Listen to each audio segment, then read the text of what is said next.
Hi, my name's Alex Witney and this is Conspiracy 101, and today we're going to be talking about Graham Hancock.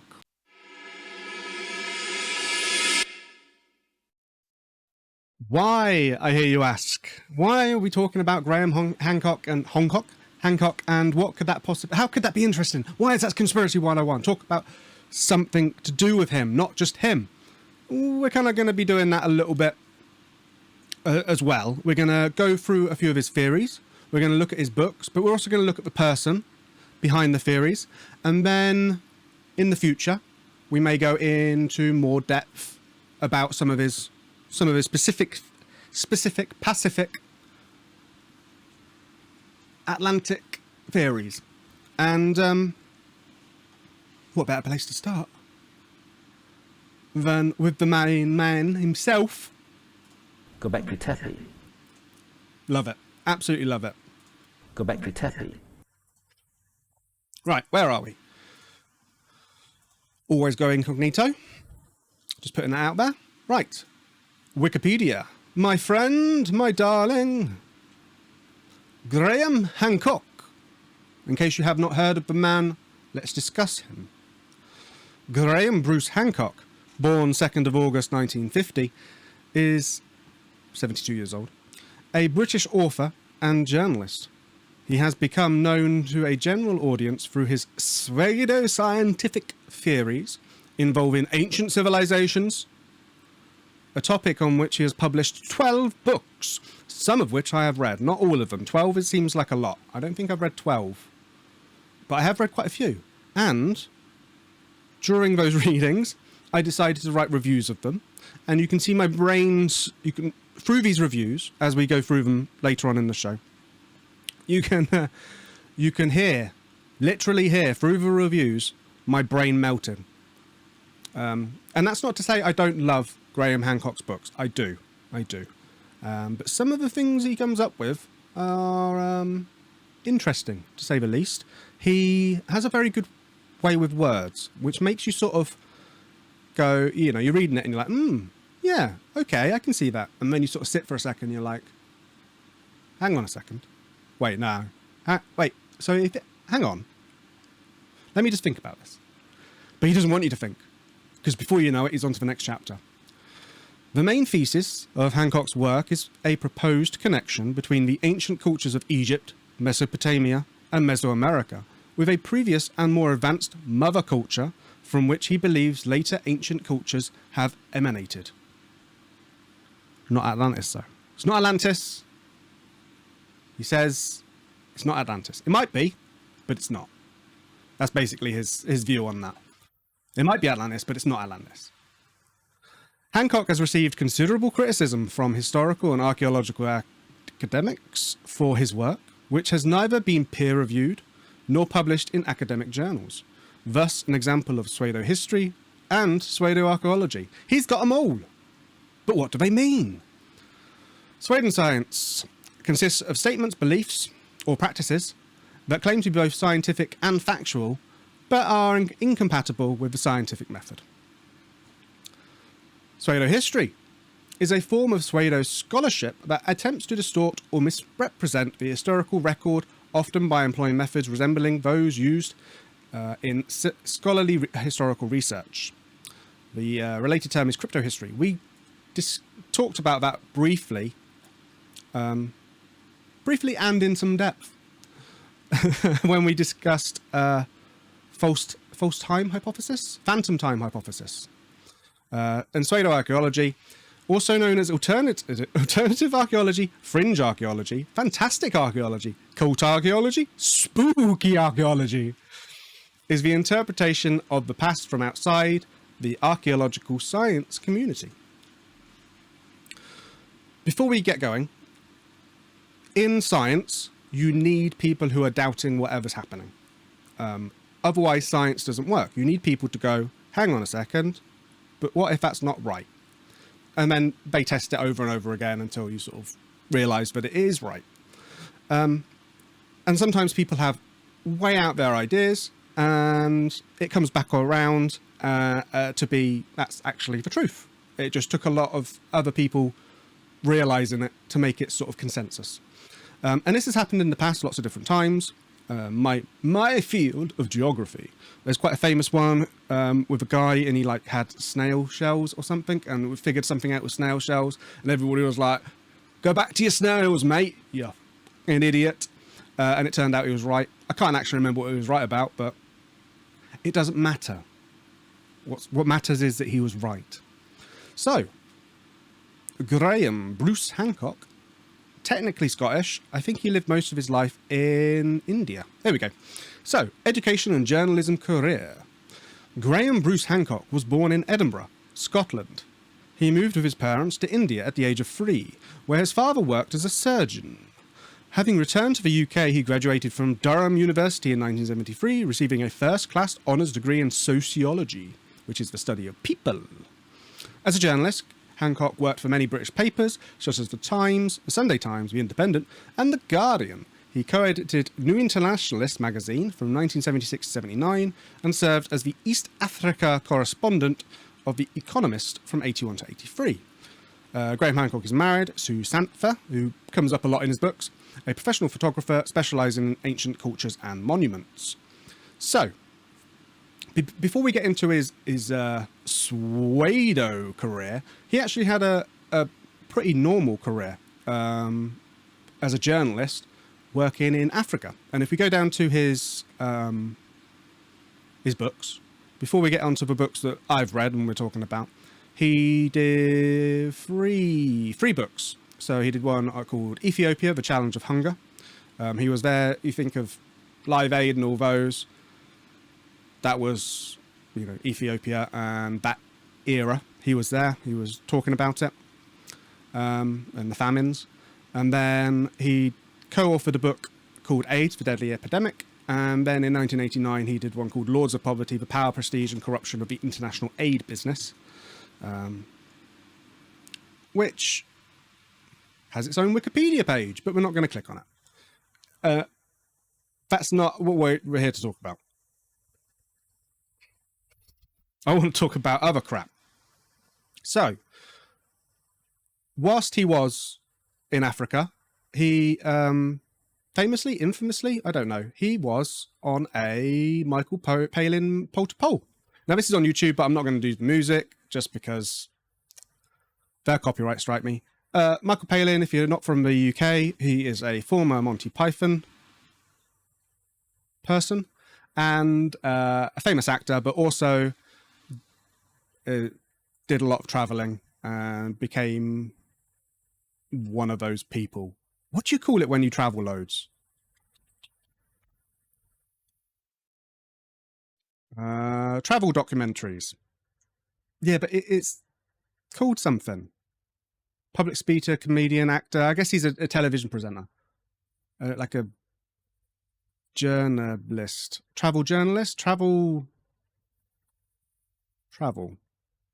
documentaries. I don't know. Maybe I'm thinking of a word that doesn't exist. Like Plutarch. Right.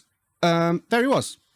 That was Mr. Hancock, and he was his kind of Michael Palin's white person. God knows why they chose him, but they did. Maybe because he was a journalist and he had connections with the people who were working behind the show, behind the scenes. But he takes him on a little journey through parts of Africa and shows them the local populace and all that kind of stuff. He was Michael Palin was going from North Pole to South Pole, I think, and he was going through Africa, and this was part of it. And this was his sort of first foray into being on camera. And the first time that we got the dulcet tones of Go back to Tappy. And Graham Hancock's unusual speech patterns. Let's see if there are any on here. Let me just unmute you. I'll just mute me. 2 burrs, an Ethiopian burr. I'm still on Sudanese money, so... A burr is approximately 50 US cents. Is it? Yeah, or a third, 30 pence. So this is... 60 pence. 2 of them is about $1. Yeah. Yeah. There you go. 2? Thank you very much. Second one. That's really good. Excellent. Thank you very, very much. Thank you. Look at that. near perfection. That probably wasn't the best clip to use of his accent. It's an international accent, an accent that knows no boundaries, and I will probably talk about that at length soon. But yeah, relatively normal documentary. Obviously got him in, gave him a taste for it. So let's talk about his works. We've seen the man. There he is.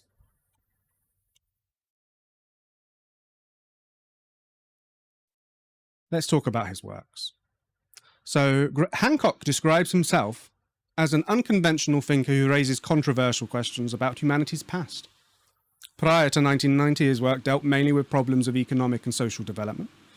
Since 1990, his work has focused mainly on speculative connections he makes between various archaeological, historical, and cross-cultural phenomena. His books include Lords of Poverty. Again, I feel like that's separate from this. The Sign and the Seal, Fingerprints of the Gods, Keeper of Genesis, released in the US as Message of the Sphinx, The Mars Mystery, Heaven's Mirror with wife Samtha, Underworld, The Mysterious Origins of Civilization, and Talisman, Sacred Cities, Secret Faith with co-author Robert Bovell. In 1996, he appeared in The Mysterious Origins of Man. He also wrote and presented the documentaries Underworld, The Flooded Kingdoms of the Ice Age, and Quest for the Lost Civilization, shown on Channel 4. One of those documentaries got him into a bit of hot water. Oh no, it wasn't. It was a response to a panorama. I don't know. We'll read about it in a second. This is all off the top of my head and I just can't remember. In Hancock's book, Talisman, Sacred City, Secret Faith, co-authored by Robert Bovell. Bovell is famous for his Orion correlation theory, which is something that was put forward by Graham Hancock in his best-selling work, Fingerprints of the Gods. The two put forward sociologists of religion, David V. Barrett, called a version of the old Jewish Masonic plot so beloved by ultra-orientalists. They suggested a connection between the Pillars of Solomon's Temple and the Twin Towers, and between the Star of David and the Pentagon. Yeah, so I haven't read this one. And the reason I haven't read it is because I do a lot of my reading with my ears. And although it's not sponsored by Audible, but I wish it was. And he hasn't read that book. Maybe for a reason. Maybe for a reason. I don't know what that reason might be. But maybe there's a reason behind that.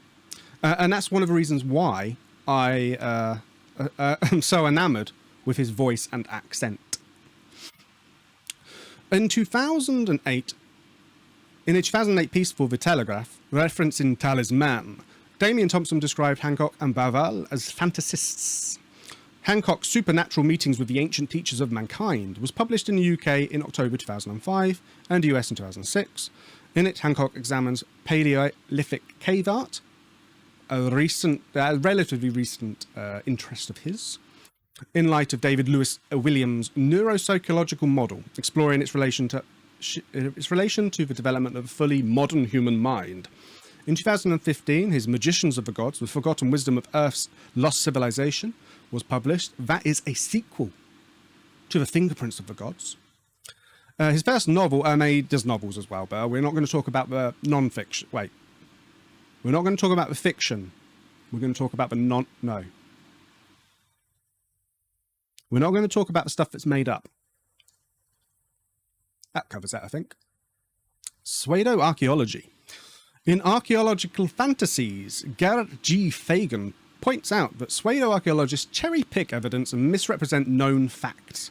When apparently factual claims in their works are investigated, it turns out that quotes are presented out of context, critical countervailing data is withheld, the state of understanding is misrepresented, or critical archaeological information about context is ignored.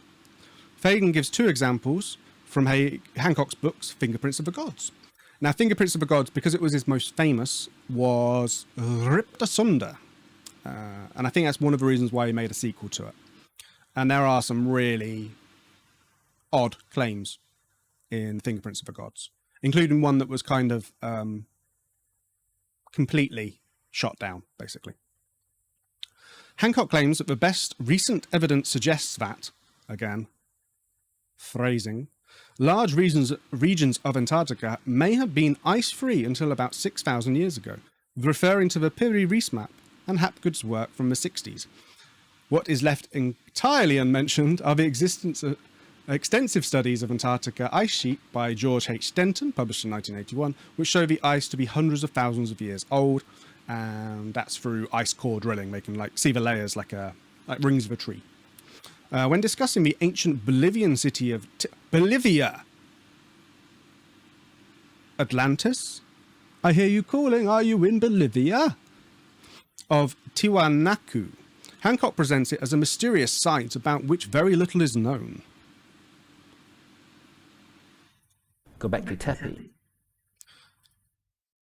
And that minimal archaeology has been done over the years, suggesting that it may date to 17,000 years ago. Yet in the years prior to the statement, dozens of studies have been published, major excavations were conducted, and the site was radiocarbon dated by 3 sets of samples to around 1500 BC. Okay, so the Orion correlation theory was his main theory within Fingerprints of the Gods. One of the main recurring themes in several of Hancock's works has been the exposition on OCT, supported by Belgian writer Robert Bebauer, and then further expounded in collaborative works with Hancock, as well as in their separate publications. OCT posits that there is a correlation between the location of the 3 largest pyramids of the Giza Pyramid Complex and Orion's belt of the constellation Orion, as intended by by the original builders of the Giza Pyramid Complex. In terms of like a thing, yeah? Okay. Could be. Might be a coincidence. It might be legit. They looked at the stars and went, ooh, bitchin'. And then built some pyramids and lined them up with the stars. It's what follows that usually gets people irked, and Egyptologists irked. This as a theory is pretty tame. BBC Horizon programme.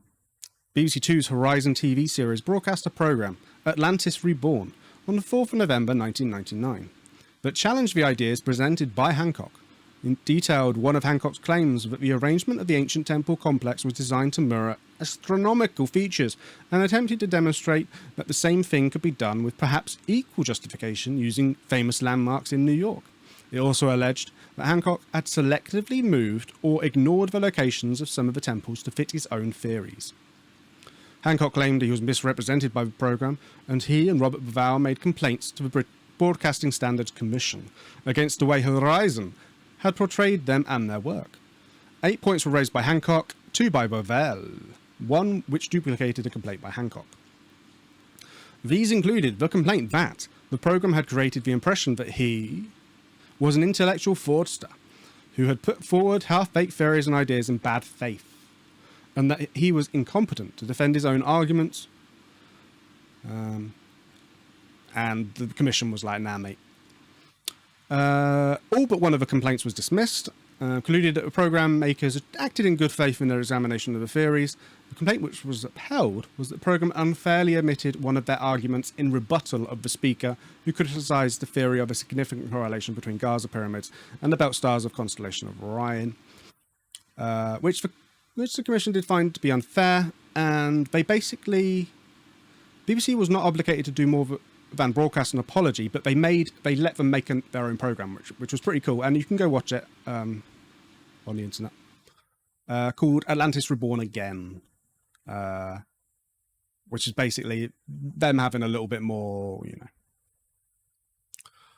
media appearances. He's on TED, he was on Joe Rogan Experience several times. But 2020, the film has lots of elements from it. Let's get to the books. I don't know whether to what would be the best way to do it. It's Graham Hancock has his own website, which is actually really detailed and very good if you're like me and listen to a lot of his books, because what that allows you to do is then go on his website, find the book, and for example, see more information about it, for pictures that he describes that were in the physical book but aren't in there. This isn't an advert for Graham Hancock. We're just going through some of his theories. Okay, so let's go through some of the books that he's famous for and the theories he posits, along with a few theories of my own. Let's start with Fingerprints of the Gods. There it is, available in many different formats. Oh, that's a big blurb. You can read some thingies. Oh, it doesn't actually have any... Does it have... Is there not a... Explore... I swear there was like a... Right, it's visionary. Let's just see. This is his most recent one, which is like a reissue of an older one. No. Right. Okay. So how... There is definitely like a archive, maybe? Oh, gosh. Underworld archive. Ah. Here we go. Okay, cool. So it's got like... Oh, this was not how it was when I went on it ages ago. It's got lots of different articles by lots of different people, because obviously that kind of happens. The same kind of thing happens with David Icke, another person we will be discussing at some point. I have no idea what AOM is. Author of the month. Brilliant. Love it. Bio. Now that's a much better picture, isn't it? You're going to choose one. Which one are you going to choose? Okay. Best-selling. He is a bestseller. You have to remember that. As his wife. That's what she looks like. Explore. Galleries. Underwater ruins, Mexico. Supernatural art. Perfect. Love it. Videos, archive links, our cloud host, recommended reading, talks and events, books. I swear you could click on basically on the book and it would give you lots of links underneath to various things, like extras basically. Maybe they've removed it because now they can sort of add that stuff to the actual... I don't know. We'll read a bit of his books as well, so we'll see. Okay, so Fingerprints of the Gods. It was released relatively early. Talks about a lot of different things, including the Perry Reese map, which we can... You're not going to work for me? You're going to break? There we go, that worked. Perry Reese map, which is an infamous map. Very detailed, very cool. That's not very big, is it? Is that bigger? Oh yeah, boy. That's a big map.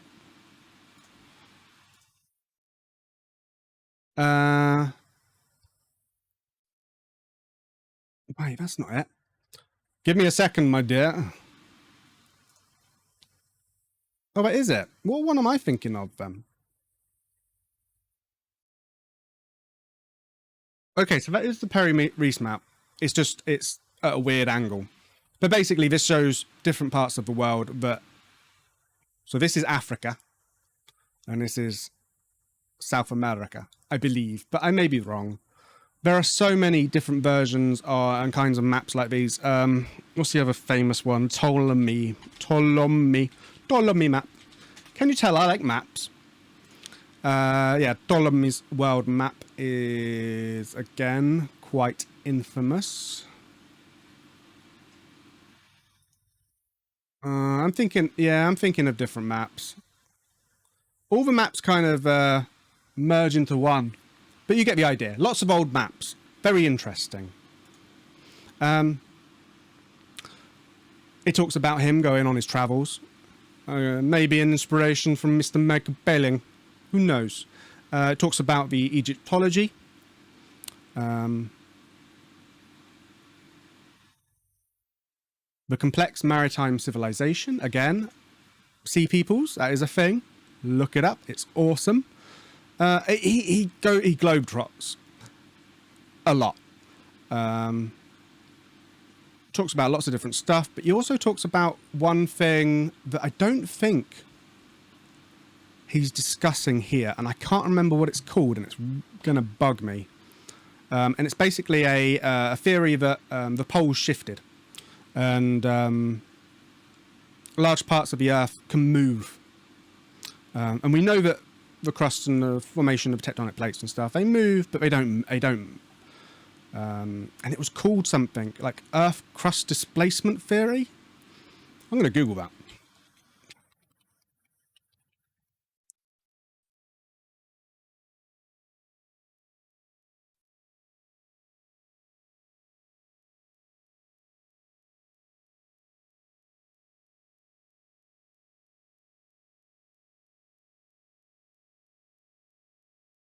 Right, okay, so it doesn't even have its own Wikipedia. So cataclysmic pole shift hypothesis is when the poles switch, and that can happen. Whether it has or not, there are lots of different things that affect I don't want to go into too much detail, but affect our globe.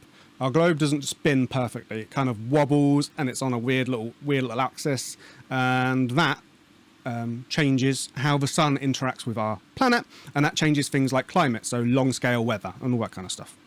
And we've known about that, and we know about it now. Ice core drilling down in Antarctica helps a lot because we can see what happens, and we can see patterns over a really long scale.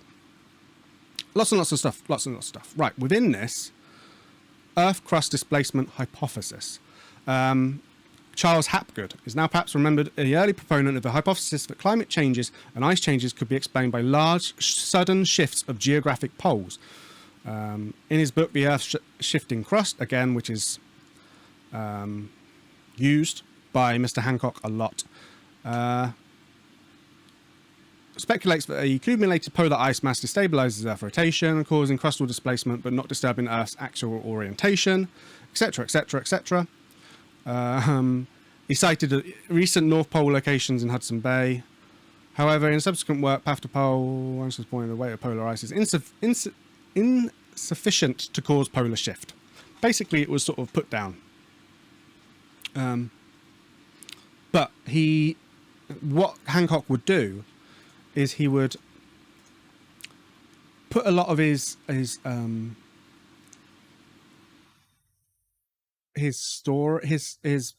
ideas on certain things like this, on individual ideas and theories, that if this is true, then maybe this could have happened. So when one, it's like a house of cards or whatever, when one falls, it kind of ruins the rest. And I think that's why he did a second book, a second version of this, basically. He just retells the story, but omits the bits that aren't as good, and then adds a few other bits in, and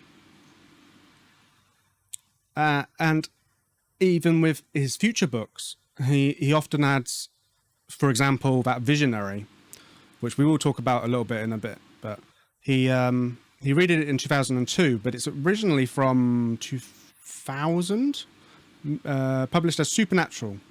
So it used to be called Supernatural. And that was in, we can see, because we've got his little bibliography up. 2005, there we go. And he adds a little bit at the beginning saying, some of his stuff, Ian, right. Does he have, he doesn't have any chapters on this one, that's a shame. Unless it's available, I'm not going to like play the audiobooks. I own them, but I'm not going to play them. But I may try and read them later. So let's go back to the beginning. We've gone around in circles. Let's go back to the beginning. Fingerprints of the Gods. Was Signing the Seal before that? Signing the Seal was before that. So this is the one where he looks and trying. Did I write a review of that one? I did write a review of that one. That's a really good. Okay, so Signing the Seal is basically trying to find out trying to look for any evidence for the lost Ark of the Covenant. You know, the thing from Indiana Jones. And again, I think that puts it quite well. Here is the seeds that would flower into fingerprints of the gods. And that's kind of the... yeah. That's kind of what it is. I did write a review for this. And like I said at the beginning, when I'm reading these reviews... let's make it a little bit prettier. Can I click on that? Yeah, perfect. When I'm reading these reviews, remember that this is the order in which I think I read them. Or at least wrote the reviews for them. So, signing the seal. The Quest for the Lost Ark of the Covenant. Good, if you're into it. A detailed tale of Graham Hancock's first foray into pseudo-archaeology, as he goes full Indiana Jones. More travel journal than fact hunting, but still a good listen if you're already a fan. Simple, to the point, twisting the knife a little bit. Right, let's get to Fingerprints of the Gods. Okay, so this is his main one that discusses Egyptology, lots of other things, the idea of a lost civilization that wasn't Atlantis, could never be Atlantis, but it might be Atlantis. And you can see... so I didn't write a review for this one. I wrote a review for Magicians of the Gods. So when did this come out? 20 years on. So 2000 and something? Published in 2015. This is the sequel that omits all the bits that he didn't want other people knowing about. He's a best-selling author. I bet you didn't know that. That's quite a nice... I like the way that looks. Magicians of the Gods. The Forgotten Wisdom of Earth's Lost Civilizations. More of an addendum. 20 years after Hancock's Fingerprints of the Gods, he returns fully to Lost Civilizations and continues the themes of that book with updated data. As somewhat of an Earth scientist myself, I can confirm for the most part the data and science that Hancock relies on for the majority of this book. But, as in Graham's long-standing tradition, he leaves out all the other theories and data that might counter his hypothesis. I won't bore the reader with the details. Instead, I refer to my best-selling review on Hancock's Underworld as to why. None of what is proposed in Magicians is new, but does a good job of pushing the non-starters present in his earlier work under the bus and jumping on the new theories with gay abandon, some of which are interesting and plausible. Most are nonsense pseudoscience. But that's why we're here. As for Graham's reading skills, he is a consummate professional when it comes to his oracy and narration, adding those little moments of contempt in his voice when discussing the horrific debacle that is modern Egyptology. Can you tell I'm becoming more enamoured, but also more used to Graham Hancock? Again, I wouldn't go back and read. Don't go back and read Fingerprints of the Gods. I know it's his best-selling book, but Magicians of the Gods basically just rehashes everything but adds new bits to it. It's kind of like a remake.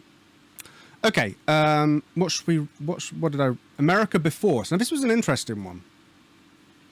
This one, so as you can see, I kind of ignored quite a few. Supernatural gets rethinged, and I haven't... War God is his novel, isn't it? Yeah, there is novels, so we're not going to ignore those. America Before. This is a really weird one because it focuses more on America. So North and South America. But because most of his work and his knowledge is based in the old world, Africa in particular, it was very interesting for him to go in that direction. I was interested to see where he would go. A few revelations from this book. Again, 130,000 years ago. Human settlements, he likes to push things further and further back. And say if someone gave, they say, oh, this is this tape It was used probably 1,000 to 3,000 years ago. Graham Hancock would go 3,000 years ago, etc., etc. Very interesting, and I enjoyed it. From what I remember, best-selling author of Magicians of the Gods. Do you know he's a best-selling author? America Before. This is my review, by the way. The Key to Earth's Lost Civilizations. Not bad, Graham, but not the bestseller Fingerprints of the Gods. Excellently narrated in Graham's beautifully odd accent and delivery. Say Göbekli Tepe one more time for me. Göbekli Tepe. The book, however, is a rehash of his other books, apart from a small section that discusses the Americas, their formation and peoples, which, as somewhat of an Earth scientist myself, is actually the consensus and what was being taught to me during my degree in 2010. But then Graham goes full Von Daniken at the end. I won't spoil it, but there's a pretty big juxtaposition between the beginning and the end. Not bad, Graham, not bad. In parentheses, I know you read these reviews, end parentheses. 4 slightly bigger eroded sphinx heads out of 5. Von Daniken, if you don't know, is famous for Ancient Aliens theory, which spawned the Ancient Aliens TV series. So we have him to thank for that. Again, from what I remember of this book, good. Goes into lots of different information about America. And pseudo histories it up the kazoo. And then we're on to Visionary. Now this one is a bit of a departure. During the 90s, he was famous for his pseudo-archaeology, pseudo-science. But then he started taking drugs. And this one is famous for his discovery of ayahuasca. Let's just zoom right in on that word. There. Ayahuasca.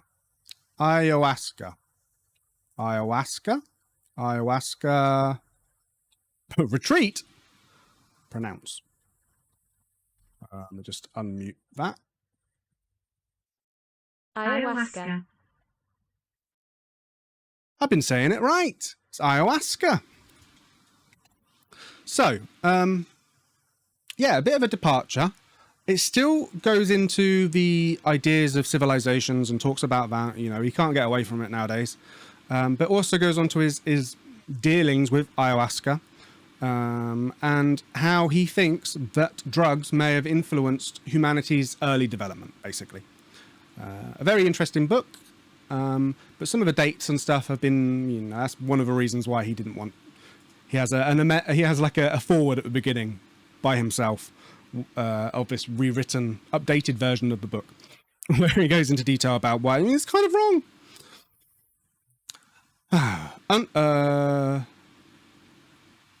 Oh, did I not write a? I did. Did I not write a book? Did I not write a review? Give me 1 second, my darling. I thought I wrote a review for it, but maybe I didn't. You can see me doing stuff without doing stuff. Right. Hancock. Yeah. Visionary. Did I accidentally delete that? America Before. Oh, I made a Word document, basically, and I did not copy it in for some reason. Let me do that now.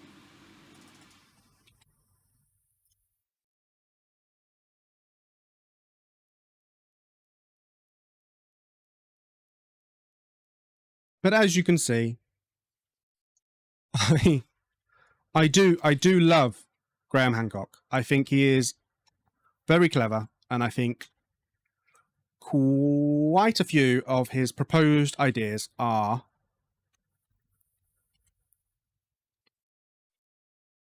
up there with the Von Danikens and the Duvals. Visionary. The Mysterious Origins of Human Consciousness. The definitive edition of Supernatural. John Dark and the UFOs, aka Old Man Finds Excuse to Take Drugs. I love Hancock and his writings. Having listened and read the majority of his work, this retelling of an earlier book is just as relevant and easy to listen to as it was on publication 20 years ago. But what makes this special in my mind is it's narrated by Hancock himself, with all the trappings that are part of his unusual dialect. For me, his Joan of Arc and UFOs are what make his narration so enthralling. What will he mispronounce next? For some, it may be too distracting. Not his best, but still a great listen. I probably would have put that higher up on the list of my descent into Hancock. But again, you get a feel for the book. It's okay, but it's not great. What are we on now? Underworld. Why is Underworld not on there? Underworld: The Mysterious Origins of Civil. Does he not like that book anymore? Has he entangled? Has he deleted one of his books? Yep, that's just a novel. See, this is the problem. He makes no distinction between his novels and what he's written.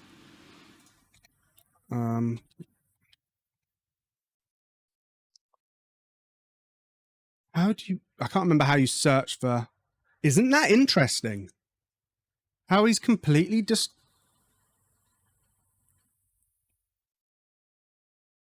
disowned Underworld archive. It's still there. So the archive's still there.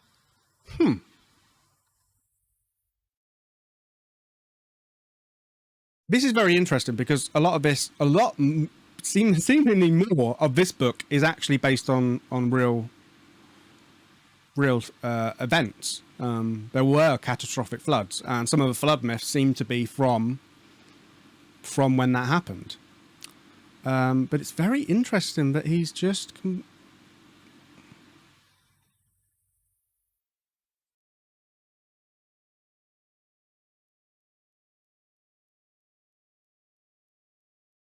How strange that he doesn't want it there anymore on his main little bit.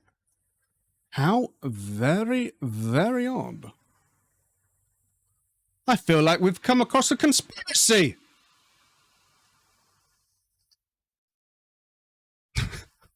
Okay, let me read my review. Underworld: The Mysterious Origins of Civilization. Pseudoscience at its very best. With the modern iteration of pseudoscience as fake news doing the rounds, it's nice to read some traditional pseudoscience and conspiracy theory guff. A best-selling author. So I did little mini headers for this one. A best-selling author. Getting on for 20 years, Underworld is on the underwater path towards becoming a classic in its genre. In the same vein as best-selling author Graham Hancock's best-selling and infamous Fingerprints of the Gods, Underworld gets Graham's mix of research, holiday blog, and fringe theories balanced so that none become boring or redundant. Just as they do, up comes another part of the world to discover.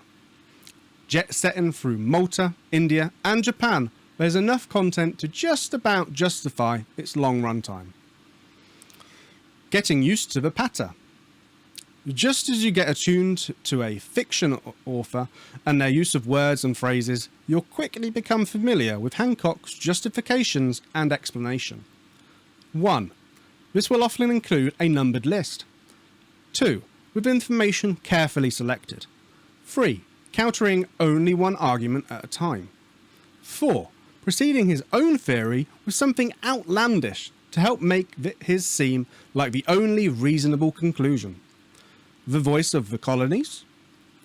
Despite what another reviewer describes, someone clearly unfamiliar with long-form audiobooks, this kind of non-fiction needs less emotion and a steady tone. Dennis Kleiman, being South African, does an excellent job capturing that alluring colonial accent and mispronunciation that Graham has graced us with when narrating his own books. A calm, authoritative voice from a man that clearly won't eat... from a man that clearly wouldn't eat a baby, and therefore is a natural choice for such a production. Could it get any better? The root of ancient civilizations at the heart of so much of Graham's writing is a natural fit for the antediluvian world.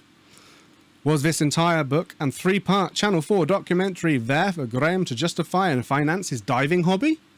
Of course it was! Anyone with half a brain can figure that out. But is it worth your money? Yeah, probably. It's a bit of a laugh, ain't it? My own review made me laugh. If you can't make yourself laugh, what's the point? So yeah, I forgot there was a Channel 4 documentary that went along with this. And they went through lots of different places, and it was very interesting. I forgot, and that's maybe why it's not on here. Maybe it's owned by someone else, and he doesn't have the rights to it in the same way that he does for some of his other books. Which is very interesting. And it was narrated by someone else other than himself. So that may be why. But there you go. You can see the breadth of some of his works and some of his theories. We may get into at other points. Egyptology, I think, needs to be done. And if we're doing Egyptology, we'll probably talk about the Orion. There are some outlandish conspiracy theories when it comes to South America and what happened when the Spaniards arrived. And there are some very interesting thoughts on ayahuasca, which drug conspiracies are so hot right now. So, I think in order to, what we should do, I don't want to play too much of Graham's... Go back to Tappy. Because I don't want any copyright strikes or anything, and I wouldn't want to infringe on any of it.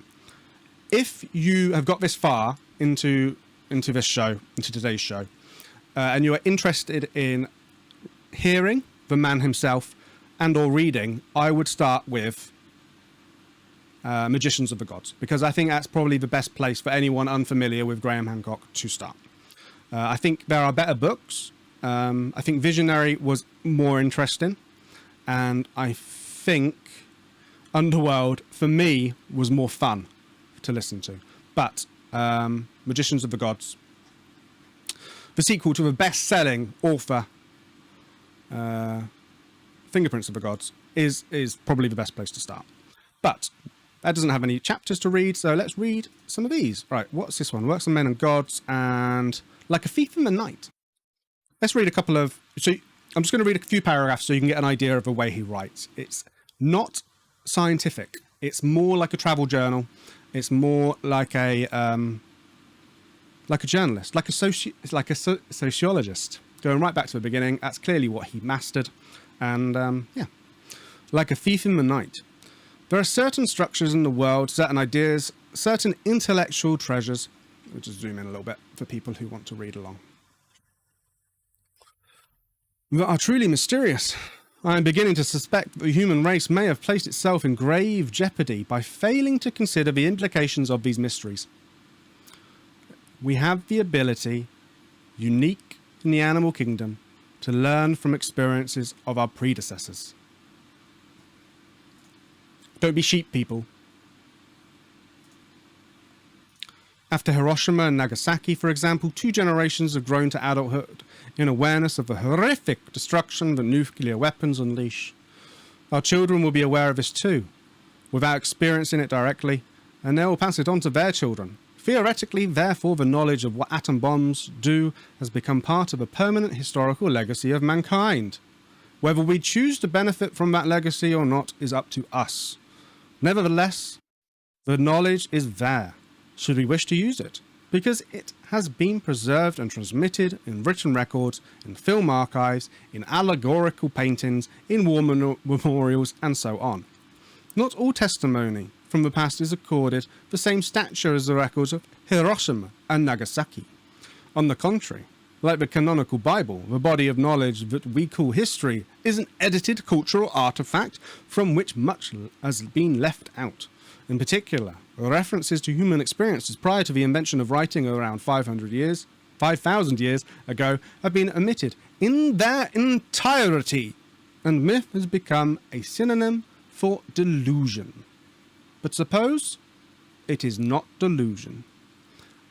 I feel like that's a really good way to end it, and a very interesting point to end on, because I think that sums up Graham Hancock really, really well. So, new season of Conspiracy 101. I want to mix things up a little bit. As you can tell, we've got no sponsors this season. Jimmy, our associate producer, has left. He's still sitting there, but he's not allowed to touch any of the buttons. That's why sometimes I'm keep looking across, because I need to do it myself. And instead of doing Wikipedia, we're going to do Pick of the Week. Don't be sheeple, people. Also got a little hello FBI desk I made. It wasn't appropriate, but I feel like I'm going to put it in because I need to use it, because it took me a while to figure out how to do it. So, picture of the week. Let's have a look. Picture of the week is, drum roll please. No, I'm not having a drum roll. No drum rolls. Is, oh, I need to get rid of that. There we go.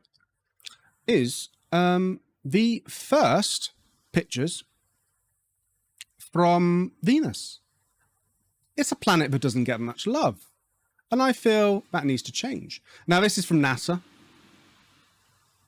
Some of you are not going to like that, I know. But it's also Soviet, so half and half. So this was 1975, 22nd of October, and one of the first images of Venus. And I just find it really interesting. Now, there's lots of different doctored, doctored is the wrong word to use. Altered? No. Enhanced. Lots of enhanced images of Venus out there. But the panoramas that were sent back, the cold, harsh, and oh no, it's warm, isn't it?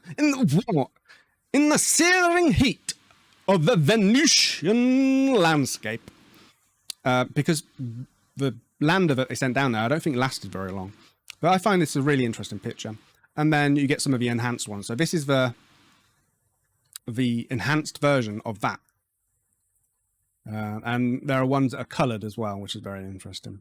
But I find this endlessly fascinating. Look, is it broken? Is that part of its broken body? And it's looking down at part of its broken body? Yeah, Venus is just... It's a bit shit, isn't it?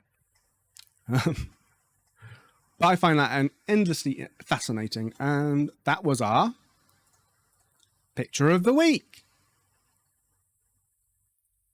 Thank you very much for watching and listening throughout today's episode. Season 2 will continue in earnest next Saturday, where we'll be discussing lots of different conspiracies. Thank you very much for watching. I've been Alex Witney, and I'll see you again next time.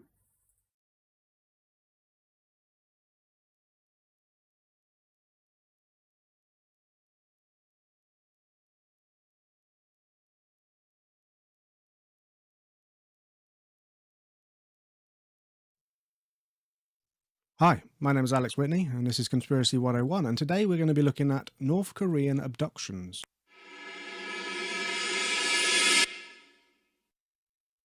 So, specifically, with this conspiracy, we're going to be talking about North Korean abductions of Japanese citizens, and we're going to be discussing South Korean abductions by North Korea as well. But this is where the conspiracy element of it comes in. And each season, this being season 2, I talk about one conspiracy that was actually true. A conspiracy theory that turned out to be real life. In the first one, we talked about MK Ultra. And this one was considered by groups of Japanese people to be a conspiracy theory. Now, it's officially recognized, as you can see just there, by the Japanese government. But for a long time, these abductions were denied by North Korea and its sympathizers. Synthesizers, you know, the electronic musicians of North Korea, including Shongrang,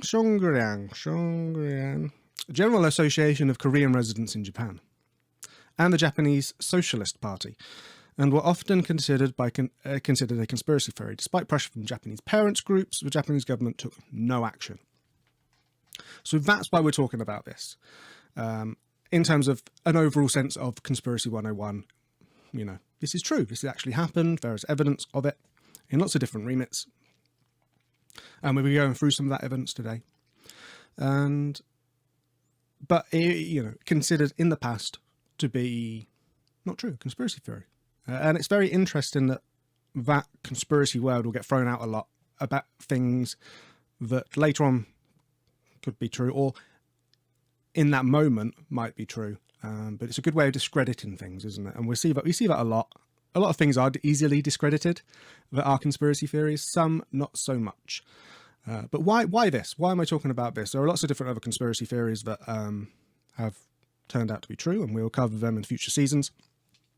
Well, as with the phenomena that you get in movies and written various pieces of media,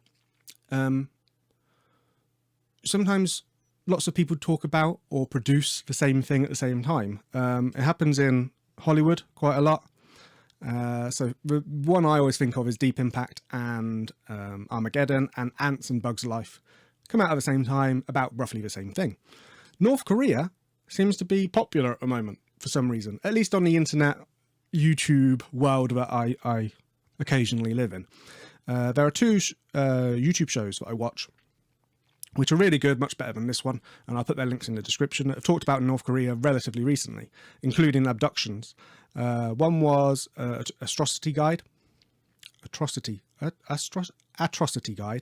and the other is Paper Will, who's done more, less about abductions, but more about North Korean entertainment. Both very interesting channels, and if you are interested in this kind of conspiracy stuff, you'll probably find their channels really fun. I'll put the links in the description. And that's why it's in my head. And because it's in my head, I wanted to talk about it. So let's talk about it. So abductions of Japanese citizens from Japan by agents of North Korean government took place during a period of 6 years from 1977 to 1983. Did it? Is that the end? Or are they still doing it today? That's where the modern conspiracy comes in. Is this still a thing? Although only 17 Japanese, 8 men and 9 women, are officially recognised by the Japanese government as having been abducted, and we'll talk about those individuals later, there may be many hundreds of others. The North Korean government has officially admitted to abducting 13 Japanese citizens. There are testimonies that many non-Japanese citizens, including 8 citizens from European countries and 1 from the Middle East, have been abducted by North Korea. And there's a bit of an overlap as well, which we'll more than likely get into, between what is an actual abduction and what is like a coerced abduction. Someone who is, afraid of their life and travels to Korea under false pretenses, but isn't necessarily abducted, or maybe a prisoner of war, which then turns sides. That happened, during the Korean War. A few Americans famously.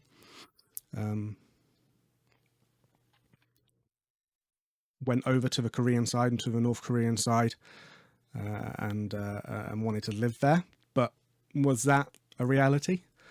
Obviously, human rights in North Korea has a ridiculously long list, but human trafficking is an interesting one. So let's just briefly look at that. So it extends to men, women and children for the purposes of forced labour and or commercial sexual exploitation for the trafficker for South Country. You'll see this a lot with some of the people we are going to be talking about, where the Japanese they abducted Japanese ladies to become sort of concubines or wives of some of the American prisoners, which changed sides. So, forced labour, North Korean workers sent abroad, which is a really interesting one. That's one I didn't really know about. So a number of North Korean migrant workers in Asia. So as you can see, North Koreans are being sent around Asia and the Middle East. So the North Korean government recruits workers for bilateral contracts with foreign governments, including Russia, countries in Africa, etc., etc. They are credible reports that many North Korean workers sent abroad by the regime under these contracts are subjected to forced labour, with their movement and communications constantly under surveillance and restricted by North Korean government minders. So you can imagine where that would lead, wouldn't you? Where it's not really someone going over across the pond to a different country to to work there of their free will, but really it's just a form of slave labour, isn't it? Since Kim Jong-un became leader in North Korea in 2011, the number of workers sent abroad has increased rapidly in order to obtain foreign currency and bypass international sanctions. That's a really interesting one. So North Korea earned £1.6 billion, about $2.3 billion from a year from workers sent abroad worldwide. Very, very odd behaviour from a country. So, background.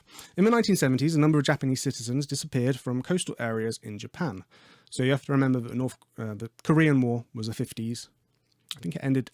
It hasn't technically ended, but they reached agreements in the 1950s, I believe. I'm sure we'll get to the point where I'm wrong on that, but in the 1970s, blah blah blah. The people who had disappeared were average Japanese people who were opportunistically abducted by operatives lying in wait. Although North Korean agents were suspected, the opinion that North Korea had nothing to do with these disappearances was widely held. Most of the missing were in their 20s. The youngest, Megumi Yokota, was 13, and she's a relatively famous case. When she disappeared in November 1977 from the Japanese west coast city of Niigata. Some of the victims were abducted to teach Japanese language and culture in North Korean spy schools. Older victims were also abducted for the purpose of attaining their identities. It is speculated that Japanese women were abducted to have them become wives to a group of North Korean-based Japanese terrorists belonging to the Yodo-Go terrorist group after a 1970 Japan Airlines hijacking, and that some may have been abducted because they happened to witness activities of North Korean agents in Japan. Which may explain Yokota's abduction at such a young age. There's lots of speculation about why she was abducted. For a long time, we talked about that. It's a conspiracy theory. There are claims that the issue has been used by Japanese nationalists, including former Japanese Prime Minister Yoshihide Suga and the late Shinzo Abe, to further militarize, push for a revision of the constitution to reduce constitutional limits on the army. So, in a similar way to what happened to Germany after the Second World War, Japan was put into, purposely, obviously, by the Americans to limit what they could do. The German example is probably best after the First World War, where they really limited what they could do. Now, after the Second World War, they kind of realised that's a bad idea because sometimes that can backfire. Because if they don't have the ability to protect themselves, then they may become more nationalistic. So on September 17, 2007, then Prime Minister Junichiro Koizumi visited North Korea to meet North Korean leader Kim Jong-il for the first Japan-North Korea summit, which eventually resulted in the Japan-North Korean Pyongyang Declaration to facilitate normalization of relationships between Japan. Kim admitted North Korea had abducted at least 13 Japanese citizens and issued an oral apology, which is very interesting. He was recorded talking about the abductions by a couple of South Korean abductees, who we will talk about when we talk about the North Korean abductions of South Koreans. So it was there, it was a thing. It makes more sense, doesn't it, for them to be South Koreans rather than Japanese, but the fact they were, yeah. So later North Korea allowed 5 victims it said were alive to return to Japan on condition that they return later to North Korea. Victims whose identities were confirmed by DNA testing, dental records and fingerprint analysis returned to Japan in 2002. 5 repatriated victims were Yasushi Shimura and his wife Fuki, Kyura Hazuki and his wife Yuko, and Hitoma Soga, the wife of Charles Robert Jenkins, who remained in North Korea. So this is one of the ones who I was talking about. He was a United States Army deserter, a North Korean prisoner and voice for Japanese abductees in North Korea. So, he abandoned his patrol, walked across the Korean demilitarized zone in January 1965. Instead of being sent to the Soviet Union and then traded back to the US, Jenkins was held captive in North Korea for over 39 years. While held prisoner, Jenkins was tortured, forced to wed a captured Japanese national, and performed in North Korean propaganda videos, including films. So we go to his acting. Blah, blah, blah, blah, blah.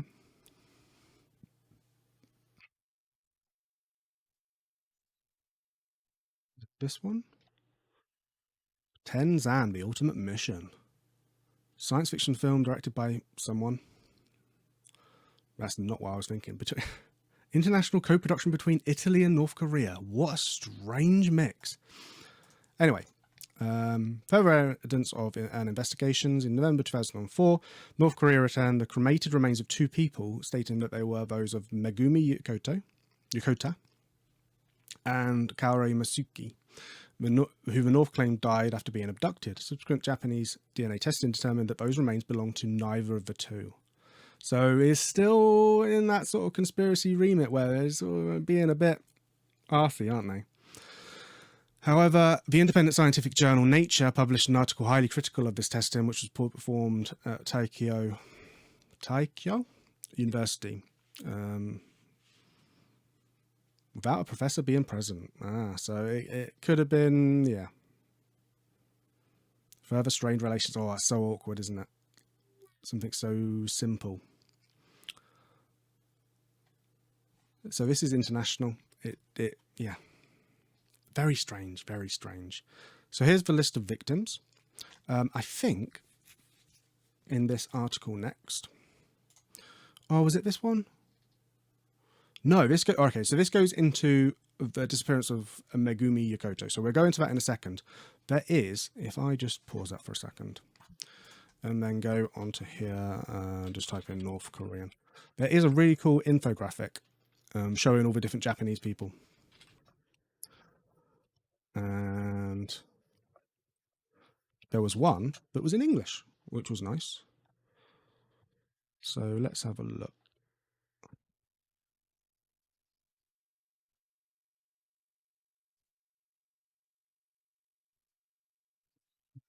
We had to read that. Right, I'll show you what I'm looking at. So this is the one that's in Japanese. This is the one that's relatively famous. Aha! There's the English version, but there's also an interesting one here. But it doesn't show the pictures, and I like the one with the pictures. So let's have a look at this. Let's just click on it. So it is from here. That's interesting. Right, so let's scroll down. So that's obviously why I saved it. Whoa, this is really long.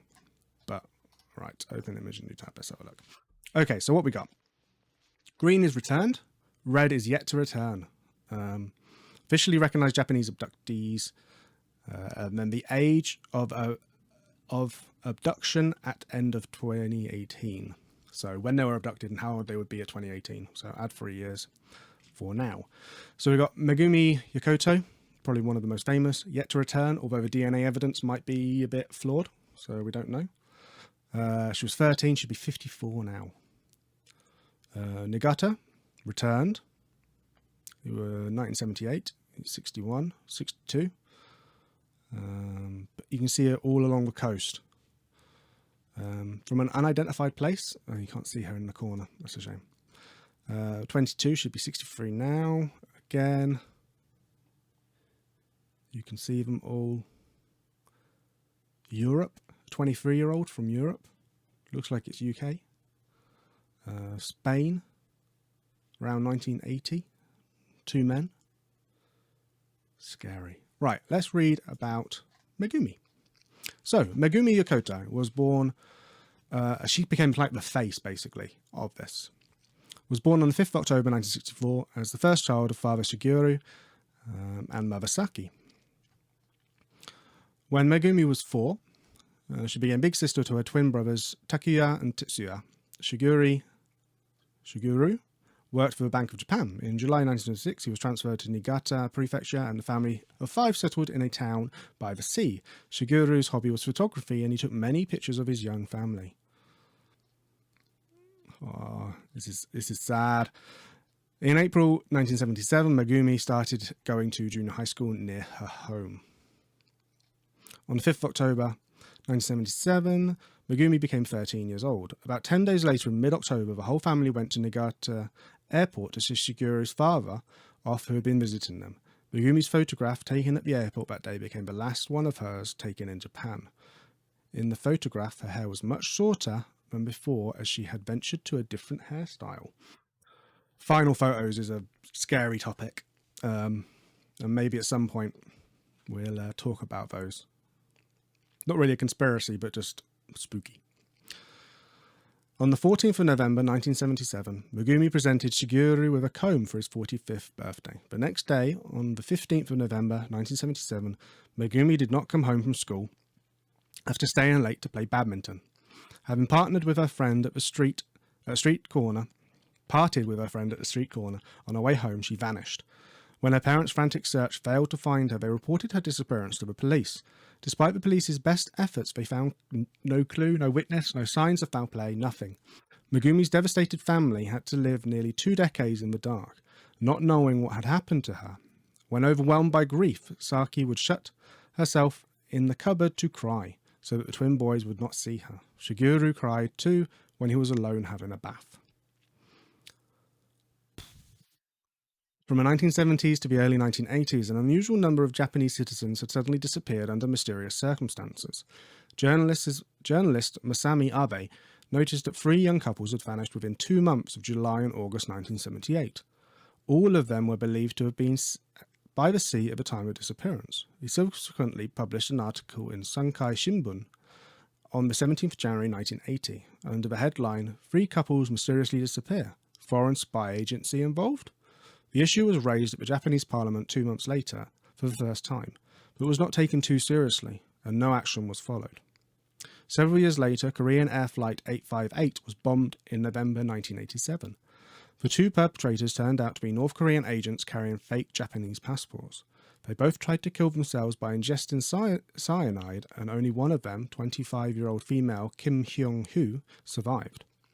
She later confessed that she had been taught Japanese language and customs by one of the Japanese abductees in North Korea, with the investigation by the Japanese authorities helped by testimonies from North Korean defectors and former agents. It gradually became clear that North Korean government was involved in the abductions of Japanese citizens. Eventually, Megumi was officially recognized by the Japanese government to be one of the victims of the North Korean abductions of Japanese citizens. Goes to the Wikipedia link. Japan's Association of Families of Victims Kidnapped by North Korea was formed in 1997, and Shigeru became its first representative. He served the post for 10 years until his deteriorating health forced him to step down. So we've got a number of different things. This story has been turned into lots of different media. There was a major development in 2002. The Japanese Prime Minister visited North Korea on the 17th of September. According to the former North Korean diplomat Tai Yong-ho, Koizumi promised to give North Korea $10 billion in return for admitting to the abduction and returning the abducted. That's an interesting twist, isn't it? That's not what was said in the Wikipedia. Kim Jong-il accepted the offer and verbally apologized, stating that the abductions had been carried out without the knowledge of North Korean government and those responsible had been disciplined. Although Japan had officially recognized at least 17 Japanese citizens that had been abducted, North Korea insisted that the number abducted that had actually entered the country were 13, and that 8 of them, including Megumi, had already deceased. Therefore, there are only 5 survivors. The cause of the 8 deaths were explained as 2 in car accidents, 2 by gas poisoning, 2 of heart attacks, 1 of cirrhosis, and 1 by suicide. After negotiations, the 5 survivors were allowed to temporarily return to Japan, and they placed their feet on the soil of their homeland the following month on the 15th of October. The 5 survivors understandably refused to return to North Korea, even though some of them had left their children behind. North Korea condemned this and rejected further negotiations. Wow. Because the abduction theory was too far-fetched to believe, until then there was strong skepticism in the general public of Japan.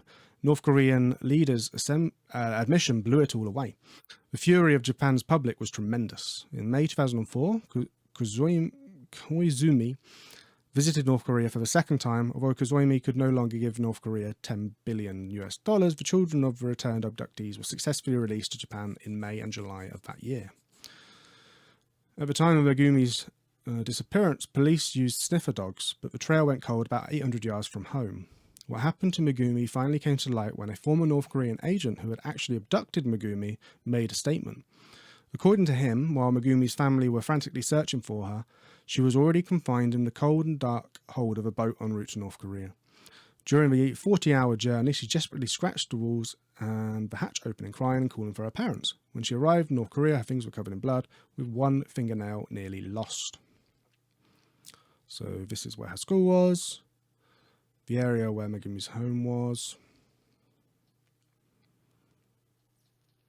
From the testimony by Kim Hyung-hoo, it is believed that another female Japanese abductee, Yaku Dokuchi, was her teacher of Japanese language and customs.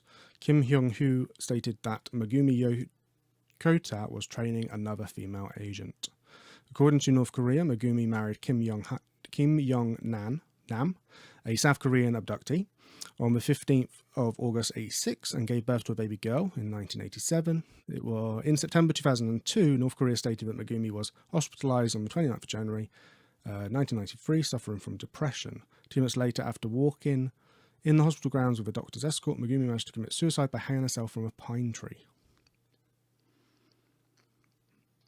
However, in November 2004, North Korea amended their statement that Megumi was in hospital in March 1994 and killed herself on the 13th of April that year. She was initially buried behind the hospital, but in 1996 or 1997, her husband exhumed her body for cremation and burial in a new location. Because of this, the location of the grave is now unclear. Her husband, Kim Yong-nam, later remarried and now has a son with a second wife. In November 2004, North Korea has turned into like a mystery show, hasn't it? One of those true crime mysteries. In November 2004, North Korea returned a very small amount of Megumi's remains to Japan, together with a few photographs of her taken in North Korea. The DNA testing was carried out, included with controversy that the remains were not hers. Due to the lack of evidence of her death, many people in Japan would like to believe that Megumi is still alive. There have also been claims by North Korean defectors that saw some of the dead abductees, including Megumi, after their alleged deaths.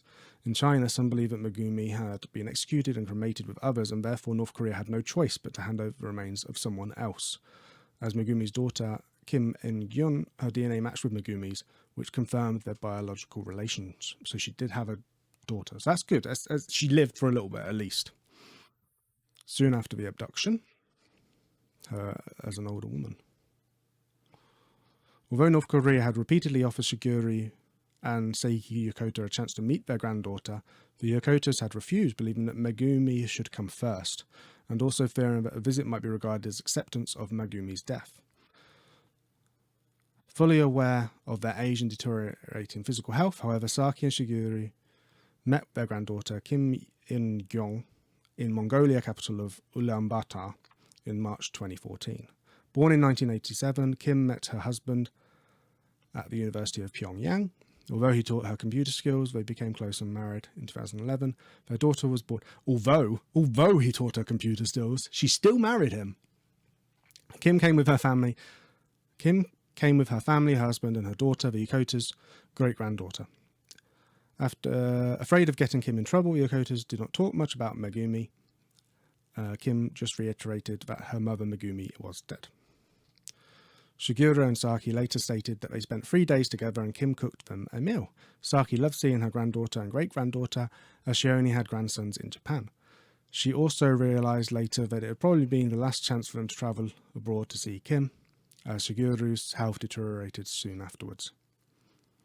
The Yokota's long wait for Megumi's return is now in its 41st year. For the first 2 decades, they had no idea what had happened to their daughter. They spent the next 2 decades tirelessly campaigning to get their beloved daughter back with tremendous decency and dignity. Very interesting. At the time of Megumi's abduction, they were in their 40s, but 40 years on, Mother Saki has become 82. This is all probably out of date. It has been reported that Megumi's father, aged 85, lost his power of speech. The fact that Shinzo Abe is visiting them probably means it's way out of date. What we were talking about. Is this going on to someone else? Because Megumi was the youngest victim by far, she's become the symbol of the whole issue for over years, to be honest. I guess this is from the guy who's writing it.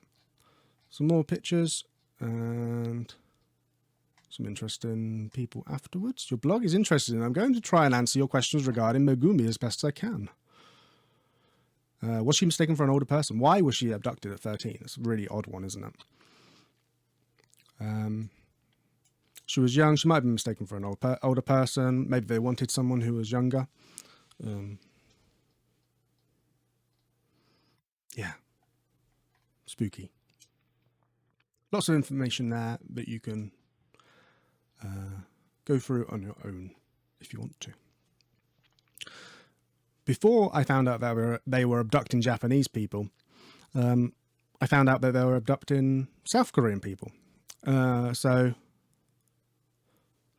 an estimated 84,532 South Koreans were taken to North Korea during the Korean War. Let's just quickly click on the Korean War and just have a read about that. Korean War, also known by other names, was fought between North Korea and South Korea from 1950 to 1953. It began in 1950 when North Korea invaded South Korea following clashes along the border and rebellions in South Korea. North Korea was supported by China and the Soviet Union, while South Korea was supported by the United Nations, mainly the US. An armistice was 1953. So, yeah, it was with the, it's still going on apparently, but in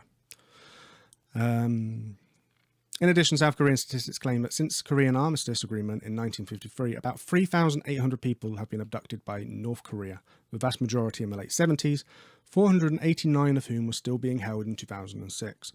So that's really interesting that you see the disparity, and I know that it's a land border, so it would be easier to kidnap people and move them across from South Korea to North Korea, but there is a vast difference, isn't there, in the numbers?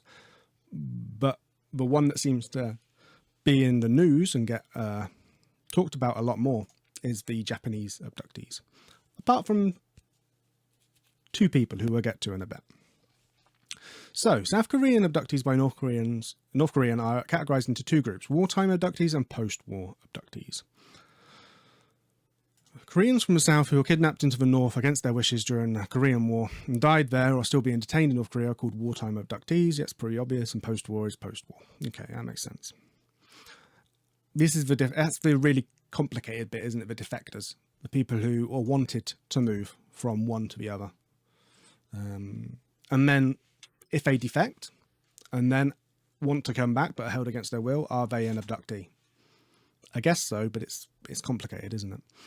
During wartime, North Korea kidnapped South Koreans to increase its human capacity for rehabilitation after the war. It recruited intelligentsia, who were exhausted in North Korea, and kidnapped those needed for post-war rehabilitation, technical specialists and labourers. So they seemingly were very picky about the people who they abducted and were very clever in the way they abducted people. Again, that will come back in a little bit.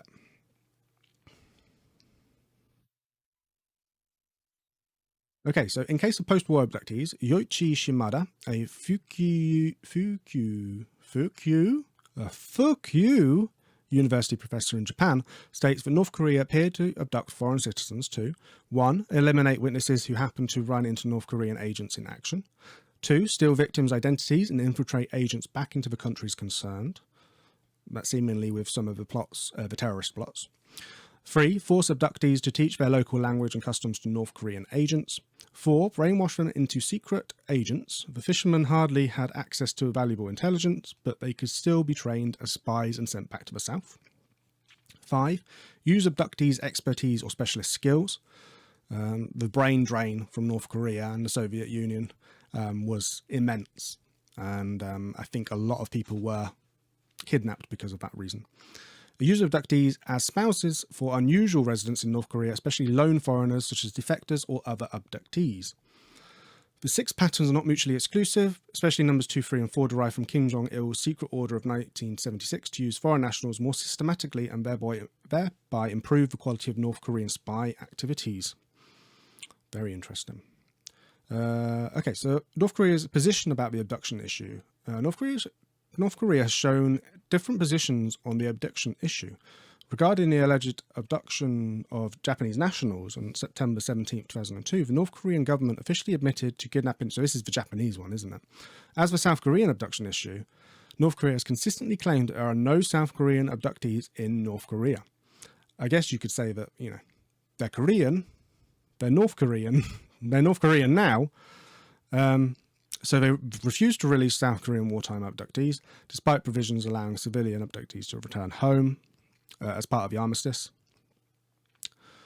In regards to post-war abductees, North Korea insists that South Koreans defected to North Korea and remain there of their own free will, which is a very interesting one. So you got the inter-Korean talks held. Obviously, they're going to be discussing stuff.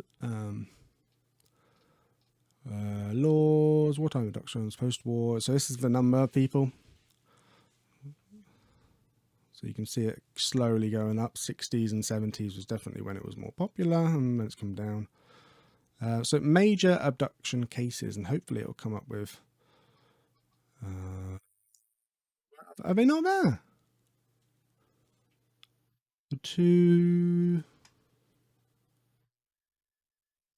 Oh yeah, it's right there. Okay. In February, so this is an abduction abroad, but it is of South Koreans. In February 1978, South Korean actress Choi Yun-hee and her film director husband Shin Sang-ok were kidnapped in Hong Kong and taken to Pyongyang. They were abducted on the orders of Kim Jong-il, the son of North Korean President Kim Il-sung. So this was before Kim Jong-il, the infamous Kim Jong-il, was leader, who wanted to use them to improve the North Korean film industry. Shin attempted to escape and spent 5 years in a re-education camp before being reunited with his wife. While living in North Korea, Shin made the monster movie Pulgasari. In April 1984, South Korean government officials stated that the kidnappees were working in North Korean producing propaganda films that glorified Kim Il-sung and Kim Jong-il. The couple escaped to the United States in 1986 while on a filming assignment in Vienna. So this was a really interesting one. Again, it's detailed in Atrocity Guide's video, in which he goes into it in a lot more information. But basically, they were in Vienna trying to publicize, I think, one of their films, or advertise it, or just talk about it, and they managed to escape to the US embassy. Pulgasari is probably their most famous picture. It's basically a Godzilla ripoff, but a very interesting one made by people who were kidnapped. Such a strange idea. And again, the history of North Korean entertainment is very weird because it's not very good. But that's what makes it interesting. So let's move on and go to the Asian Institute for Policy Studies. So this is just a short article from 2018, which I thought would be a nice way to end it and cap off some of the figures and data that we've been going through. Kidnapping as foreign policy. Foreign policy. North Korea's history of state-sponsored abductions. Introduction. Since the end of the Korean War, there have been at least 143 incidents of abduction by North Korea involving 3,833 South Koreans. Of this number, 3,319 were released or successfully escaped back to the South. However, as of today, there are still 516 South Korean nationals held in the North. North Korea's policy of abducting citizens from the South is older than the country itself. On July 31st, 1946, Kim Il-sung stated, "Not only do we need to search out all of Northern Choesung's intelligentsia in order to solve the issue of shortage of intelligentsia, but we also have to bring Southern Choesung's intelligentsia to the North." Beginning with the announcement, which sanctioned the abduction of South Korean intellectuals, 3 generations of Kim leaders have pursued a policy of kidnapping civilians from the South to further the goals of the regime.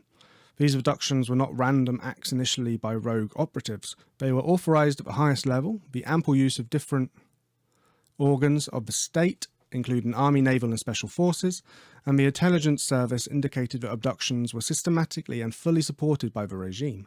Originally envisioned by Kim Il-sung as a way to bolster the North's human capital stock, the regime soon realised that abductions served both strategic and propaganda purposes in its standoff with the South. The impunity with which the abductions were carried out, especially in the West Sea, Yellow Sea, emboldened the regime and put the South Korean military on the defensive.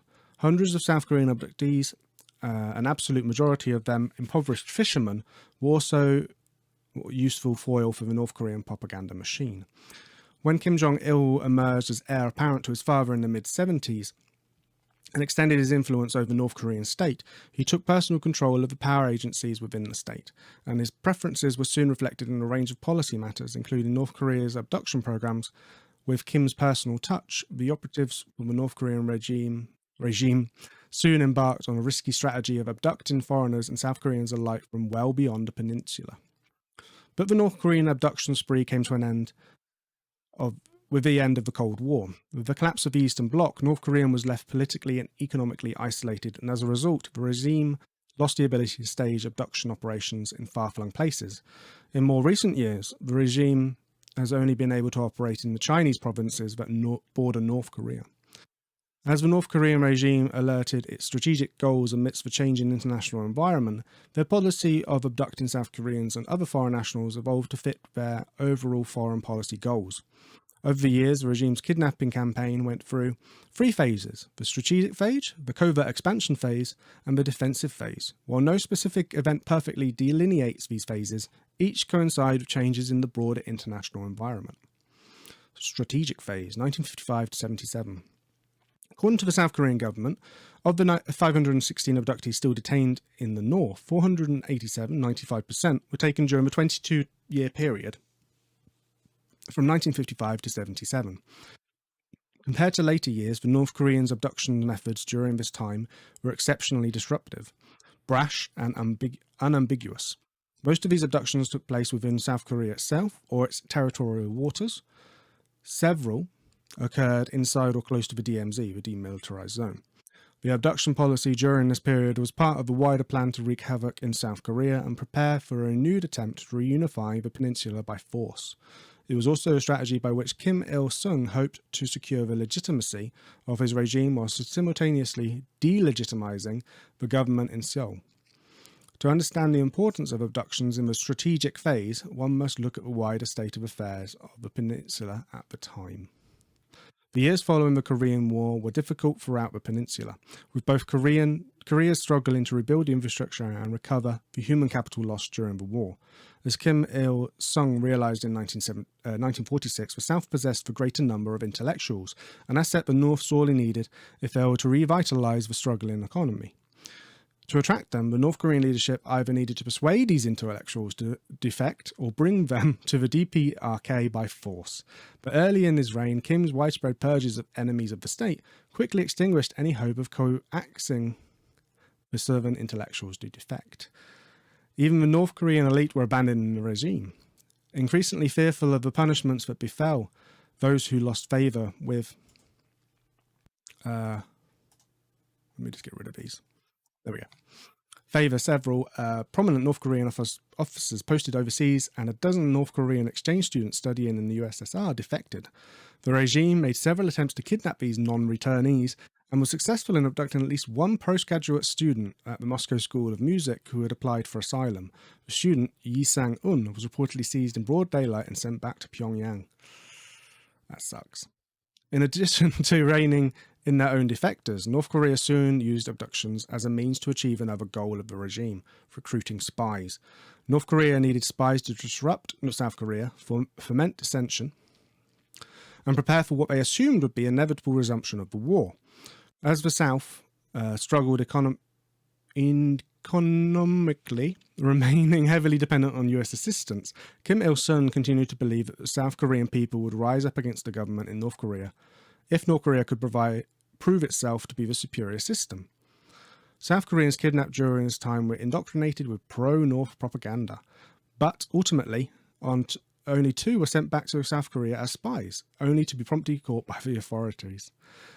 The phase reached its apex during 1966 and 69, a period sometimes referred to as the Second Korean War, for its low-level guerrilla warfare-style skirmishes along the border.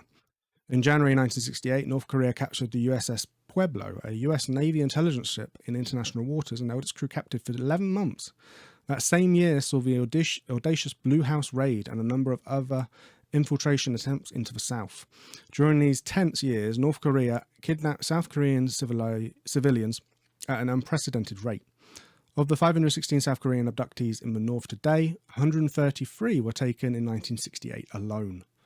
These abduction skirmishes and raids sought to draw South Korean and US resources away from the Vietnam War while sowing as much confusion as possible and testing resolve of ROK-US alliance. On December 11, 1969, North Korea executed its most audacious abduction scheme. A North Korean agent hijacked a Korean Airlines flight and forced the pilots to land in Pyongyang. After 66 days, 39 of the 46 passengers were allowed to return to South Korea, but the 4 crew and 7 remaining passengers were not allowed to leave. They were kept in North Korea because they had skills that could be of use to the regime. Their families and friends never saw them again. To illustrate how North Korea justified their actions to the world, it is helpful to look at a specific case of how their diplomats spun the events. On February 15, 1974, 2 South Korean fishing vessels, the Suwon-ho 32 and the Suwon-ho 33, were attacked by North Korean Navy. The former boat was sunk while attempting to escape, and the latter was captured. Later that month, the UN Military Armistice Commission held a meeting with the North Koreans to discuss the issue. The 2 sides retelling of the incident is revealing. UN. At 10:03 hours, Suwon-ho 3 radioed ashore, and its location was indicated by the picture clearly in international waters some 30 nautical miles from North Korea. It also reported that one of your side's gunboats and opened fire from a distance of approximately 1 mile. As a result of this unprovoked attack, the Suwon-ho 32 was sunk. Following this, your gunboat forced the innocent unarmed Suwon-ho 33 to accompany it towards North Korea. DPRK, the spy boats of your side, disguising themselves as fishing boats, doggedly refused to comply with the repeated demand for our People's Army naval vessel on routine patrol duty in the Western Sea for the withdrawal from our coastal waters. Upon the disclosure of their true colours, your side's spy boat, Swan 32, hurriedly veered to the southwestward to flee and rammed her stem. Is that stern? No, it's stem. Against our naval craft, which was just turning sideways, and another spy boat, Swan 33, was captured by our side on scene of the incident. In February 2014, 40 years after he was kidnapped, Cho Young-chul, one of the crewmen of the Suwon-ho 33, was allowed to briefly reunite with his relatives during one of the rare gatherings of separated families organised by North and South Korean governments. For most families of abducted fishermen, however, the fate of their loved ones remains unknown. Total abduction episodes by location. So yeah, in the sea seems to happen a lot, but on land as well. Very interesting. And in different places. Covert expansion phase, 77 to 90s. Beginning in the mid-1970s, the nature of North Korean abductions by South Koreans changed significantly. The mass abduction of South Korean fishermen virtually ceased by 1975, but it was followed by the first abductions of Japanese citizens in 1977. While the overall number of abductions declined, the geographic scope of the abductions expanded as the regime's agents went beyond the peninsula to abduct their victims. South Korean citizens from as far away as Europe and North Africa were now targeted, and the regime began to systematically abduct non-Koreans, especially young Japanese.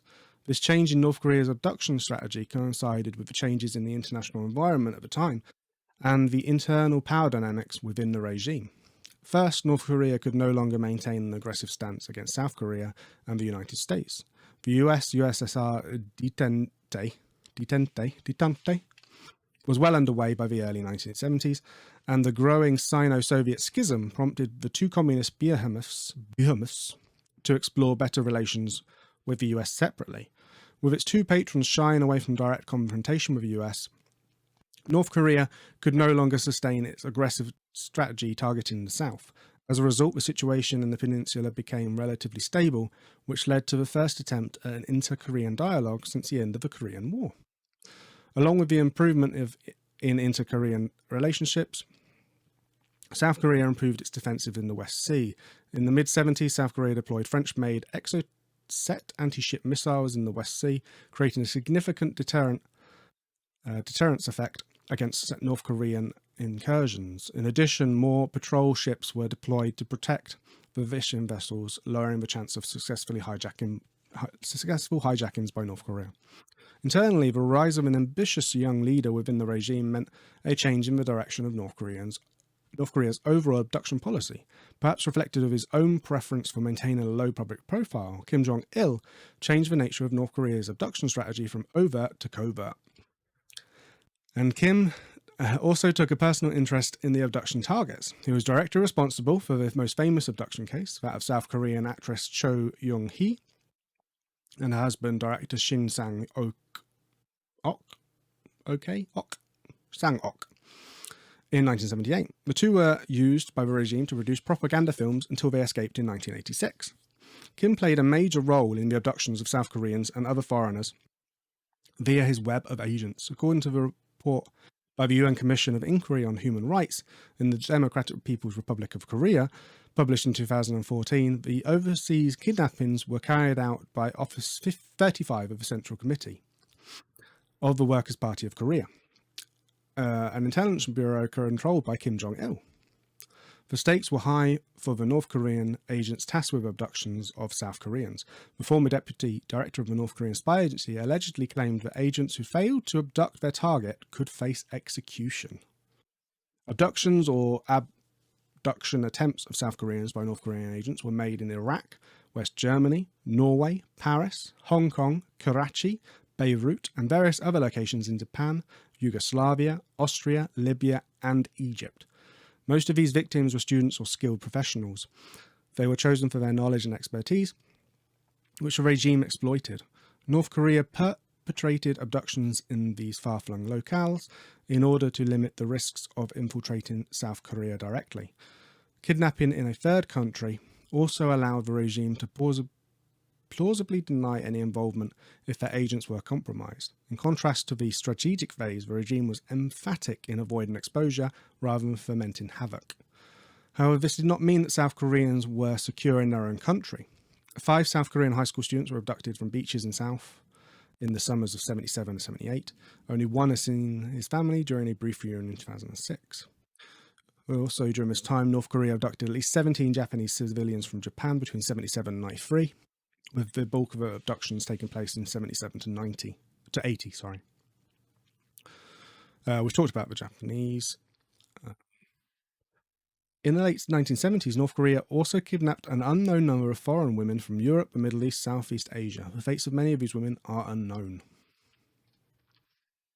Defensive phase, 1990s to today. With the collapse of the North Korean economy in the 1990s, the regime's ability to conduct complicated missions abroad was severely curtailed. It also became increasingly difficult to abduct citizens from South Korea and Japanese coasts. As both countries modernized their maritime defenses, packaging abductions as defections for propaganda purposes also lost its meaning as Korea's economic situation became increasingly desperate, and even the North Korean public stopped believing the regime's propaganda. The current period can be described as a defensive phase, for North Korea's kidnapping strategy over the past 20 years has forced on individuals who posed a direct threat to the regime's stability. For this end, North Korea has targeted North Korean defectors and South Korean religious and human rights activists working in the Chinese-North Korean border region, specifically those helping North Koreans defect to South Korea. Abducting and bringing the victims to North Korea across a porous border is not a logistical challenge for the agents. The cost of abduction operations is thus relatively low, and as a result, abduction plays a valuable role in the state's security policy. Those captured and brought to North Korea likely face harsh retribution by the regime.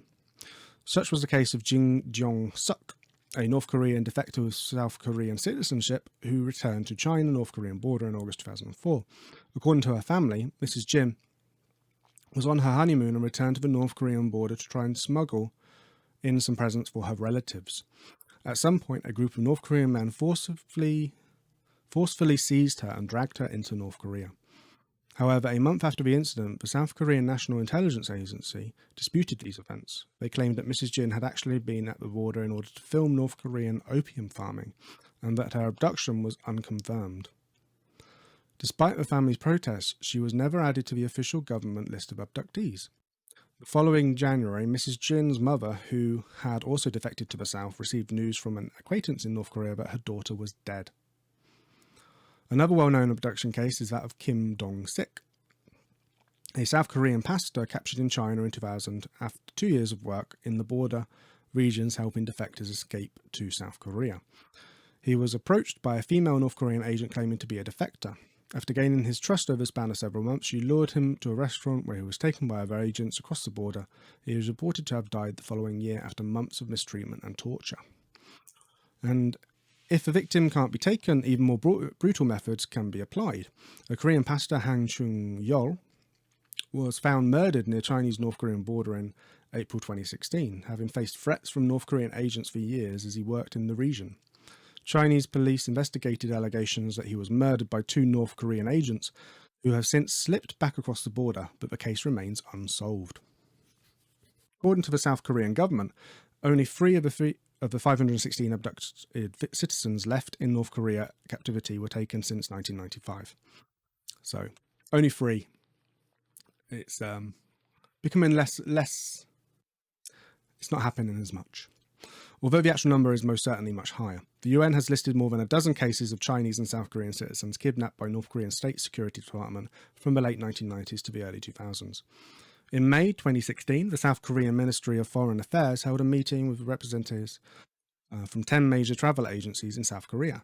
They had been summoned for a briefing on the threat posed by North Korean agents abducting South Korean citizens in northern China. The meeting was prompted by a series of threats from the North Korean regime to kidnap South Korean citizens abroad as retaliation for a mass defection of workers from the North Korea-owned restaurant in China the previous month. One source claimed as many as 300 North Korean agents had been dispatched to the border regions in China to track and abduct unwitting South Korean tourists and activists.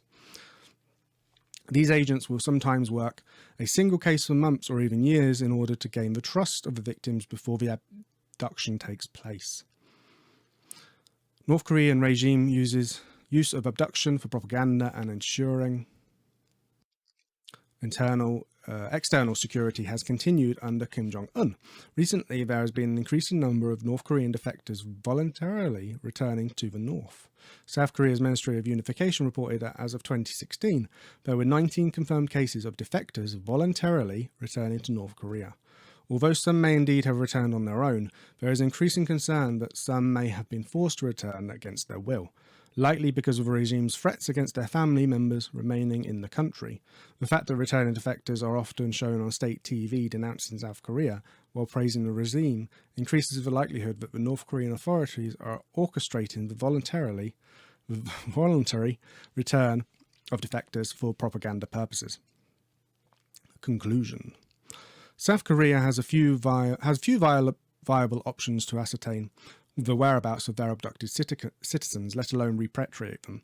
North Korea either insists that the abductees have defected to the north voluntarily, or refuses to acknowledge that they were taken in the first place. And the tendency by the South Korean government to downplay the abductee issue to focus on the larger goals of denuclearization and unification only exacerbates the problem of collective amnesia about the abductees. While the world is looking the other way, North Korea has continued to use abductions as a foreign policy tool. In fact, it may be entering a 4th phase in which the regime unlawfully detains foreigners who enter North Korea voluntarily. Today, North Korea holds 3 foreign citizens in detention for what it claims are crimes against the state. These are Korean-American Kim Jong-chul, Kim Sang-duk, and Kim Hang-song. One, a Korean-Canadian pastor, Lim Hyung-soo, was released in 2017 after being detained since 2015. American detainees like these have been used as bargaining chips by the regime to leverage high-level meetings from American leaders, as when former President Bill Clinton visited Pyongyang in 2009 to free American journalists Laura Ling and Eno Lee. But the North Korean regime may have overplayed its hand. An American college student, Otto Warmbier, who had also entered the country voluntarily but was detained by the North Korean authorities for arbitrary reasons in 2016, died soon after being released to his family in June 2017, having apparently suffered a catastrophic brain damage during the early stage of his detention. While his death galvanized the American public's opinion and put a spotlight back on the issue of abductees, his case is baffling, as releasing him in the comatose state would have furthered no conceivable strategic aim of a regime and was thus an outlier in these detainee cases. In order to prevent the North Korean regime from engaging in further use of abductions as a policy tool, policymakers and the media should increase public awareness of this issue. The South Korean government and the international community in particular should take the following steps to prevent further abductions from happening in the future. A bunch of different points. Hang on. Is this whole video a conspiracy to make people believe? It's just one big conspiracy after another. Right, that was a really long article and a lot longer than I thought it was going to be, but I felt like it was worth reading. And I did. So, like I said before, we're not going to do a Wikipedia article of the week. Season 2, we're doing picture of the week. And not all of these pictures are going to be very nice. And this one isn't. And I felt because of this is a serious episode, we should have a serious picture for this one. And what there's something called the World Press Photo. And it's just one of the best photos taken for press reasons. And for whatever reason, I chose this one. It's quite a striking photo. It's not very nice. And it is of a poor lady. So let's just read a little bit about it. So 16th of November 1985. So this was 1985 or 1986's winner. Amare Sanchez, 12, is trapped in the debris of the Nevado del Ruiz volcanic eruption, while rescue workers who could not reach her were waiting for materials to arrive. She eventually lost consciousness and died of a heart attack. On the 13th of November 1985, the Nevado del Ruiz, a 5,000-metre high volcano in the Los Nevados National Park, erupted. The explosion produced several flows of mud and debris, which raced down the slopes of the volcano and through the river valleys. The town of Amarillo was swallowed, killing 25,000 people. She was caught in it. She was trapped, and they couldn't get her out, and much of her lower half was trapped really badly. So even if they had got her out, she was probably still going to pass. But she was conscious and awake for a very long time. I believe there is video of her talking. But I always come back to this photo. It's very striking. It's scary and ethereal. And definitely worth talking about so that her memory's not lost. This has been a very serious episode.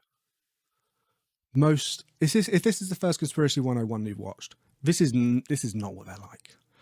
But occasionally we need to take things seriously. Some conspiracies are true.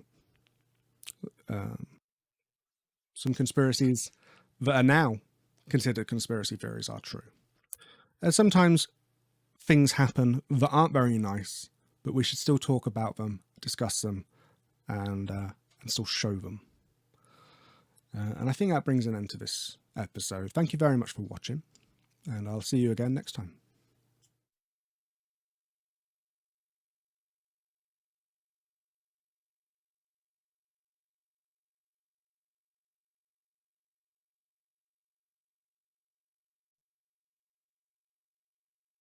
Hello, my name's Alex Witney and this is Conspiracy 101, and today we're going to be looking into the AZTEC UFO crash or hoax.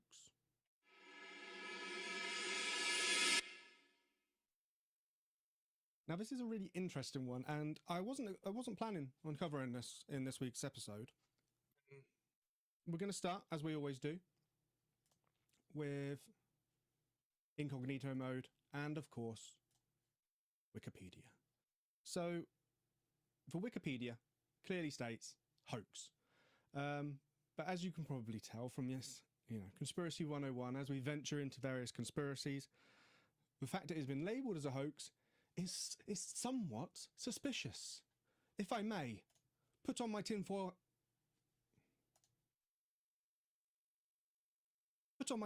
hat just for a moment. It's a bit dodgy, isn't it? Why Aztec, New Mexico? Why not Roswell? You haven't talked about Roswell yet.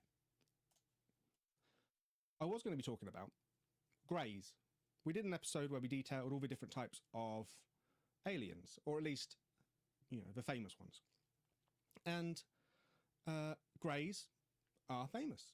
And as I was doing research into them and trying to find more information about their origins, whether fact or fiction, one of the things that came up was the Aztec, New Mexico UFO hoax.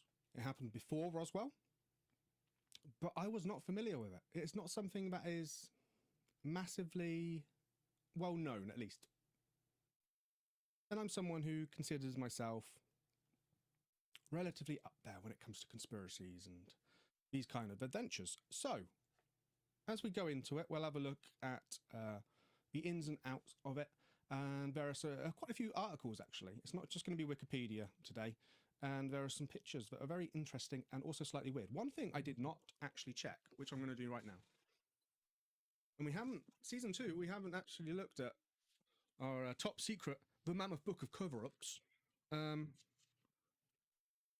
Alien abduction is in there, but does it have a little glossary of that? No. Something Malcolm X. Right. Alien abduction is there. Introduction. Do we have Aztec? Now this is the place. It's not the civilization. Alien abduction. Roswell is obviously in here. And as we get to Roswell, maybe I'll read that, but I don't think abduction is going to have anything. Okay. Well, that was fun, wasn't it? What a nice little adventure. Anyway, let's begin. Let's zoom in so people can read along if they want to. The Aztec, New Mexico UFO, sometimes known as Other Roswell, was a flying saucer crash alleged to have happened in 1948 in Aztec, New Mexico. The story was first published in 1949 by author Frank Scully in his Variety magazine columns, and later in his 1950 book, Behind the Flying Saucers. In the mid-1950s, the story was exposed as a hoax fabricated by two confidence men, Silas M. Newton and Leo A. Geber, as part of a fraudulent scheme to sell supposed alien technology. Suspicious. Beginning in the 1970s, some ufologists resurrected the story in books claiming that the purported crash was real. In 2013, an FBI memo claimed by some ufologists to substantiate the crash story was dismissed by the Bureau as a second or third-hand claim that we never investigated. Suspicious. This is the memo. There is an actual FBI website link discussing it. Suspicious. Oh, my earpiece is annoying. I'm just going to take it out. Unrelated to the FBI story. So let's talk about this. This is a very small Wikipedia. So we'll go through it in its entirety, and then we'll look at the different articles and people talking about it. According to Scully, in March 1948, an unidentified aerial craft containing 16 humanoid bodies was recovered by the military in New Mexico after making a controlled landing in Hart Canyon, 12 miles northeast of the city of Aztec. The craft was said to be 99 feet, 30 meters, in diameter, the largest UFO to date. Scully named as his sources two men identified as Newton and Geber, who purportedly told him the incident had been covered up and the military had taken the craft for secret research. Scully wrote that the crashed UFO, along with other flying saucers captured by the government, came from Venus and worked on magnetic principles. According to Scully, the inhabitants stocked concentrated food wafers and heavy water for drinking purposes, and every dimension of the craft was divisible by 9. Okay? Science, right, everything's divisible by 9 if you try hard enough.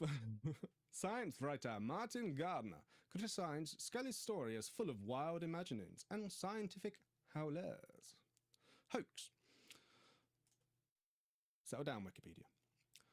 During the late 1940s and early 1950s, Silas Newton and Leo A. Gaba travelled through AZTEC, attempting to sell devices known in the oil business as doodlebugs. Is that dowsing? That sounds like dowsing. They claimed that these devices could find oil, gas, and gold, and that they could do so because they were based on alien technology, recovered from a supposed crash of the flying saucer. This is a long con. Well, I guess if they were... maybe it's not that long. When J.P. Kahn of the San Francisco Chronicle asked the con men for a piece of metal from the supposed alien devices, they provided him with a sample that turned out to be ordinary aluminium. In that, does it spell it like the English? Oh my god. Oh, Jesus Christ, Wikipedia. Aluminium. So the actual proper one is the way English people pronounce it. In 1949, author Frank Scully published a series of columns in the Variety magazine retelling the crash story told to him by Newton and Gaba. He later expanded these columns to create Behind the Flying Saucers, a best-selling author Graham Hancock, that influenced public perceptions about UFOs. 4 years later, the hoax was exposed in True magazine. After the article was published, many victims of the pair came forward. One of the victims was the millionaire Herman Flada, who pressed charges. The two men were convicted of fraud in 1953. So this supposedly happened in 48, first published in 49. The fraudsters were convicted in 1953. Ufologists. Through the mid-1950s to the early 1970s, most ufologists considered the subject thoroughly discredited and therefore avoided it.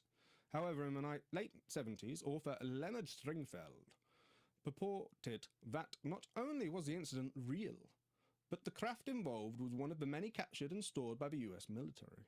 In later years, many alleged first-hand accounts of the Roswell crash contained the AZTEC crash story, with some claiming the craft was made of a material impervious to all heat. Maybe it was asbestos.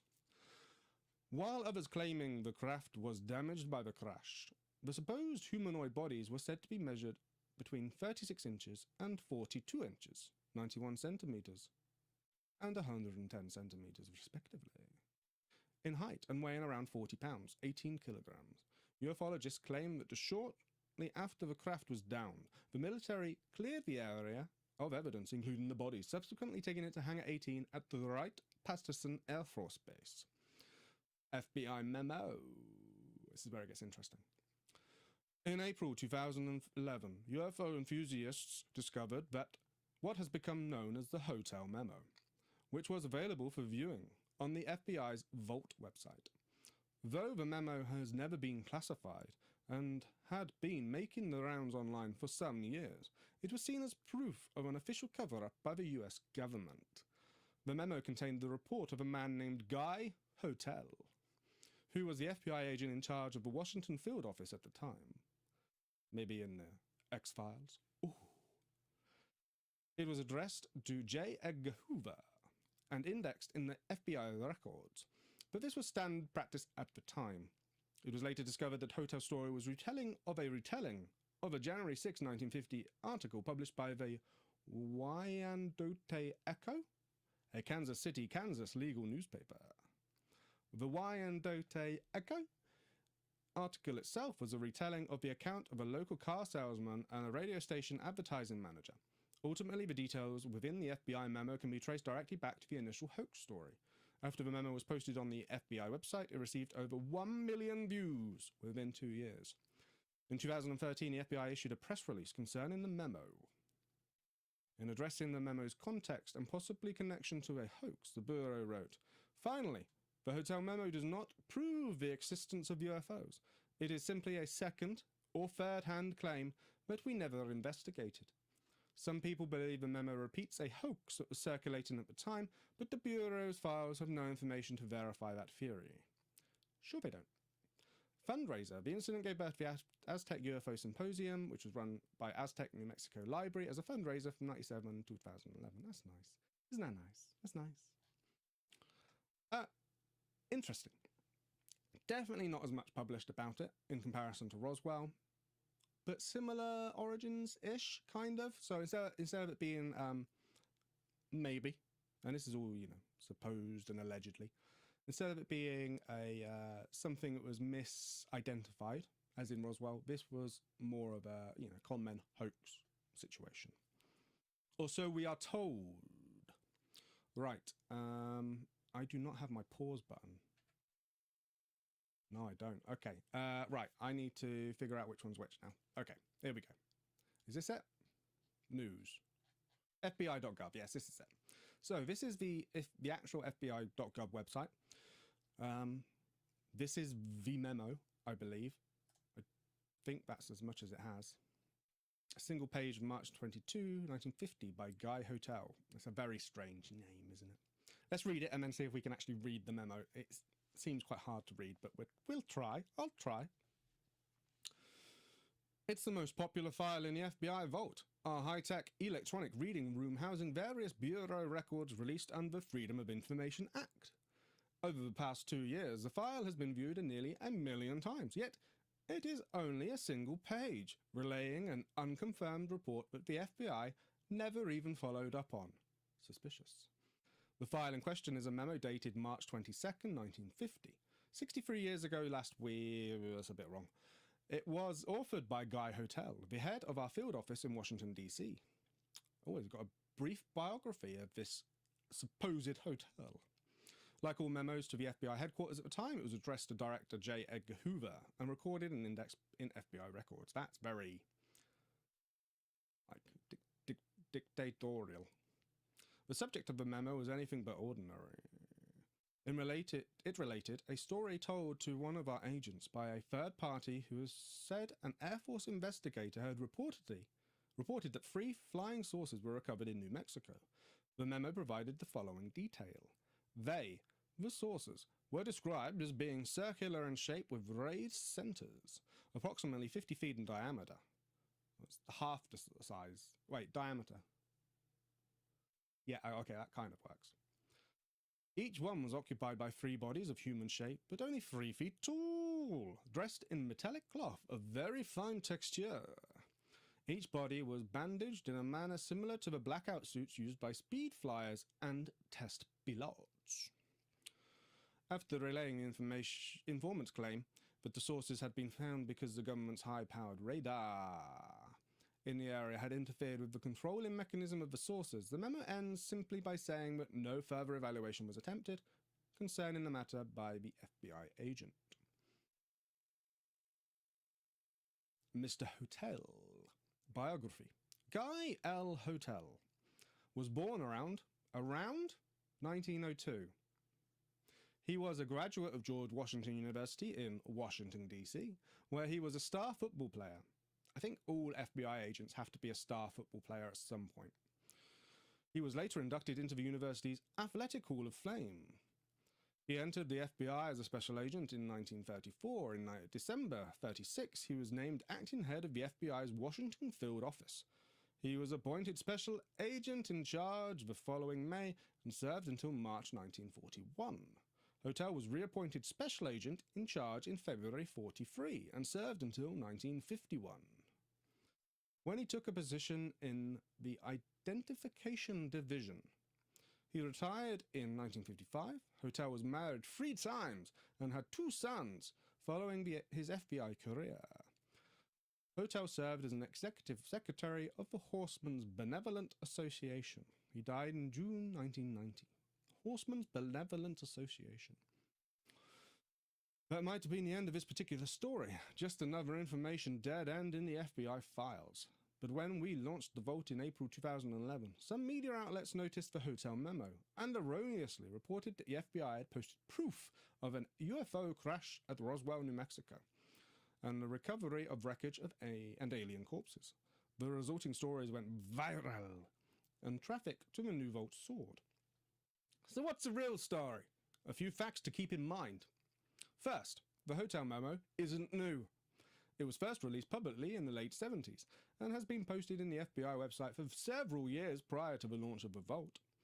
Second, the hotel memo is dated nearly 3 years after the infamous events in Roswell in July 1947. There is no reason to believe that the two are connected. An FBI file on Roswell, another popular page, we'll save that one for later, is posted elsewhere on the vault. Third, as noted in an earlier story, FBI has only occasionally been involved in investigating reports of UFOs and extraterrestrials. For a few years after the Roswell incident, Director Hoover did order his agents, at the request of the Air Force, to verify any UFO sightings. That practice ended in July 1950. Sure it did. 4 months after the hotel memo, suggesting that our Washington field office didn't think enough of the flying saucer story to look into it. Finally, the hotel memo does not prove the existence of UFOs. It is simply a second or third-hand claim that we never investigated. Some people believe the memo repeats a hoax that was circulating at the time, but the Bureau's files have no information to verify that theory. Sorry, no smoking gun on UFOs. The mystery remains.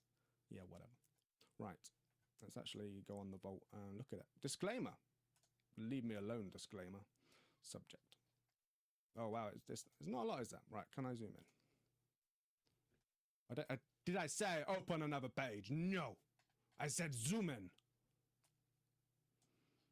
There we go. Is that zooming in at all? It's kind of zooming in. Oh, my God. FBI, come on, sort your website out.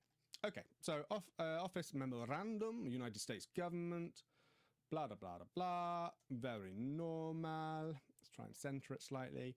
March 22nd, 1950, from a guy called Guy Hotel.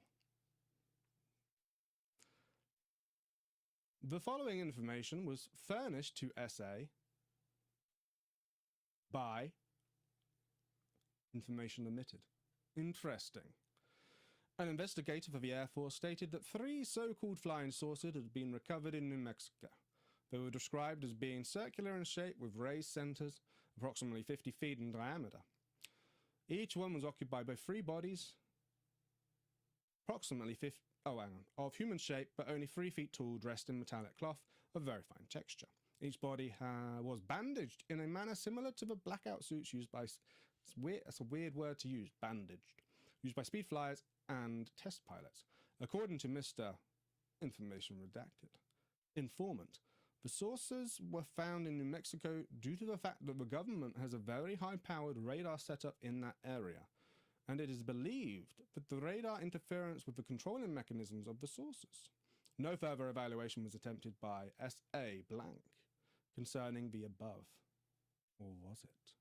Well, we don't really know. That's one of those things, isn't it? Right. Let's get rid of a few of these pages and have a look at some of the articles concerning it. So this is the Albuquerque Journal. This was posted in 2020. The truth is out there. AZTEC is home to another purported alien crash landing site within New Mexico. And this is beautiful. On the actual site, someone's made a little alien face. Isn't that nice? An alien head rock formation marks the alleged spot of the AZTEC UFO crash. AZTEC, New Mexico, with a population of about 6,500, is a tidy community a few miles east of Farmington. The nearby AZTEC Ruins National Monument stands monumentally still. The AZTEC Museum and Pioneer Village features such century-ago items as a historic barbershop, antique telephone equipment, various fossils, and minerals. Something else, something much darker, draws tourists here. On the night of March 25th, 1948, a flyer saucer allegedly landed on a lonely mesa in the Hart Canyon 4 miles distant. There's a plaque where it put down.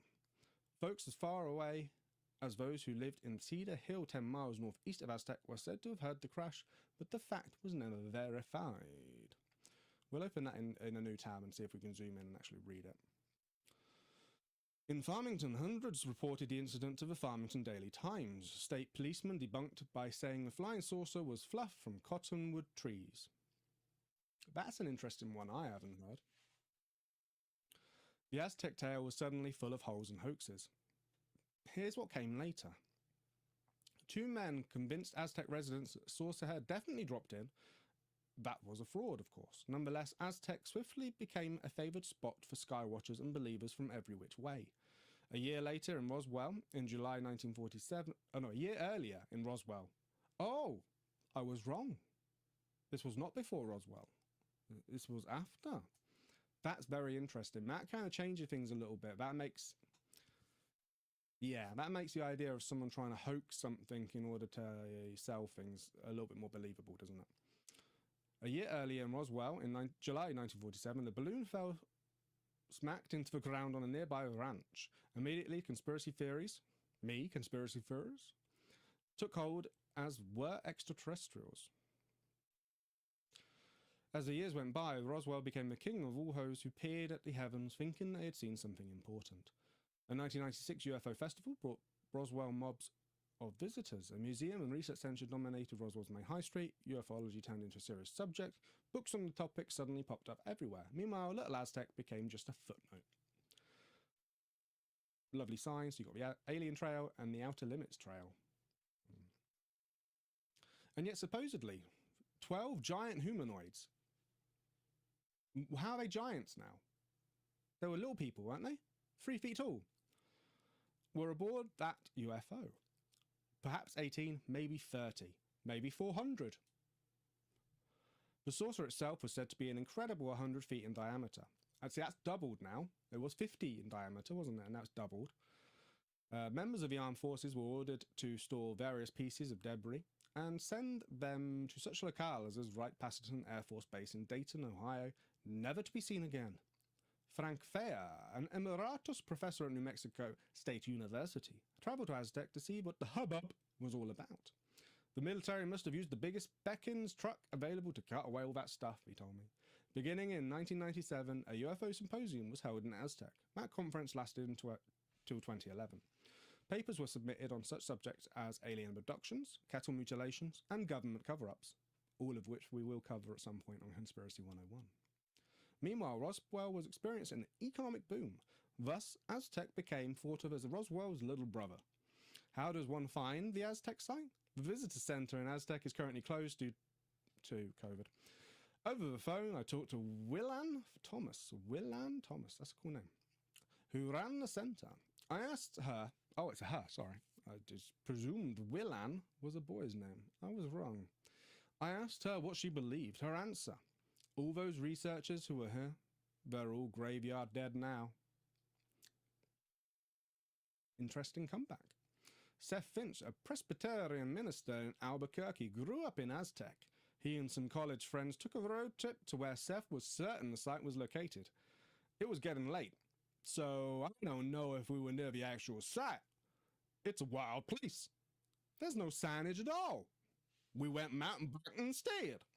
I don't know if that's a perfect Aztec accent, but it's certainly an Albuquerque one. In mid-October, my wife, all right, humble brag, we're all married, mate, get over it, and I met up with another couple from Albuquerque, hello, and drove along a gritty gravel road in Aztec for 6.5 miles. Not a single building could be seen, save for oil and gas operations. I waved to the driver of a pickup truck to stop. Do you know where the UFO trail is? I asked. He shook his head and said, I've been living here 7 years and don't know what you're talking about. I thanked him, and onward we went. We hiked up past fallen cedar branches and down the rocky paths. After 4 hours of looking, we came to a clearing. There stood the celebrated plaque that had been installed in 2007. It is certainly not a wall plaque. Rather, it appeared to be a lectern, the sort you might see in a college classroom. A few feet away lay a curious circle of rocks. Were those rocks put there by aliens? I wondered. Nah, probably not. I like his sense of humour. That's very me, that is. Right, we'll have a look at that in a second, but I want to know who wrote this. Toby Smith. Thank you, Toby. That was very good. Right, let's see if we can zoom in. The recovery at Hart Canyon. On or about this site, On March 25th, 1948, a spacecraft of origins unknown crashed or landed on this messer. It is alleged that the Los Alamos radar station in nearby El Vado, New Mexico, tracked the errant landing to the site. A high-security recovery operation led by the Air Force and 5th Army Division was responsible for the removal of this craft. The recovery operation took approximately 2 weeks, with all the remains being taken to Los Alamos, the laboratory for scientific study and evaluation by some of the world's leading scientists. Later, it was rumored to have been taken to Wright-Patterson Air Force Base in Dayton, Ohio. The recovery of this craft by the US government and military was one of the most secretive recoveries of a spacecraft with origins unknown since the similar recoveries in Roswell, New Mexico 8 months earlier. The spacecraft was approximately 100 feet in diameter and 18 feet tall. It was one of the most intact crafts that the government has recovered at that time. Sadly, all occupants, as many as 16, died as a result of this crash, making the full disclosure of both purpose and origin all but impossible. This plaque has been placed here to bring awareness to an event that has been kept secret for 59 years and is a significant part of our national history. Scott and Suzanne Ramsey, March 25th, 2007. Thank you very much, Scott and Suzanne Ramsey. That's a really nice plaque. God knows what's going on with this. Is this meant to be here? Has that happened? Did nature do this? Was this the coronavirus? Or was it it kind of looks like glue, doesn't it? It looks like they've repurposed it. It was something else, and they've sort of just scratched shit out of that. Right.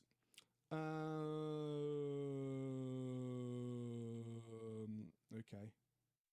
Let me just have a look at... So we have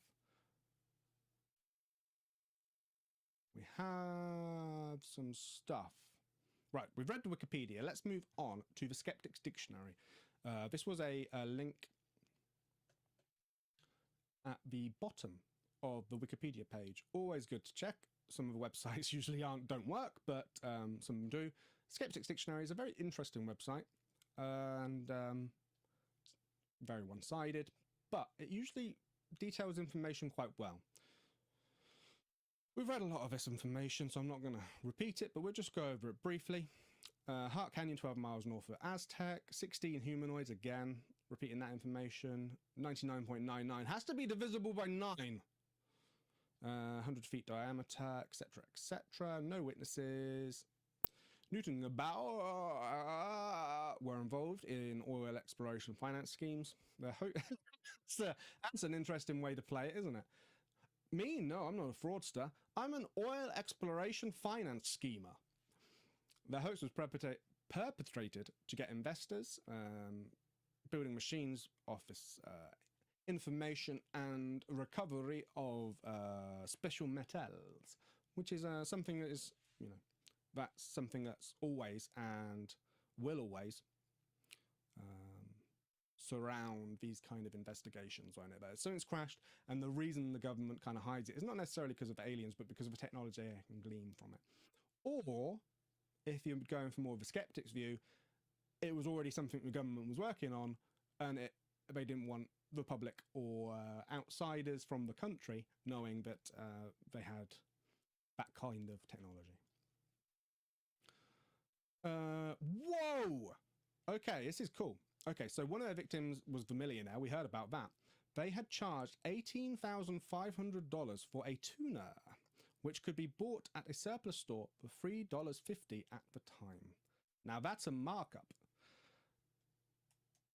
Oh, in modern money, that's got to be pushing 50 grand, isn't it? You can put it into the things. I'm not going to. The Aztec story was revived in 1986 by William Steinman and Wendell Stevens in their privately published book called UFO. That's a nice way of putting it. Privately published. Not self-published, privately published. UFO Crash at Aztec. Read again in 1998, and then it kind of snowballs, doesn't it? So lots of people kind of read it. Citizens of Aztec have seen how Roswell turned out, and they wanted a bit of that cherry pie. So they took it. So, we've got two more to look at. that is the one I want to look. This is so this is a really weird one. Right, we do the second because this is the one that has the picture, and I want to do that last.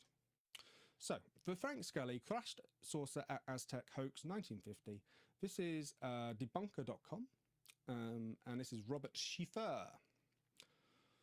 This is his book, Frank Scully, that he wrote about it, and he seems to be, so far, not a fraudster or a hoaxer, but an innocent bystander who just happened to make money from selling his book.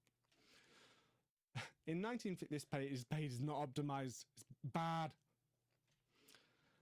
In 19, look at it. Oh boy, I have to zoom right out just to get it. I'm just going to zoom in and then scroll. It won't even let me scroll. Oh wow, it's bad. This is bad website design. It's bad website design. Usually, I'm all for the ones that kind of look like from 1996. Not so much at the moment. In 1950, Frank Scully's book Behind the Flying Saucer was published. It was the first to claim that the saucer had been recovered by US government. It's really interesting. You can read it here as an ebook for free. And yeah, you can download it and it's there. If you want to read it, you can. Which is awesome. From my book, UFO Sightings. Of course he's got something to sell. How do you think he pays for this website? Okay.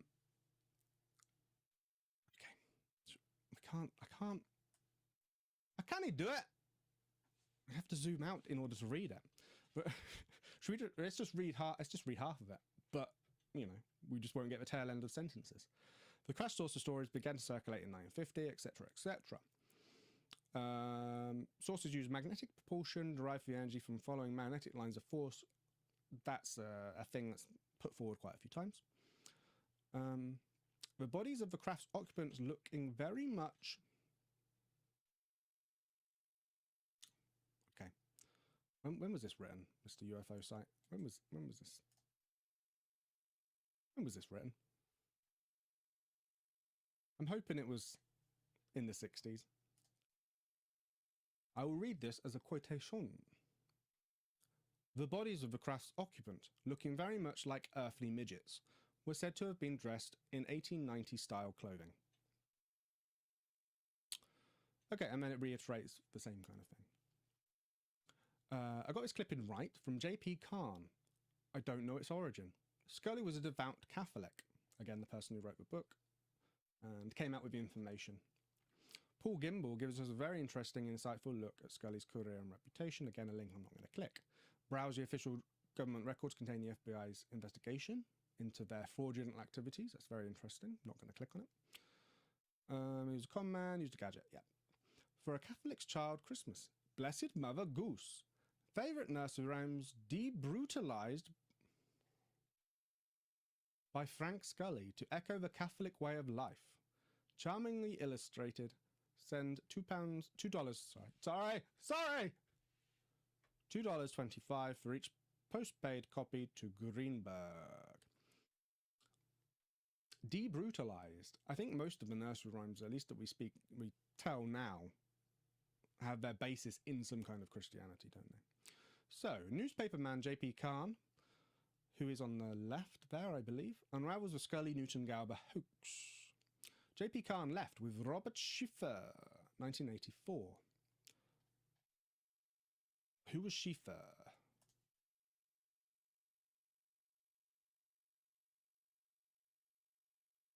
No, it was Newton and Galba, wasn't it? Who are you, Schiffer? Kahn's original article in the True magazine, September 1952, Flying Saucers and the Mysterious Little Men. You can read this as well, which is very interesting. Flying Saucers and the Mysterious Little Men by J.P. Kahn. It's really cool. And it goes into the information basically about it. There's Mr. Galba with his fancy whatever gimmick. Switch trick disc at left, 5 cents a piece, the unknown metal. Flying Saucers and the True. Sounds like a great band. For the author, Silas Newton drew dimensional sketch of the first saucer that landed in the diagram. System of 9s. Has to be divisible by 9, otherwise it will not work. Wow, look how long this article is. This is when they did article. Let's ask anyway, just in case.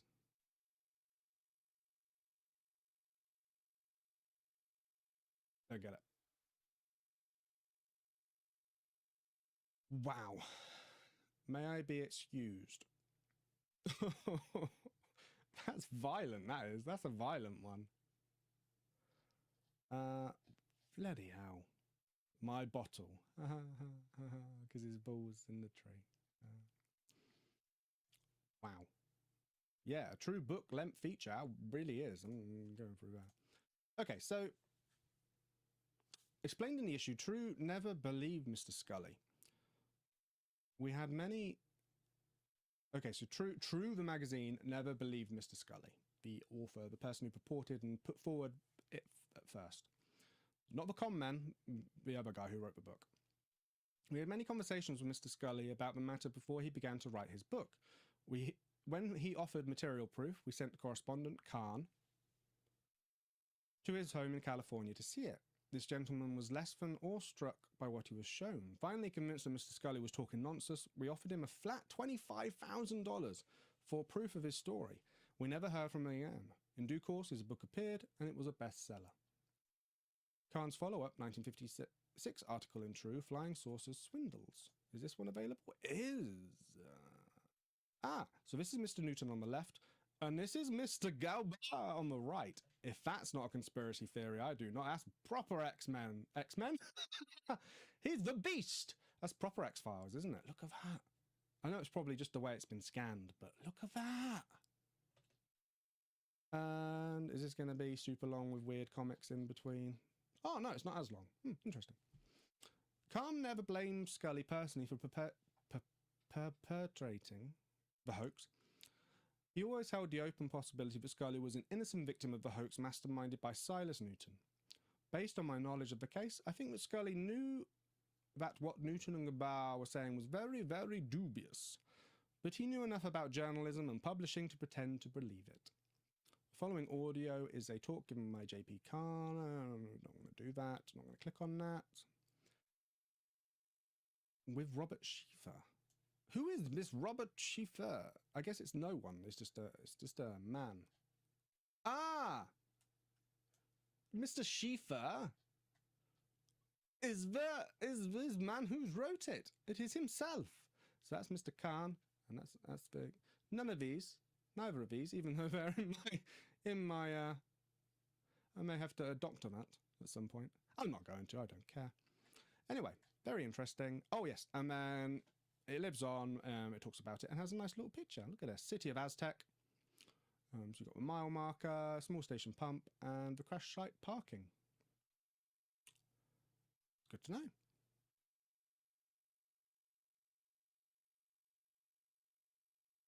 This is the last one.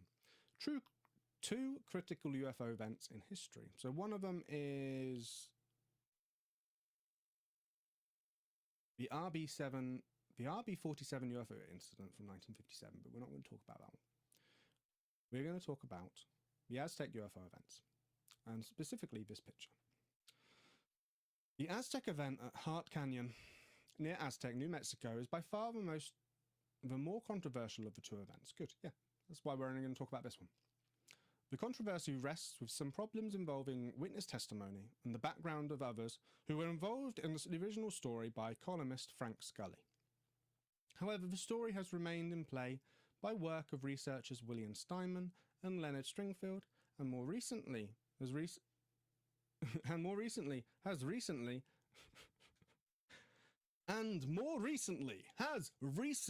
gained great traction by the hard work of researchers Scott and Susan Ramsey, as reported in their book The Aztec Incident Recovery at Hart Canyon. So Hart seems to be spelt in lots of different ways. Scott and Susan Ramsey were the people who did the plinth. Very interesting. They love Aztec UFOs. The short synopsis of the event is that a saucer of about 100 feet in diameter was discovered by oil workers sent to the Hart Canyon to extinguish a brush fire threatening oil wells in the area. Nearby was a strange craft resting on a mesa. The oil workers inspected the craft, which appeared to be made of a light but extremely strong metal without seams or fasteners of any kind. A small broken porthole was located, and the workers could see a number of small occupants that seemed to be burned or charred. More layers keep being added onto it, don't they? The military soon arrived and sealed the area. The men, along with the 2 police officers who had been summoned by the workers, were admonished by military personnel. What they saw was a matter of great national security and highly classified. They were told to never speak of the event to anyone, and there may have been an threatened, as has been reported by a number of individuals witnessing UFO events from that time period. Again, going back to one of the main skeptics' theories is that these were classified, a lot of these things, whatever they were classified in some way, and the US government did not want information about them in any way getting out, and liked the idea that aliens were used to describe them because it's an easy out. This is a very complicated story with limited witnesses, most of which are now deceased. However, newly discovered evidence, along with a dedicated work of researchers Scott and Suzanne Ramsey over the last 10 years, have started to convert many who thought this event was a hoax. Again, the flip-flopping, the moving back into maybe it wasn't a hoax. So, just one of the images in a series of photographs all kind of look the same. I've seen a few of these different photos and I can't find any more other than this. If you have access to them, please send them to me. Or not, I do not care. I do care. I don't know why I said that. It's the hard exterior to a soft inner shell. So, just one of the images in a series of photographs that supposedly document the charred remains of a head and torso from the 1948 crash, which were claimed to be extraterrestrial. The photos were taken by a former naval photographer who was flown in to document the site. Images in the public domain via UFO evidence. I have tried to look for that and could not find it. So this is apparently the charred remains of a head, wireframe glasses, maybe, 2 conductor cable. I don't know why it's highlighting them. This is meant to be the head and then the torso. How they could possibly tell, maybe the other 15 or so other aliens were less charred, and you could tell that they were wearing 1890s clothes, but who knows? Who knows? Oh yeah, detail of photo 1 highlighting terrestrial hardware. Very interesting. Whether this is actually of the time or not, again, very hard to see. Right. Let's end it on this is beautiful. Flying saucers and the mysterious little men. Very interesting, often overlooked period in ufology. Whether or not it is true, I'll leave you to be the judge. But as always, before we leave today, we're going to be doing Picture of the Week. And I have, and will, talk about this in more depth later. But we're going to be talking about, or looking at, some pictures of Göbekli Tepe. And I've had to change a few settings. I don't have Mr. Graham Hancock's lovely dulcet tones to talk us through this. But these are some pictures of Göbekli Tepe.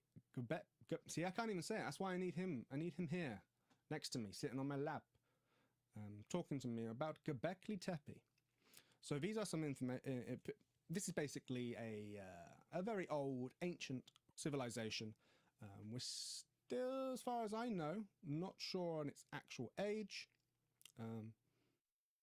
But could be very, very old. Could have been one of the earliest civilizations. It's in Turkey.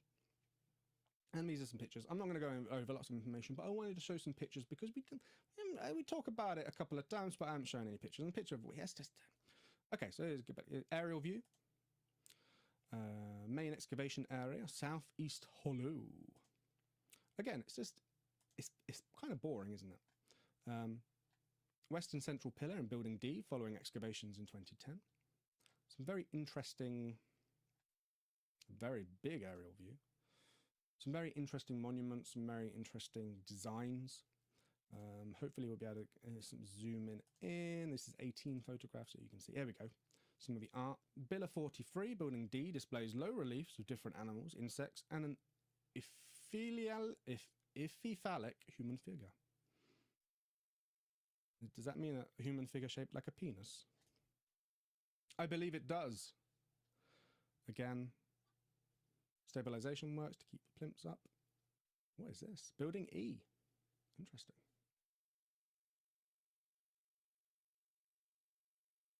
But yes, Mr. Hancock loves this because this is an indication that the timelines, or at least when it was first found, is the timelines were maybe not what the majority,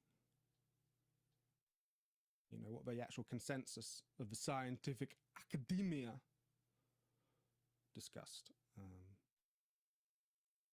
Low reliefs of wild animals, reptiles, and birds covered in its entire south-facing broad side. Beautiful. I love it. And that's the end. A nice little taster for when we eventually talk about Göbekli Tepe, which may or may not be next week. New episodes every Saturday. Thank you very much for watching, and I shall see you next time.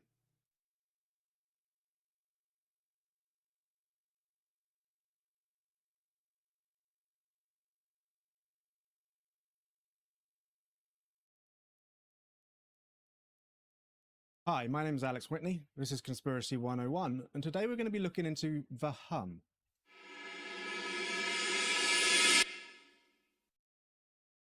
So this is a bit of a strange one, and something I actually, unlike most of the conspiracies we talk about on this show, something I have an actual experience of. The majority of the things we talk about, aliens, government conspiracies, etc., etc., I don't really have a say into it. A lot of the stuff happened previously in the past, rather than previously in the future. However, this one I have, and if you know what it is, then you'll know that it's not necessarily uncommon. But as always, we will start with incognito mode and move straight away into the Wikipedia on the hum. The hum is a name often given to widespread reports of a persistent and invasive low-frequency humming, rumbling, or droning noise not audible to all people. Hums have been reported all over the world, including the United States, the United Kingdom, Australia, and Canada. They are sometimes named according to the locality where the problem has been particularly publicized, such as the Taos hum in New Mexico and the Windsor hum in Ontario. The hum does not appear to be a single phenomenon. Different causes have been attributed, including local mechanical sources, often from industrial plants, as well as manifestations of tinnitus or other biological auditory effects. So what we're going to do, now that you roughly know what the hum is go through some of the possible explanations, some of the local localities that they are, as detailed in this Wikipedia article. We've also got a couple of publications I'm going to read through. And then, hopefully, to finish it off, we will search for some examples of the hum, or at least try to listen to some variations of it. So, description.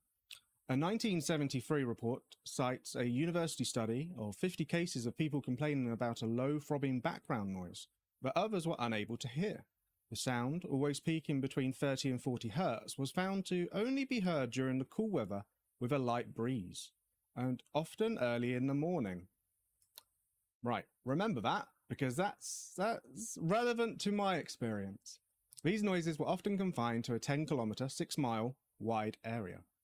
The Taos hum. I'm guessing I'm saying, I guess it's Taos. I do not know. A study into the Taos hum in the early 1990s indicated that at least 2% could hear it. Each hearer had at a different frequency between 32 Hz and 80 Hz, modulated from 0.5 to 2 Hz. Similar results have been found in an earlier British study. It seems possible for hearers to move away from it, with one hearer in the Taos hum reporting its range was 30 miles. there are approximately equal percentage of male and female hearers. Age does not appear to be a factor, with middle-aged people more likely to hear it. The Auckland hum. In 2006, Tom Moir, then of the Massey University of Auckland, New Zealand, made several recordings that appeared to be the Auckland hum. His previous research using simulated sounds had indicated that the hum was around 56 hertz. Ooh, okay. We might come back to those. It sounds like they've actually got them. The Windsor hum. In late 2011, residents of Windsor, Ontario, south of Detroit, Michigan, began reporting a low droning vibration, sometimes loud enough to be irritating. One evening in 2012 saw 22,000 reports to officials. It was estimated that the sound was emanating from Zug Island, a heavily industrialized section of the River Rouge on the north bank of the Detroit River, which separates Windsor and Detroit. Canadian officials requested US assistance in determining the source, but local authorities were stymied by official refusals to allow access to the island. What's going on in the island, Kate? A steel mill operated by US Steel was the possible cause, but officials stated that no new equipment had been installed or activated around the time the noise became noticeable. However, when the blast furnaces were deactivated in April 2020, the noise went away as well. Spooky. Possible explanations. There is skepticism as to whether the hum exists as a physical sound. In 2009, the head of audiology at Adam Brooks Hospital in Cambridge, David Bailey, said he believed people's problems with the hum were based on the physical world about 1/3 of the time, and stemmed from people focusing too keenly on innocuous background sounds. The other 2/3 of the time, his research focused on... Hang on, let me read that again. About 1/3 of the time, it stemmed from people focusing too keenly on innocuous background sounds. Wait, what? Hum was based on physical world about 1/3 of the time. 2/3 of the time, it's innocuous background sounds. That's a terrible sentence. His research focuses on using psychology and relaxation techniques to minimize distress, which can lead to quieting or even removal of the noise.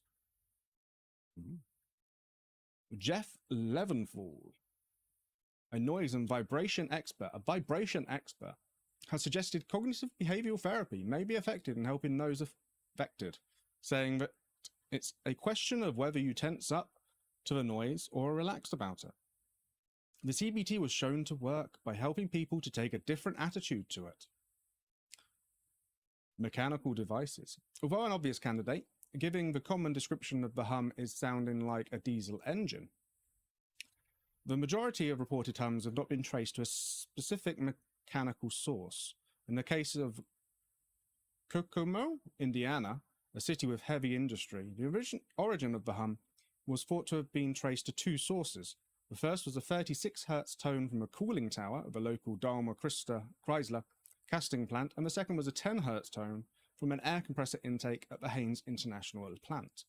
After those devices were corrected, however, reports of the hum persisted. 3 hums have been linked to mechanical sources. The West Seattle hum was traced to a vacuum pump used by Cal Portland to offload cargo from ships. After Cal Portland replaced the silencers on the machine, the reports of the hum ceased. Likewise, the Wellington hum is thought to have been due to a diesel generator on a visiting ship. A 35 Hz hum in Windsor, Ontario is thought to have originated from the steel plant we were talking about earlier. One hum in Myrtle Beach, South Carolina was suspected of originating at a Santee Cooper substation, almost 2 miles away from the home of the couple who first reported it. The substation is home to the state's largest transformer. One couple sued the power company for disruption the hum was causing them. The hum was louder inside their house than out, in part, they believed, because the house vibrated in resonance to the 60 Hz hum. In the lawsuit, it was claimed that the volume of the hum was measured at up to 64.1 decibels in the couple's home.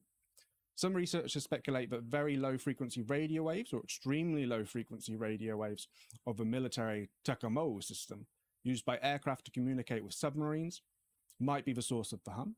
David Deming observes that the difficulty of locating a source of the hum could be attributed to its broadcast from moving aircraft in this fashion, although he notes that there have never been any reports of the hum around the US Navy's stationary broadcast stations, at Cutler, Maine and Jim Creek, Washington. Deming considers it significant that the hum avoids publicity. Ooh, it's sentient, often subsiding in response to an increase in local press coverage, and speculates that this may be a sign that the source is anthropogenic in nature. Interesting. Tinnitus.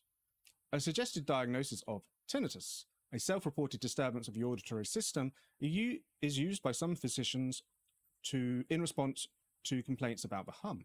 Tinnitus is generated internally by the auditory and nervous system with no external stimulus. While the hum is hypothesized by some to be a form of low-frequency tinnitus, such as the venous hum. Oh, blood through your veins. Some report it is not internal, being worse inside their homes than outside. However, others insist to be equally bad indoors and outdoors. Some people notice the hum only at home, while others hear it everywhere they go. Some sufferers report that it is made worse by soundproofing, e.g. double glazing, which serves only to decrease the environmental noise, thus making the hum more apparent. Spontaneous otoacoustic emissions. Some ears generate their own noises, called spontaneous otoacoustic emissions. Various studies have shown that 38 to 60% of adults with normal hearing have them, although the majority are unaware of these sounds. The people who do hear these sounds typically hear a faint hissing, cicada, insect sound, buzzing, ringing, especially if they're otherwise in complete silence. Researchers who looked into the Taos hum considered otoacoustic emissions as a possibility. The jet stream. Ooh. Philip Dickinson, great name, suggests an Institute of Biology conference in 1973 that the 30 to 40 hertz hum could be a result of the jet stream, shearing against slower moving air and possibly being amplified by power line posts, some of which were shown to vibrate, or by rooms which had a corresponding resonant frequency. Jeff Leventhal of the Chelsea College Acoustics Group dismissed this suggestion as absolute nonsense. Animals. One of the many possible causes of the West Seattle hum considered was that it was related to the midshipman fish, also known as a toadfish. A previous hum in Sausalito, California, also on the west coast of the United States, was determined to be the mating call of the male midshipman. However, in that case, the hum was resonating through the houseboat hulls and affecting the people living on those boats.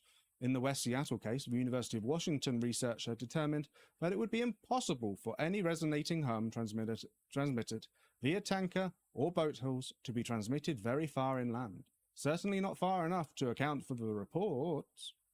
The Scottish Association for Marine Science hypothesised that the nocturnal humming sound heard in Hythe, Hampshire in the UK could be produced by a similar sonic fish.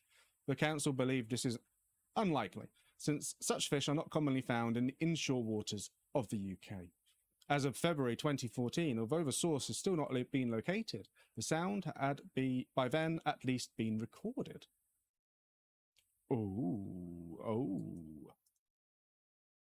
We shall have a look at that one.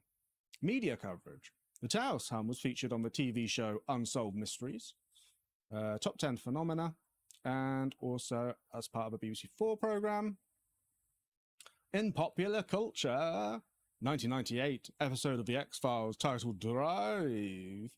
Agent Mulder speculates that extremely low frequencies, radio waves, might be behind the so-called Taos hum. And it's also in a episode of Criminal Minds. Excellent.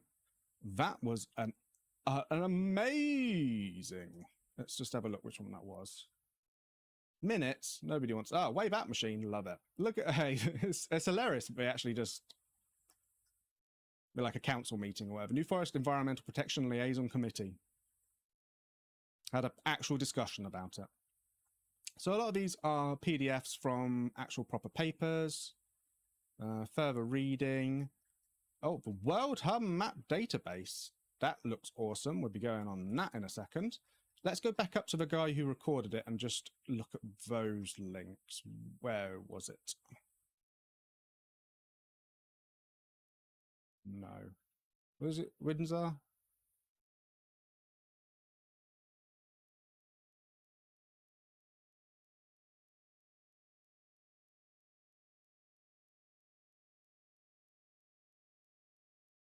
I hate this when this happens. And it happens a lot, because I'm on Wikipedia a lot.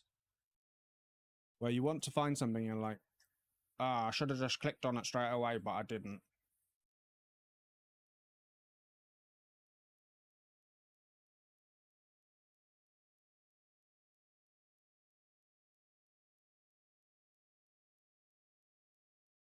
Ref, record, board, recipes. Ooh. Ah, there it is. It was the Auckland one. Right, so, where is it? This one? And was it 10? It was. Let's see if we can have a listen to it. Aha. There's some here. Will these links work? Or oh!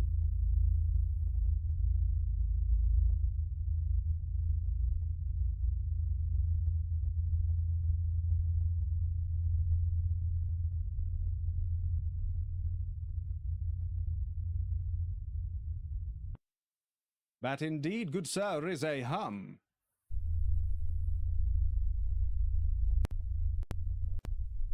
That's the exact same thing, just longer. Okay, so at least we know roughly what it sounds like now. Is this one have it? Click play to listen to the sound.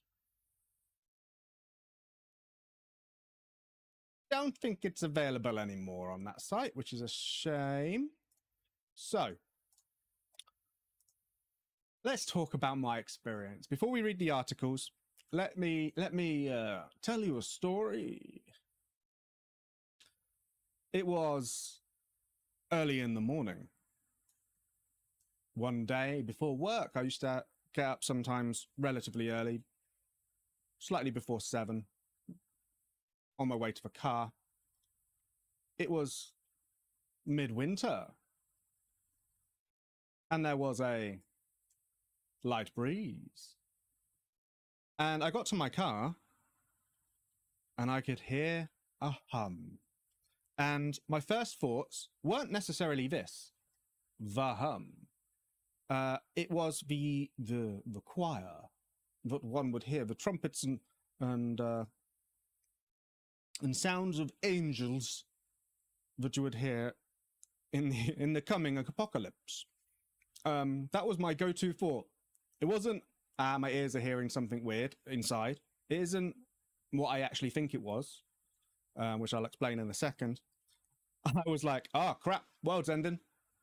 And then about 2 seconds later, I guess because it was early in the morning, I was like, hang on a second, this is weird. And I stood there outside my car and just experienced it.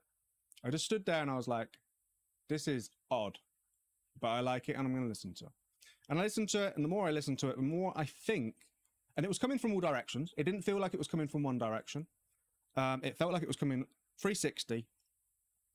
And what I think it was the wind, in whatever fashion it did, had picked up the sound of a local 5-6 miles away motorway. And because it was relatively cold still with that breeze, I think it had picked up the sound of that motorway, and for some reason it just increased its level, its decibels, and it plopped it down right on top of me in front of my car, or at least the surrounding area. Because the more I listened to it, the more it sounded like that drone of cars going. And it was relatively early in the morning, not necessarily rush hour yet, but close. But there would have been lots of cars on the roads at that time. And I stood there and I listened to it and I was like, yeah, that's what it is, isn't it? That's what it is. And so I brushed it off and didn't think about it. But now it's suddenly relevant. Isn't that fun? So before we try and listen to a couple more, let's have a look at the World Hum Map Database project, which is very interesting. Well, let me click on that and then zoom in now. Awesome. So this is all the different places. So scroll, and let's have a look. So not many in my area. So I'm in this region here. So there's a couple in Cambridge, the A1M, the local motorway I was talking about. So some of you seem a bit like Huntingdon, a bit industrious, not crazy like, you know, like Detroit and places like that.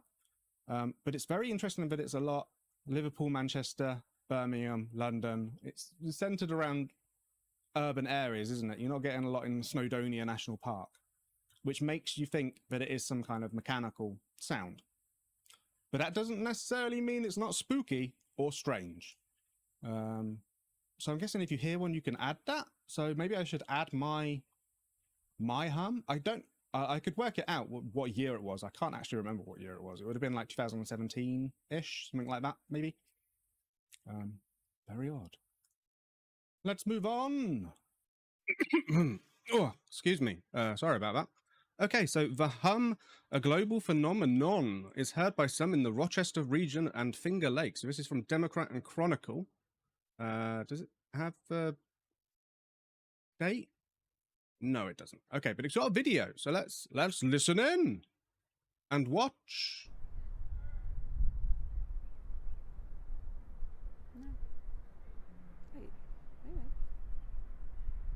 It's a major annoyance because once you hear it, once you pick up that sound, regardless of its level of volume and audibility, it is. I can't hear a sound bloody you can't thing. Get rid of.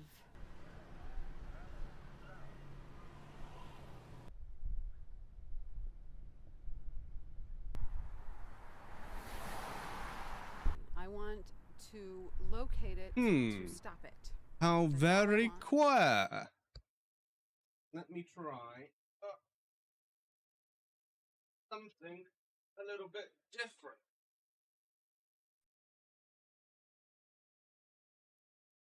That. Change my earpiece into the other ear. Oh, technology. Such a fatal flaw in humanity. Right, and then if I fiddle with the settings, as we do so often. Monitor and output. Close. Let's see if this works.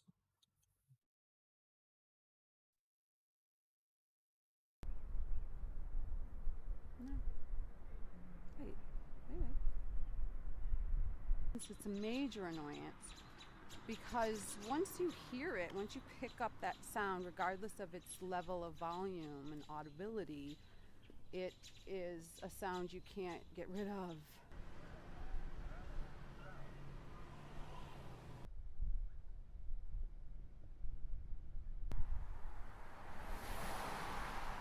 I want to locate it to stop it. That's all I want. I cannot live like this. I just can't. And I don't think anyone else in this neighborhood should have to either.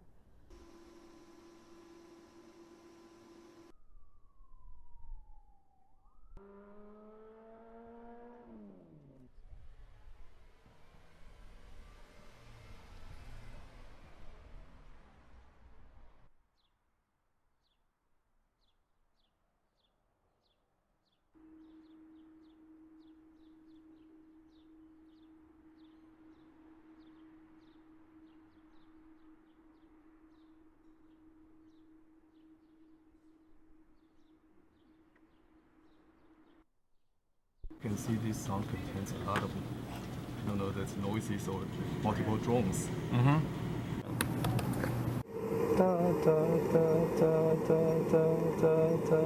another,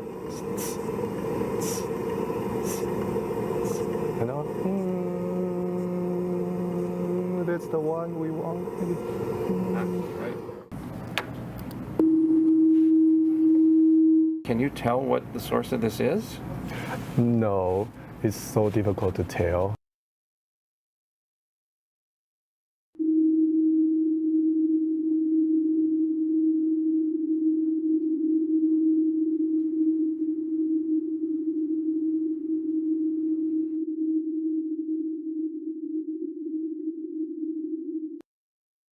Well, at least we heard something.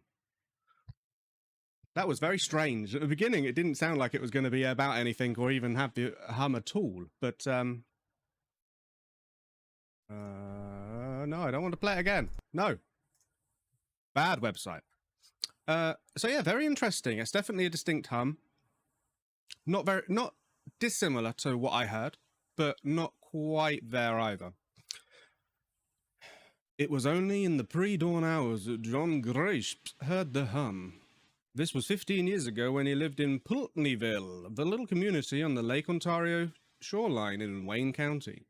But he and his wife heard the hum in Adirondack's well. So look, map showing 8,000 reports. So concentrated in the major cities and towns.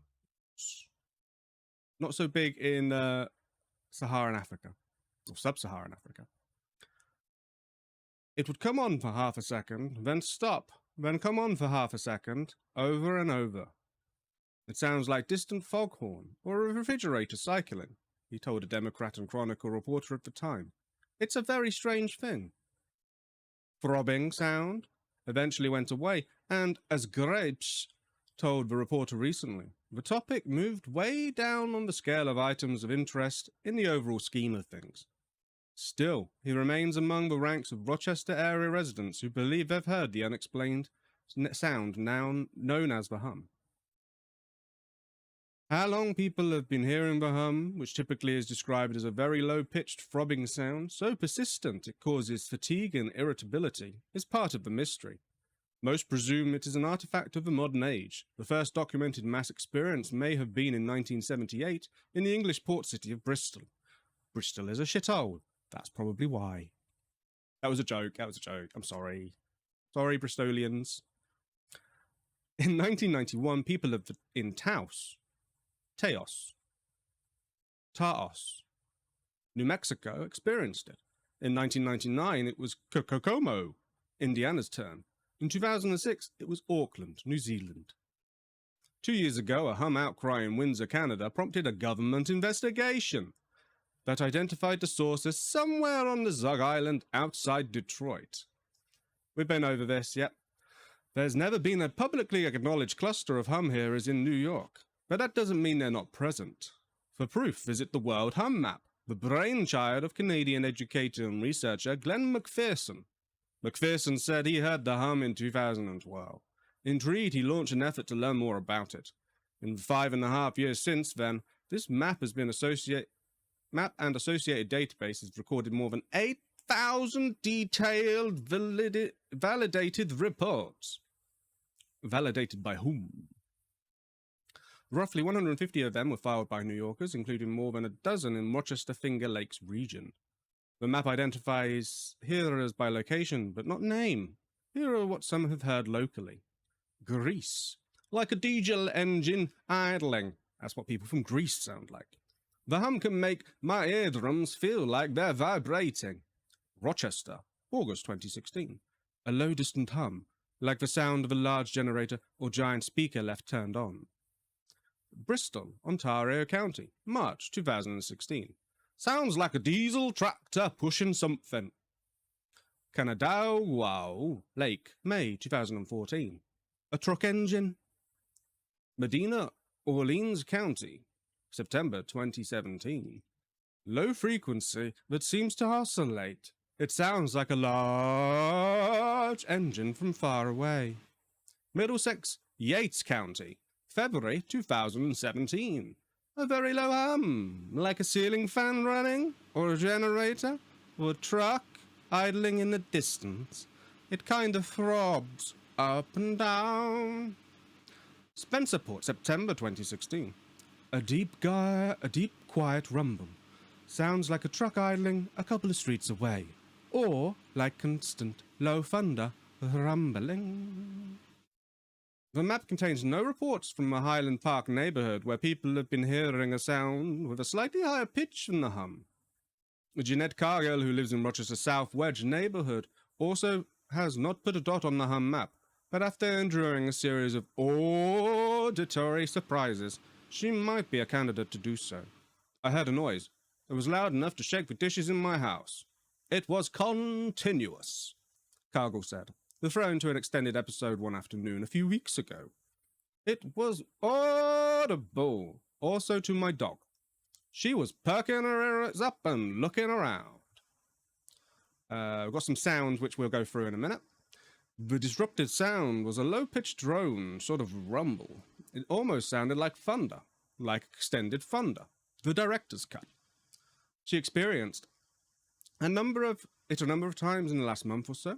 She looked outside for a low-flying airplane or idling truck, but never found anything. That was my first thought as well. I looked up. I was like, what's that? What's that going on? I'm not prepared to say it was the hum yet, but it was very loud noise that had no source, she said. Okay, but what is it? Not one hum, but many. Despite decades of discussion and number of studies, there is no consensus about the origin of the hum. Certainly not everyone who reports hearing the sounds is detecting the same thing. Some people may be hearing an unmuffled motor or generator down the street, while others may be hearing the hum. Hearers often say they can't discern a source, that the bothersome noise just appears from the blue. At times can be heard even when they move to a new location. Theories abound. Modern industrial equipment, power lines, pipelines, telecommunication systems have been favorites. Very low-frequency radio transmitters used to explore space have been suggested. So they have systems that send extremely low frequencies, waves, through the Earth's bedrock to communicate with submerged submarines. Inevitably, conspiracy theorists see secret government programs or extraterrestrials as the source of the throbbing sound. This paranoia was exploited in a 1998 episode of the X-Files television program in which Navy elf antenna drives two people mad, and worse. It's been shown the Earth itself is emitting a humming sound, though the frequency is far too low to be audible by humans. Some theorize it's not actually a sound, but vibrations or electromagnetic waves that hearers' bodies interpret as auditory. That's an interesting one, because you can get like bone conducting headphones, can't you? So it doesn't use air like normal headphones do. It moves your bone slightly. Very odd. Contrarily, physicians sometimes write off the hum as some form of tinnitus, the ringing in the ears that is related to hearing loss and other internal causes. Hearers dispute this, saying hum has an external source. Yeah, definitely when I heard it wasn't tinnitus.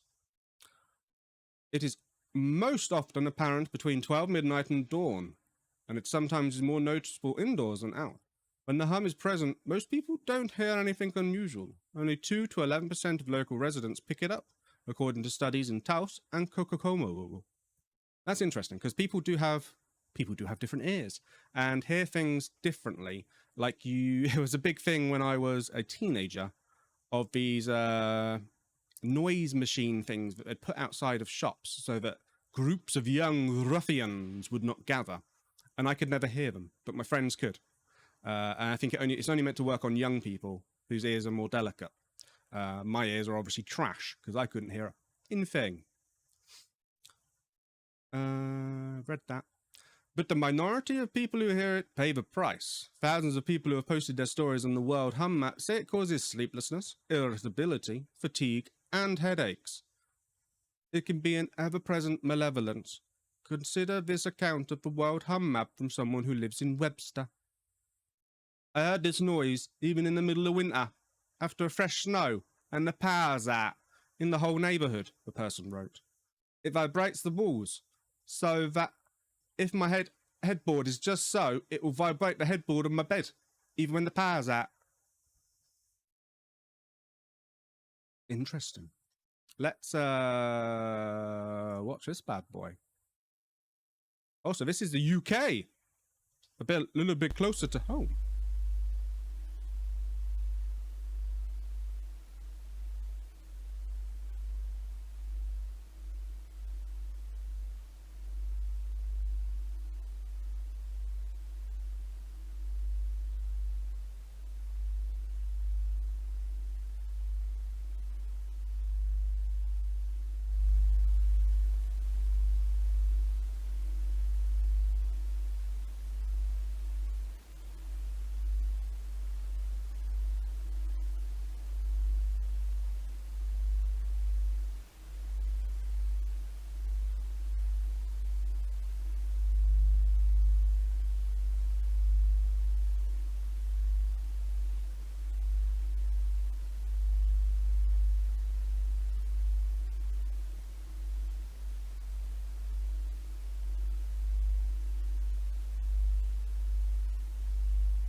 There is no doubt that that is a hum.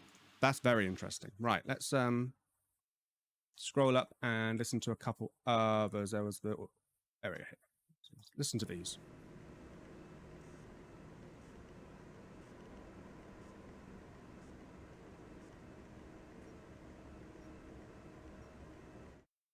These are the ones that we've already heard, aren't they? So let's just rehear the enhanced audio.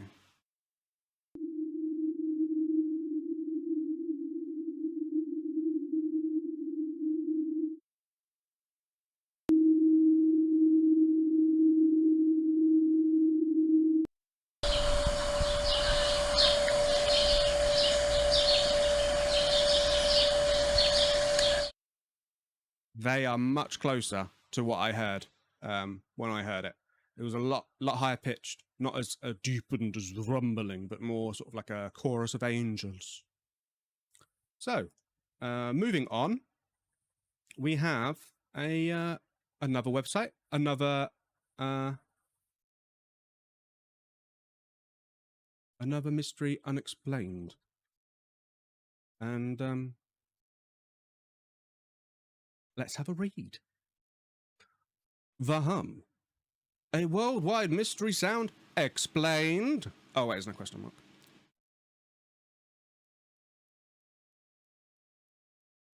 That the same map? I think that's the same map. Yeah, worldwide hum map. Okay. The hum is a mysterious, low-pitched noise that bothers up to 2% of people worldwide. It's been annoying residents in San Francisco's sunny Sunset District, where recently there's been an outbreak of reports. In this story, we demystifies this strange global phenomenon. Dale's house vibrates. Last year, I did a story about a bridge called the Tracking Down the Mysterious Hum in San Francisco. It was that story which inspired Dale Toutage to reach out to me about his own mysterious hum. Dale lives in the Sunset District. Over the phone, he tells me that this is his third house he's lived in the neighborhood that hums and vibrates. It's annoying, he says, and keeps him and his young daughters from getting sleep. I go to visit Dale, and he takes me down to his garage to show me the hum. Huddled in the corner, we watch graphs form on his laptop screen, measurements he's taken of the tremors in his home. The graphs are being generated by a data logger, an expensive vibration measuring device. Dale's an engineer by trade. He works in energy efficiency, so this kind of technical stuff comes naturally. He takes the graphs and data and logs and generates and analyzes them and puts them on his website he made. Oh yes, we're looking at that bad boy.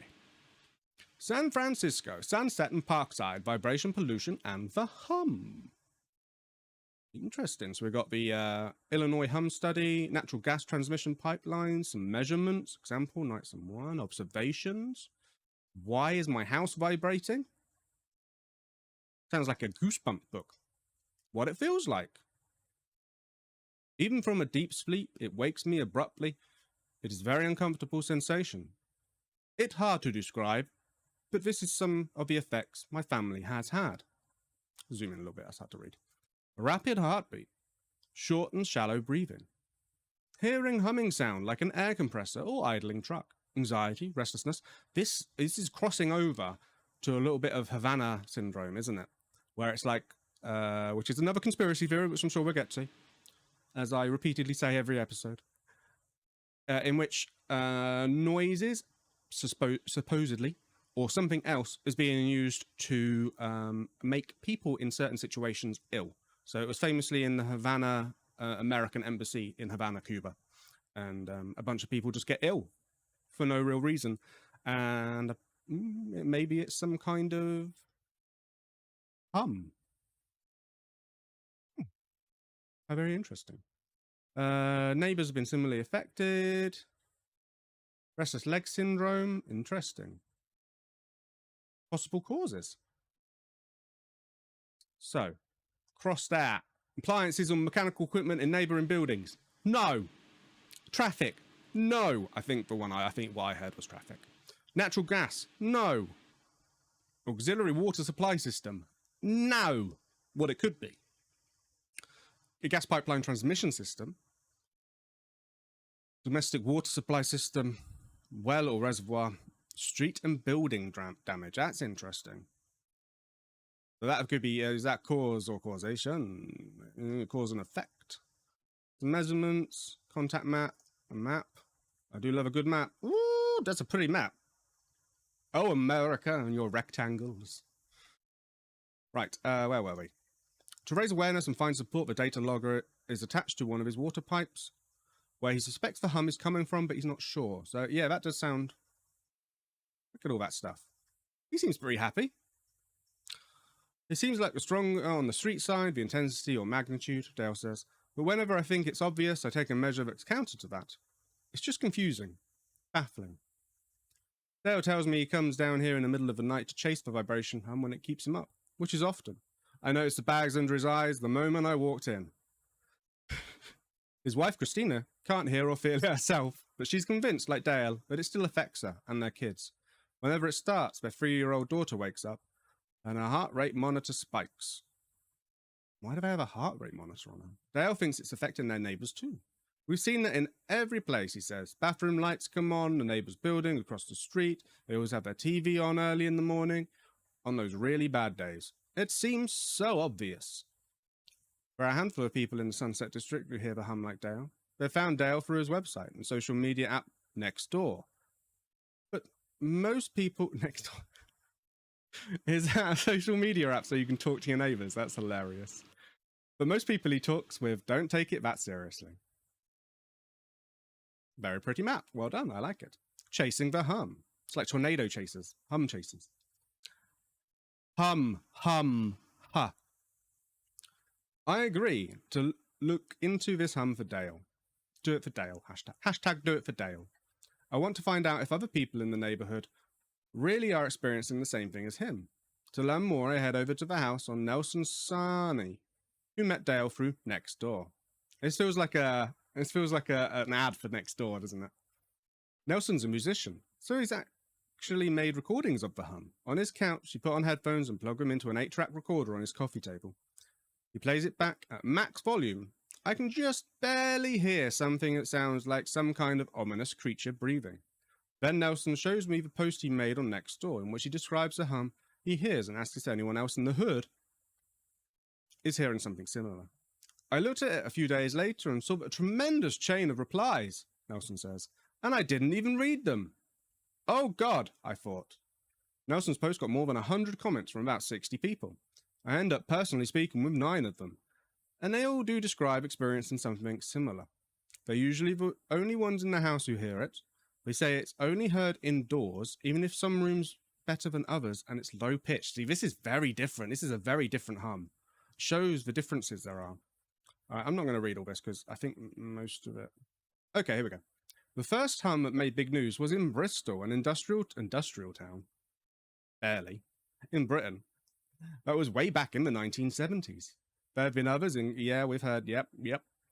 One University of New Mexico study which says that up to 2% in the populated area may be able to hear a hum. They all describe the same thing. A low-pitched sound that's only heard indoors, and that's only heard indoors. That's not true. And that sounds like a distant piece of machinery or engine idling. Okay, do we have any recordings? Because this is kind of... Oh yeah, these are very interesting. Oh, okay. That's not interesting. That's not what I thought it was. An exhaust in Sydney, Australia caused a low-frequency hum. But some buildings in America, and I think in London as well, major cities, they look like houses on the outside, but on the inside there'll be like an electrical station, or an oil pump or something like that. And it's obviously just hiding it in plain sight. But that might be a reason behind it, because you're not expecting it. If that makes sense. You know, you go, oh, well, you know, the road's over there. There's a steel factory like 15 miles away, but really you've got an electricity substation thing, you know, a couple of blocks away. What? This is a long article I don't care to read. Combination of facts, so this is the strongest explanation we have for biggest mysteries. What is it? What is it? Tell me what it is. Oh, wow. University of Salford, Manchester. Go on, you Red Devils! Is there an abstract? Is this the abstract? That's a lot of stuff. I want an abstract. Germany, Sweden, Denmark, and the Netherlands, and Poland. Conclusion? Whoa, look at all this data sets. It's beautiful. Oh, I've gone into the appendices. God damn it. Just want to conclude. Right, let's find the conclusion. Lab test. Concluding remarks. Field studies show that various national criteria were reasonably successful in differentiating between positively identified and unidentified problems. Furthermore, the former corresponds to the case of the HO. And if faced with complaints about LFN, was suitable, blah, blah, blah, blah, blah, blah, blah, blah. So they're getting it within a certain frequencies, which makes sense. Swedish curves. Show me your Swedish curves. We expect a reasonably high proportion of cases to remain unsolved. That is just the perfect quote to end on, I feel. We expect a reasonably high proportion of cases to remain unsolved. Beautiful. Right. Let's move on. I've had enough of this. I've had enough of this crap. I've had enough of this. Let's go to picture of the week. And this picture of the week, I keep coming back to them. But sort of last photos of people. And this is a photo. Let me get rid of that picture of the week thing. This is a photo of someone called David A. Johnston. And this is a final picture of him. And he's studying Mount St. Helens, which if you're American, you probably heard of. If you're not, then you might not have heard of. It's a very big volcanic mountain, a volcano that went off quite spectacularly in 1980. And he was caught up in it. And this was one of the last photos he was taken. He was a researcher, a volcanologist, who was measuring data on it. What was really weird about Mount St. Helens, if you don't know about it, the volcano, it didn't come out the top like people were necessarily expecting. It kind of came out the side, and it caught a few people unawares, including Mr. David A. Johnston. And there is some really good little quotes. Here we go. Okay. So the volcano went off, and there are things called lahars, which is basically a type of mud flow, but it's really, really fast and really, really hot. Like super, super fast. Can't outrun it. So before being struck by a series of flows, David A. Johnston, at their fastest, would have taken less than a minute to reach his position. Johnson managed to radio his USGS, United States Geological Survey, co-workers with the message, Vancouver, Vancouver, this is it. Seconds later, the signal from the radio went silent, and all contact with the geologist was lost. Initially, there was some debate as to whether Johnston had survived. Records soon showed a radio message from fellow eruption victim and amateur radio operator Gary Martin, located near the Coldwater Peak and farther north of Johnston's position, reporting his sighting and eruption enveloping the Coldwater 2 observation post. As the blast overwhelmed Johnston's post, Martin declared solemnly, "Gentlemen, the camper and car that's sitting over to the south of me is covered. It's going to hit me too," he said before his radio went silent. That is super scary, and there are lots of different what's the word for it? Lots of different examples of this kind of thing where someone knows they're about to die and sends a message either of warning or yeah, it's usually a warning, isn't it? Or a last sort of will or testament kind of thing. And I always found these very, very interesting, very somber, very sad. But knowing about them, you know, this picture has become famous, especially within geologists, volcanologists, and geography circles. And I just wanted to share that with you because it's a very interesting story.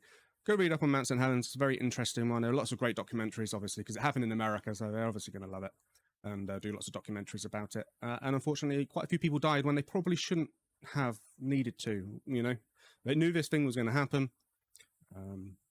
They could have been slightly better prepared. And when the volcanologists are dying, that's when you know it's bad. Yeah, so that's the end of that. Have you ever heard the hum? Please tell me if you have. Very interested to know. But that's it. Thank you very much for watching. A new episodes every Saturday. Bye, everyone.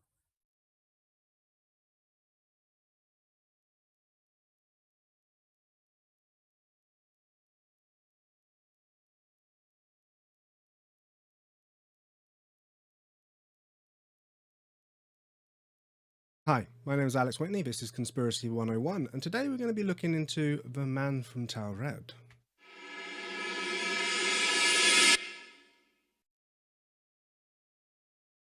So this is a really strange one that kind of crosses over a couple of different types of conspiracies, based in some truth, as the best conspiracies usually are. And let's just get straight into it. Let's get straight into the Wikipedia article. John Zegrus. John Allen Kuchar Zegrus, or Behodrik Jennifer, is the reported name of a real man detained in 1960 in Japan for alleged document fabrication. He was dubbed as the Mystery Man by Japanese news at the time and became a prototype for some urban legends. And that's kind of the coolest thing about this conspiracy, is that it kind of overlaps with urban legends, which is kind of, you know, a little bit more fun than your conventional conspiracy theory. Let's zoom in a little bit. Let's change this bad boy up. There we go, so we can see everything. Incident. In October 1959, a man recorded as John Allen Kuchar Zegrus, 36, entered Japan with his Korean wife.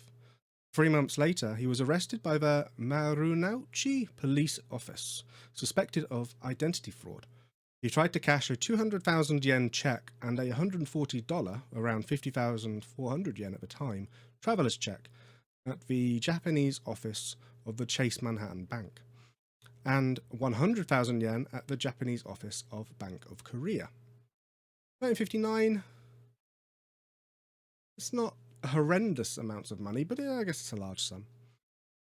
The case was investigated by Atsuyuki Sasa of the Tokyo Metropolitan Police Department Public Security Bureau. That's a mouthful. The TMPD Public Security Bureau, who would later write about Zegrus in his memoirs. Although his passport contained the stamps of Japanese embassies in different East Asian countries, the passport was determined to be counterfeit. Moreover, a visa was issued by the Japanese embassy in Taipei, now reorganized as the Japan-Taiwan Exchange Association. According to the records, Zegrus said he was born in the USA, moved to the UK through Czechoslovakia and Germany, and attended high school there.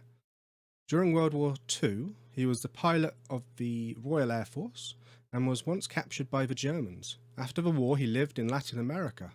Later, he became a spy for the Americans in South Korea, served as a pilot in Thailand and Vietnam, and after that he was assigned by the United Arab Republic. He arrived in Japan for a secret mission, which included recruiting Japanese military volunteers for the UAR. Eventually, after contacting the mentioned countries, it was ruled that information was not based on any facts, and the seals in his pseudo passport were proven to be fabricated. He's a real journeyman. He's been around. Wow. On the 10th of August 1960, Tokyo District Court reviewed the case and sentenced Zegrus to 1 year in prison. After the announcement, he tried to commit suicide by cutting his veins with a piece of glass secretly brought by him to the court. After his release, Zegrus was deported from Japan to Hong Kong, from where he was recorded to enter the region. His wife was deported to South Korea. So back then, Hong Kong would have been part of the British Empire, as it was then. But I guess that depends when, no citation, it depends when to 1 year in prison, that's a 61-ish, yeah, okay, fair enough. This is where it gets interesting, because that story, in of itself, interesting, but not really a conspiracy.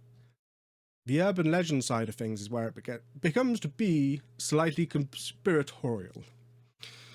On an August 15, 1960 issue of The Province, the story was reported with some alterations. The newspaper said in an article titled "Man with His Own Country," claimed that John Allen Kushar Zegrous claimed to be a naturalized Ethiopian and an intelligence agent for Colonel Nassar, and carried a passport issued at Tamanrasset, the capital of TAURED, south of the Sahara.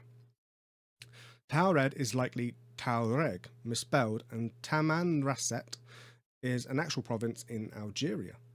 A text in Taured language, written with Latin characters, was also cited by the newspaper.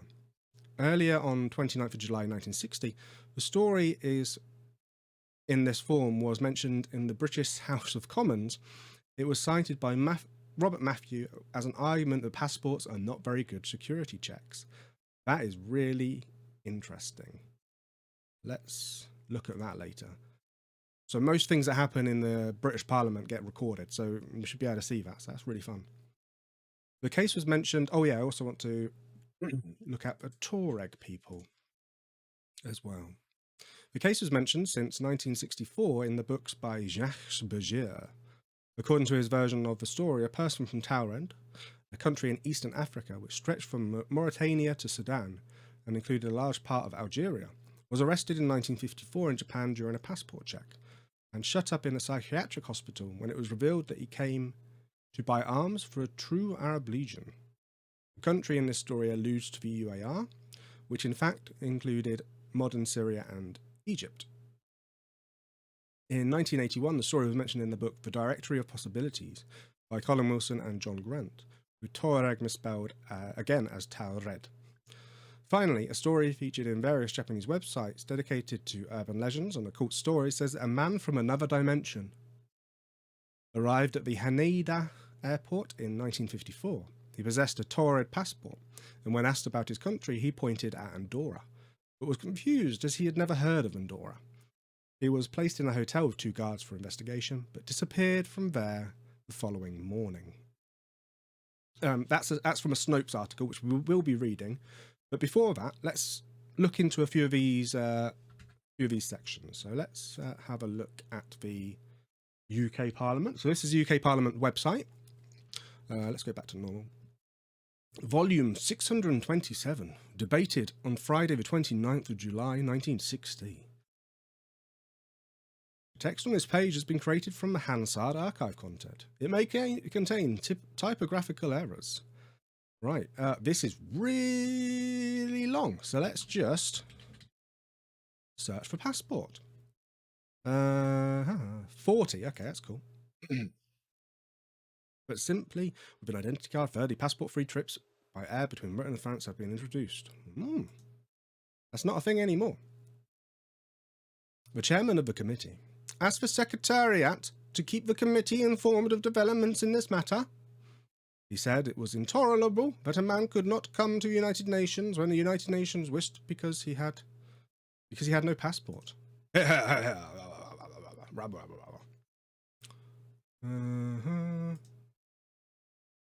Passports.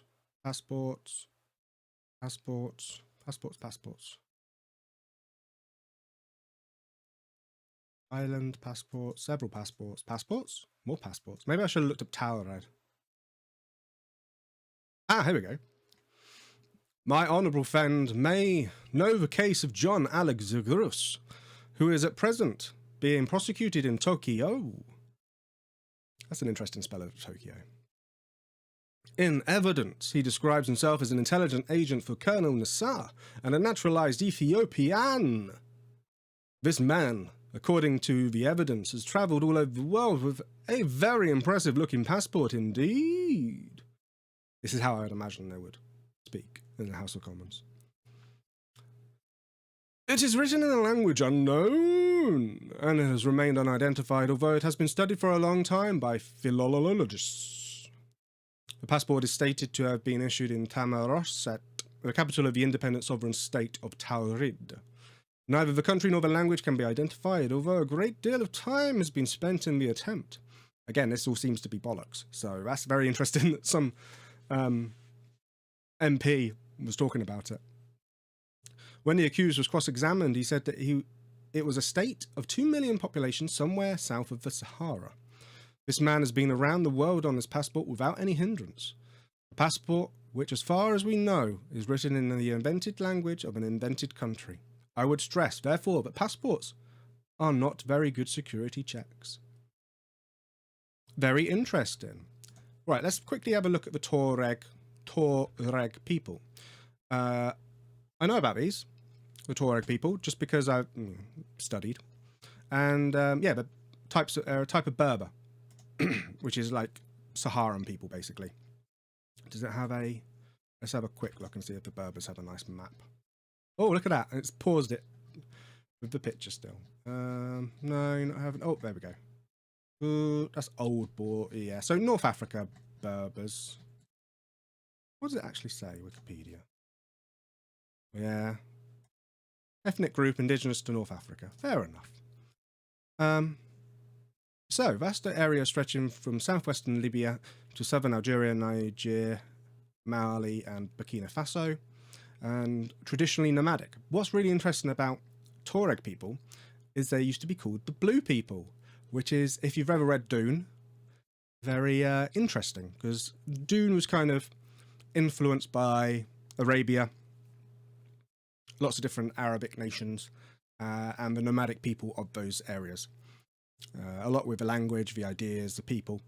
But Tuaregs used to be called Blue People because they used to dye their clothes blue, which would stain their skin.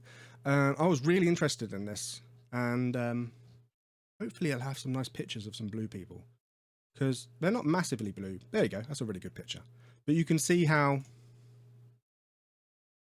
the blue tint to their skin. Let's pause that because that's a really cool picture. See if there's any more.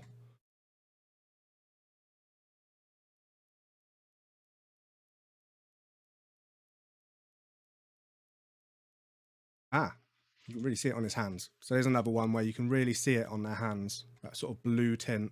Not so much on his face, but on his hands and feet. A blue tint to their skin. Really interesting. Right, so we've talked about Mr. Zegrus. We shall now move on to the Snopes article, which discusses basically the same thing, but from a different viewpoint.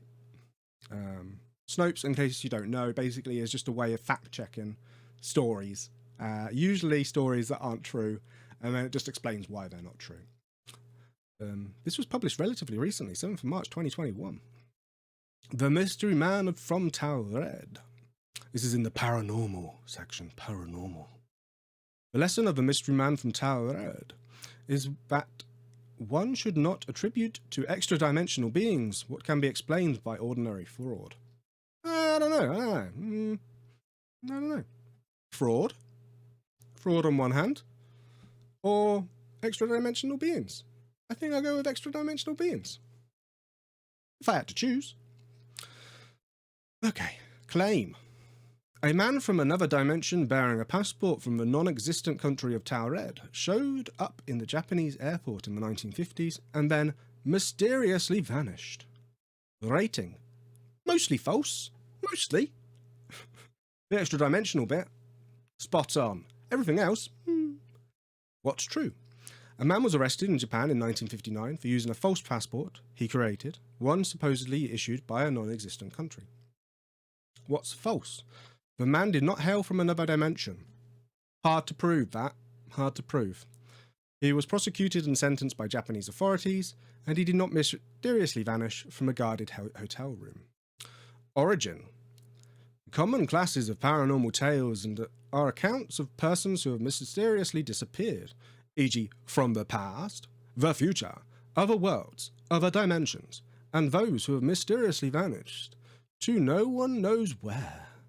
One example of this genre that has proved popular over the last few decades, The Mystery Man from TAURED, involves both of these elements.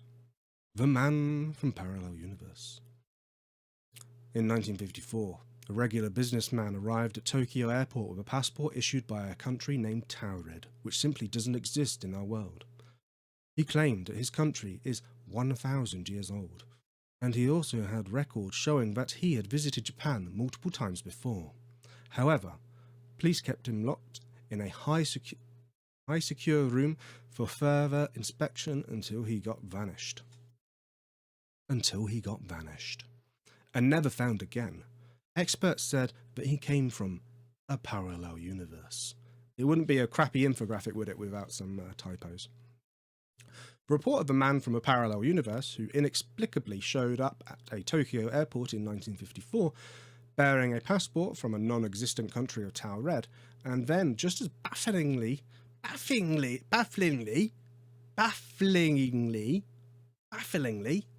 disappeared from the police custody is typically related to, in a number of mostly similar variant forms, such as the following account of a supposed mystery man from TAURED.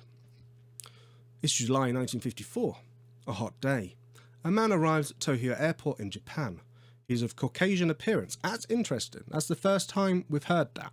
I always presumed because he's from TAURED or working for Ethiopia or Colonel Nassar that he would be North African. So some variant of Arabian looking, Middle Eastern-ish or black. That's the first time we've heard Caucasian. And conventionally looking. But the officials are suspicious. On checking his passport, they see he hails from a country called TAURED. Passport looked genuine, except for the fact there is no such country as TAURED. Well, at least in our dimension. The man is interrogated and asked to point out where his country supposedly exists on the map. He immediately points his finger towards the Principality of Andorra, but becomes angry and confused. He's never heard of Andorra, and he can't understand why his homeland of TAURED isn't there. According to him, it should have been, for it had existed for more than 1,000 years.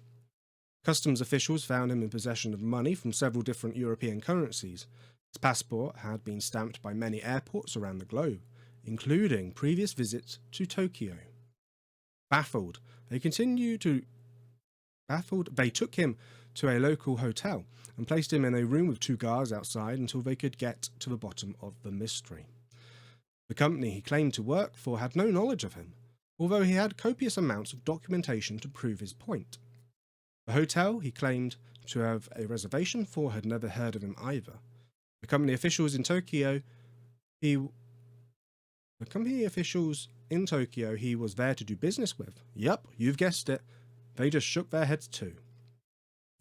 Later, when the hotel room he was held in was opened, the man had disappeared. The police established that he could not have escaped out of the window. The room was several floors up and there was no balcony. He was never seen again. The mystery was never solved. The story seems to be one that was inspired by a real-life incident, but its modern form is greatly embellished and fantastical version of a far less sensational real story. A debate in the British House of Commons.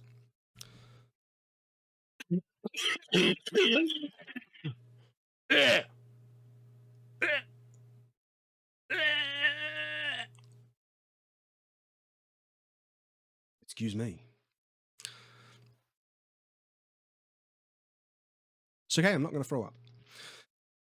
On the subject of frontier formalities, i.e. the administrative process by which a person enters the territory of another country, included mention of a man named John Allen Zagrus, who was then being prosecuted in Japan for using a false passport. We've read all this. As unusual as this account may seem in our modern security-conscious era, that a man had been successful in moving about the world using a fabricated passport issued by a made-up country and bearing writing in a nonsensical language, it was born out of a contemporaneous reporting, such as the following 1960 August newspaper article. Everyone who has run into officialdom to his cost and wondered at the ridiculous questions asked of tourists will have sympathy for the man seriously named as John Allen Zagrus. Mr. Zagrus wanted to travel around the world. To impress officials, he invented a nation, a capital, a people, and a language. All these he recorded on a passport, which he made himself. Victims of bureaucracy all over the universe will be delighted to hear that he was wonderfully received everywhere. Well, almost everywhere. John claimed to be a naturalized Ethiopian and an intelligence agent for Colonel Nassar. The passport was stamped as issued at Tamarasset, the capital of TAURED, south of Sahara. Any places so romantically named ought to exist, but they don't. John Allen Kuchar Zegrus invented them. Armed with this wonderful document, Mr. Zegrus travelled royally through the Middle East, accepting homage as he went.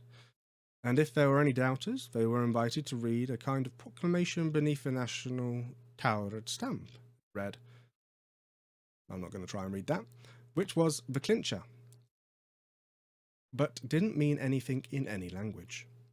The gallant gesture for the individualist unfortunately ended with the Japanese in Tokyo, who began looking up maps. John Allen is in court, a martyr to Japanese foreigners. His actions take precedence, we think, over the American citizen who flew his own plane around the world wearing his own uniform, receiving homage from all and sundry. But the more we ponder on Mr. Zegrus, the more we wish there were really a capital called Tamarasset, in the delectable country of TAURED, south of the Sahara, with a language like the one Zegrus invented. All its citizens would be blessed with John Allen's sterling attitude towards collectors of useless information. We got a little bit of a... I'm not reading all this. Japanese newspaper articles. Again, we've read all this. Additional articles suggested Zegrus was eventually released on time served and left Japan vowing to embark upon a new life in a new country. How new? The enigma of who he really was and where he came from unresolved, and his ultimate fate unknown. So maybe he did eventually go back to his real universe. Over the years, this existence of an unusual but explicable fraudster, whose story did not require the existence of additional dimensions or defy our understanding of time and space, came to be adorned with additional contrived details, e.g. the subject's agitation over not being able to locate on a modern map a country that had existed for more than 1,000 years, where Andorra is now. His unfathomable disappearance from a guarded hotel room that transformed it from a real-life criminal immigration fraud case into a fictional tale of a mysteriously vanished visitor from another dimension.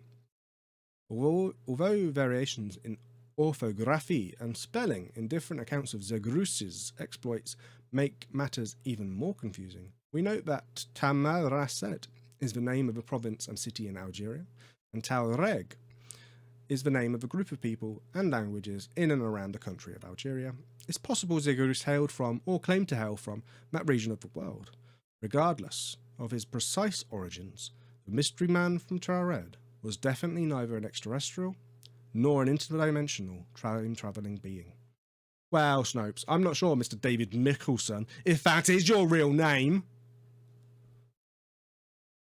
Not sure if that's true. It's very hard to disprove interdimensional travel. But as far as, today's episode goes, we probably have, haven't we? So, a relatively short one, I think. That's relatively short. So let's do some pick of the week. Yay, pick of the week. Let's do pick of the week. Second. Give me a second. Internet not work? Okay, it's working good.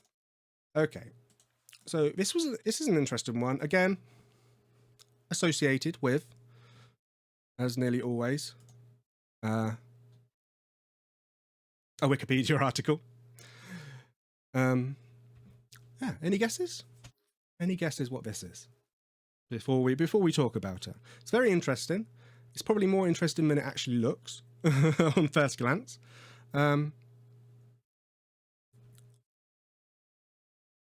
This is the... Oh, I'm not gonna be able to say that, am I? The Divji, maybe? Babe flute. It is a cave bear femur pierced by spaced holes and was unearthed in 1995 in Slovenia. Northwestern Slovenia, by the Slovenian Academy of Sciences and Arts. So what makes this interesting?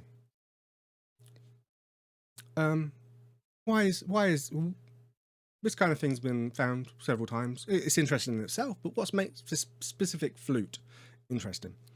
It has been suggested that it was made by Neanderthals as a form of musical instrument and became known as the Neanderthal flute. The artifact is on prominent public display in the National Museum of Slovenia in Ljubljana, I can never pronounce that, as a Neanderthal flute. As such, it is the world's oldest known musical instrument. Like many other Middle Paleolithic finds, might reflect symbolic behaviour and advanced cognitive abilities in Neanderthals. This find was met with severe criticism and rejection by part of the scientific community. How could it not be? Everything always is. It's just...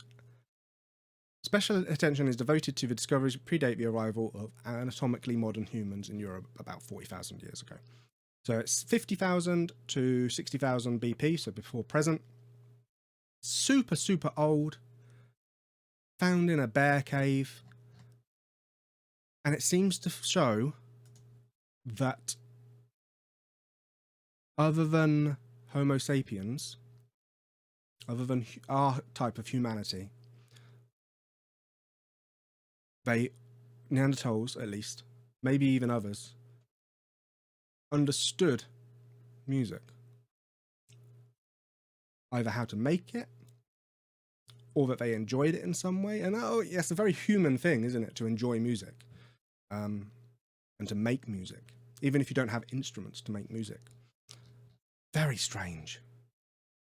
Very, very strange. And very interesting. The Wikipedia article is super, super long and goes into lots of detail about the controversies. But that's a real nice pick of the week. We had some relatively sad picks of the week recently, and that's a nice one, isn't it? That's a nice one. And that's it. A relatively short episode. The man from TAURED didn't really have much to say for himself, did he? As, you know, interdimensional beings go. He's up there. I no doubts. He is from one of the many universes, more than likely. Or he was an Ethiopian scam artist, or CIA agent. See, the conspiracies, that's a ridiculous amount, isn't there, that you can attribute to this one specific story. Thank you very much for watching, and I'll see you again next Saturday.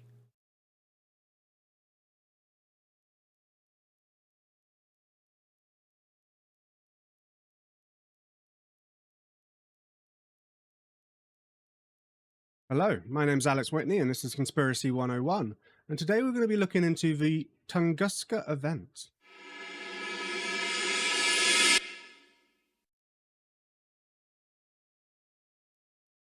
Now I know what you're thinking. We're going to start on Wikipedia, of course we are! Why wouldn't we? No, you're wrong. Wrong. Today instead, we're going to go old school. And go on Britannica.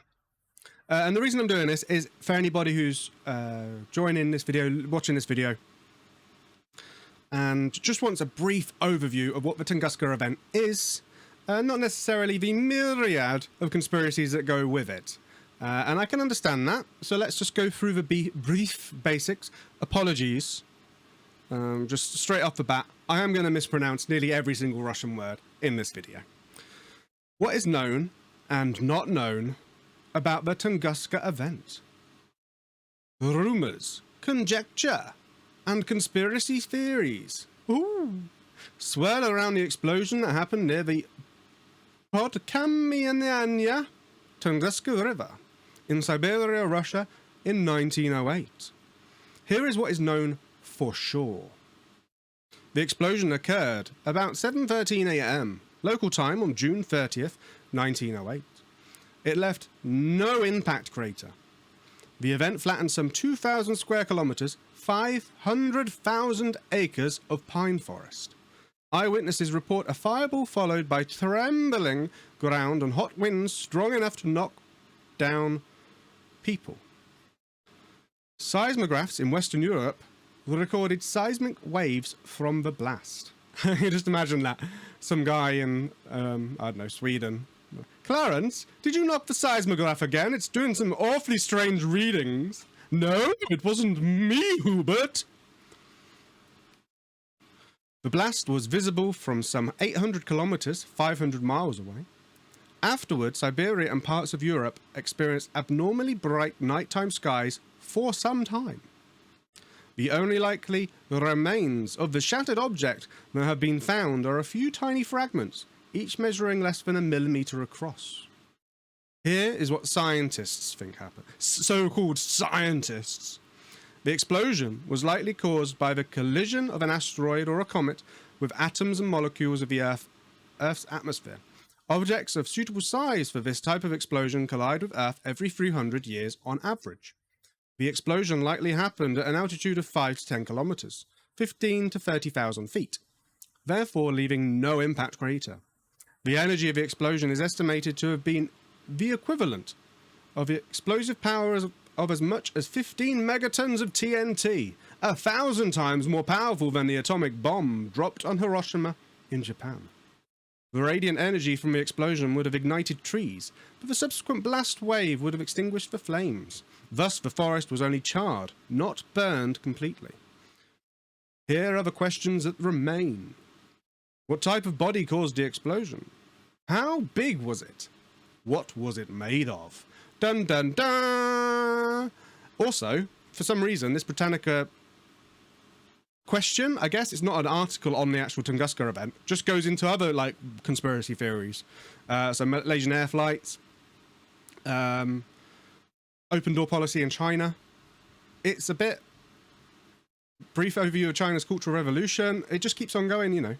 Rise of machines and I don't know if it's like articles or something. I don't know. I just don't know. Alas, we are back to the Wikipedia. Tunguska event, or occasionally called the Tunguska incident.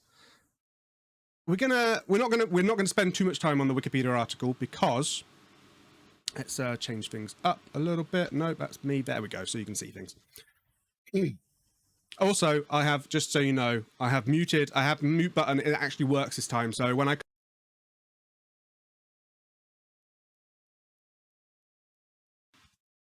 and subsequently throw up, you hopefully won't hear it.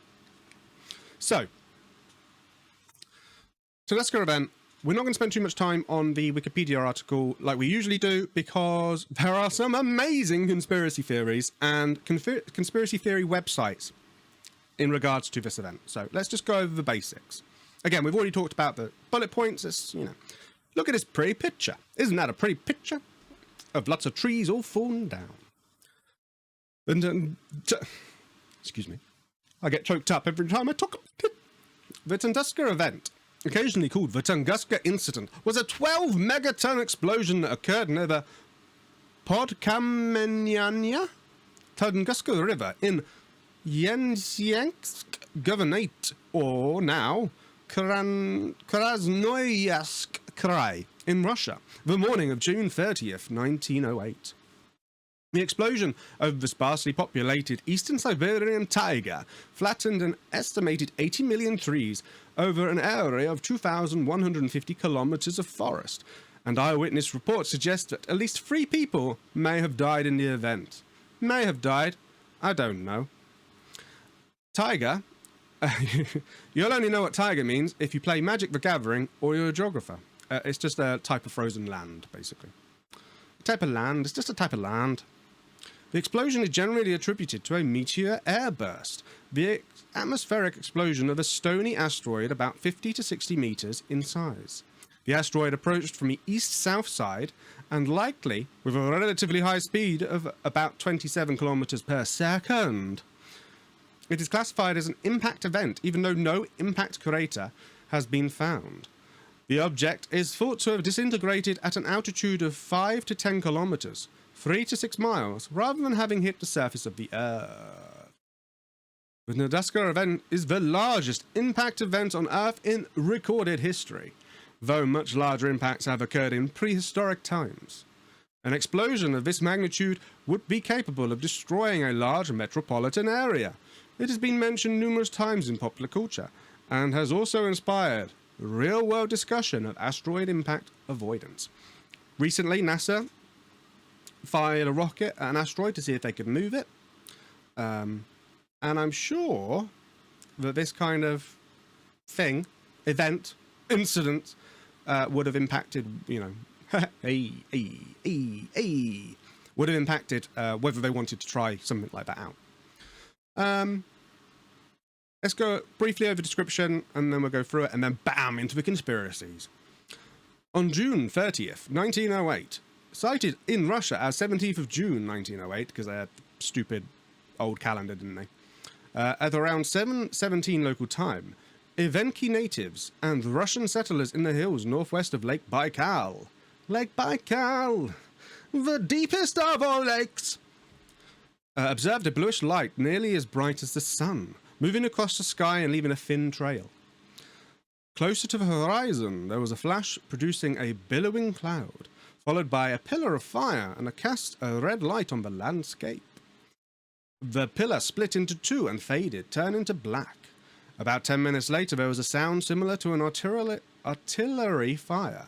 Eyewitnesses closer to the explosion reported that the source of the sound moved from east to the north of them. The sounds were accompanied. The sounds were accompanied.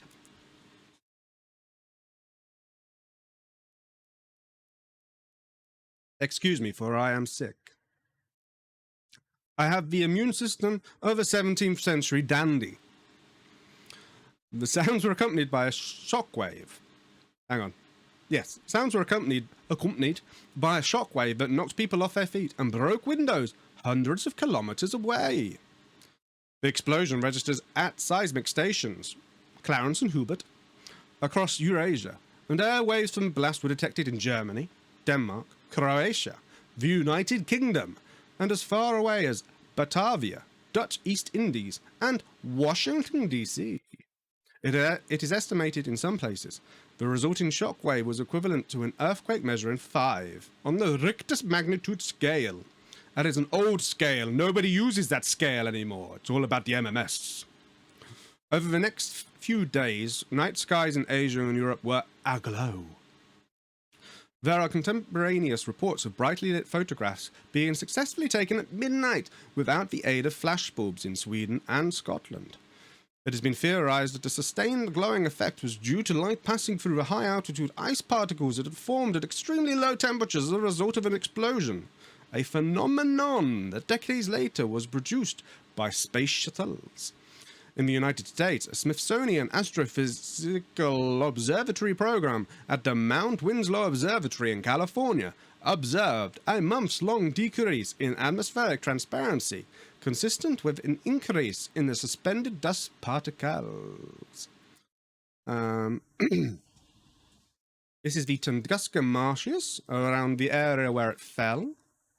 This photo is from a magazine Around the World, 1931, although the original photo was taken between 27 and 30.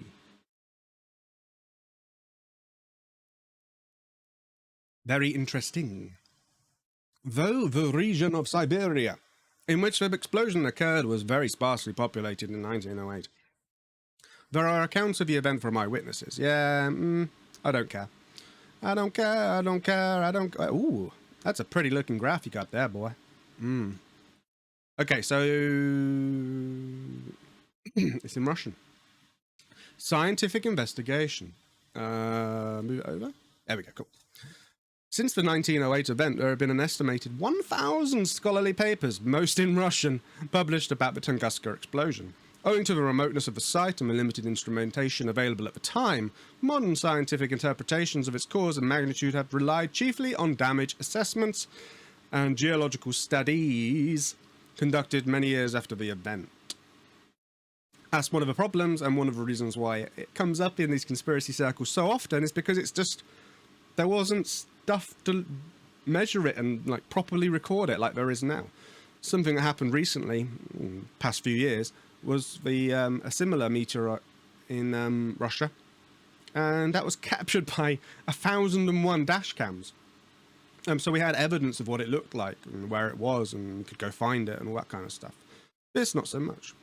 Photograph from Kulik's 1929 expedition taken near the Hushmo River. That's 21 years later. That's always going to have problems, isn't it? But they went and they, measured it and they took pictures and etc. etc. But look at that big boy. Comparison of the possible size of Tunguska TM Mark and Chelyabinsk meteorites in the Chelyabinsk, the modern one. Yeah, so this is the one that, there it is. Look at it. It's beautiful.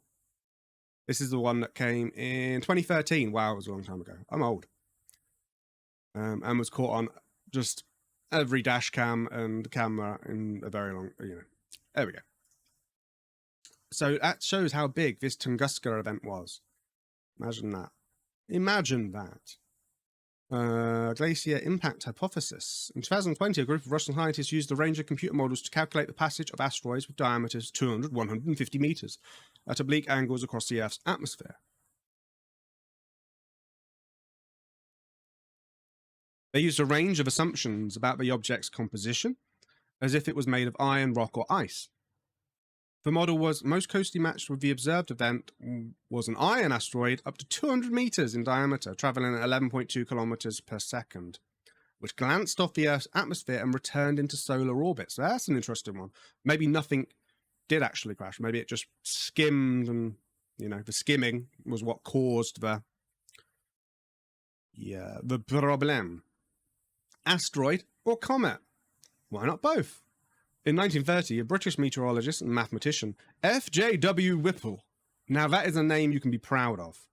Is there a picture? There's no picture of Francis John Welsh Whipple. I do love a good Welsh Whipple. Suggested that the Tunguska body was a small comet. A comet is composed of dust and volatiles, such as water, ice, and frozen gases, and could have completely vaporized by the impact with Earth's atmosphere, leaving no obvious traces. The comet hypothesis was further supported by glowing skies, or sky glows, bright nights, observed across Eurasia for several evenings after the impact.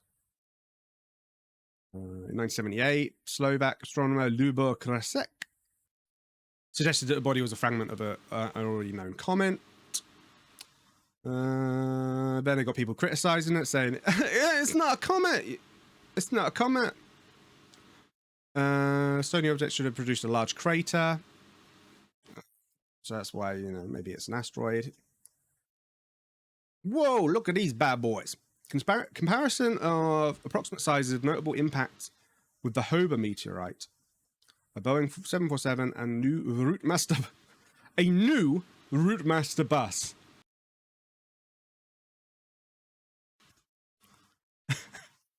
A new one, not an old one.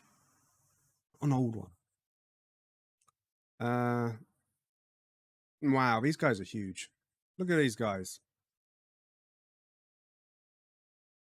It was big, basically. It was big. So, Lake Checo. In June 2007, scientists from the University of Bologna identified a lake in the Tunguska region as a possible impact crater from the event. They do not dispute that the Tunguska body exploded in mid-air, but believe a fragment survived the explosion and stuck in the ground. Lake Checo is a small bowl-shaped lake approximately 8 kilometers northwest of the Hypocenter. But it's been disputed by lots of different people. But again, as a maybe. As a maybe. We'll put it in the maybe pile. Geophysical hypothesis. Though scientific consensus is that the Tunguska explosion was caused by the impact of a small asteroid. There are some dissenters. Oh, I do love a good dissenter. Astrophysicist Wolfgang Kunt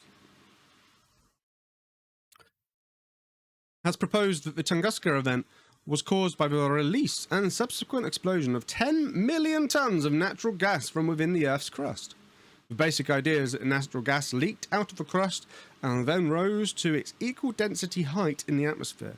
From there, it drifted downwards in a sort of wick, which eventually found an ignition source such as lightning. Once the gas was ignited, the fire streaked along the wick and then down to the source of a leak in the ground, whereupon there was an explosion. The similar Vernshot hypothesis has also been proposed as a possible cause of the Tunguska event. Other research has proposed a geophysical mechanism as well. What is Vernshot? Oh, it's just, again, just build-up of gas. Okay. But named after Vern. A similar event A smaller airburst occurred over a populated area in 2013. We talked about that in the Ural district of Russia. Again, Russia being one of being the biggest country, kind of, these kind of things are more likely to happen there than they are anywhere else. That's not a conspiracy. That's not a conspiracy. That is truth. Again, Asteroid Day, but also Tunguska event in popular culture. And one of the reasons why I want to talk about this is because I was reminded of this by the X-Files game. Oh, it's not even on here. It's not worth being on here. Not the good game that I played through entirely on this channel. I'll put a link in the description if you want to watch it. There is a game that's basically like an FMV game. It's kind of fun, and you play through it, but you actually get to see Mulder and Scully and stuff, and it's like its own episode. This one was a PS2 Resident Evil clone, but it uses this event as an introduction to the story, basically. And that's one of the reasons why I wanted to talk about it, because I knew there'd be conspiracies, and there are. So let's get on with it. The 4 best conspiracy theories about the Russian meteorite. So, a lot of these conspiracies came out, or at least were introduced to the mainstream because of the one that was caught on camera. Lots of images like this. But again, all of these conspiracies can be brought back again to the original one. But keep that in mind. Read on for our 4 favourite space rock conspiracy theories in order from least likely to most likely. Least likely. Drumroll please. The Mayan apocalypse conspiracy theory. Least likely. Doubt it. Meet Jerry C. Daniels. Try again. Meet Gary C. Daniels, the author of several elaborately argued books about the Mayan prophecies, using the logic of someone with... Shall I change? Yeah. Using the logic of someone with a vested interest in selling Mayan apocalypse theories, he insists that the fact that the supposed date of a Mayan apocalypse has come and gone isn't a strike against his theory. Instead, any natural disaster since December 21st, 2012 is just more proof. The time period after December... okay.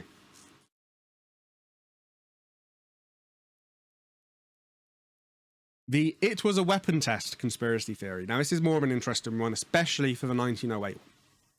The story, by the state-owned Russian Today, initially attributed the explosion to a meteorite to a Russian missile. But that was just an explanation for the meteorite breakup. Other theories claim that the meteorite itself was evidence of a new weapon. Not to be outdone, Russian ultranaturalist Vladimir Zivotonsky claimed that the meteorite was actually the Americans testing new weapons. This theory gained traction, noted conspiracy theory den Rents.com, where the meteorite crash is believed to have been a test of god rods, the ultimate bunker busters, which strike with Luciferian power, despite their name, which came, no doubt, from the apocalyptic core of the evangelical graduates of the Air Force Academy. That was a tongue twister. If apocalyptic military cabals with demon-powered weaponry aren't weird enough, this thread at Godzilla Production dived into missile defense Illuminati, Ronald Reagan, US nuclear testing above Russia, all apparently revealed by last week's meteorite. The alien invasion conspiracy theory, 1908. Within an hour of a meteorite impact, English language Russian news aggregate Russia Slam, or is it Russia's Lamb, had already reported on a poll resulted suggesting that a tiny majority of Russians believe the meteorite was part of an interstellar attack. Of course, the Russians weren't the only ones to see aliens in Meteor's massive vapor trail. That we are all in a conceptual video game conspiracy theory.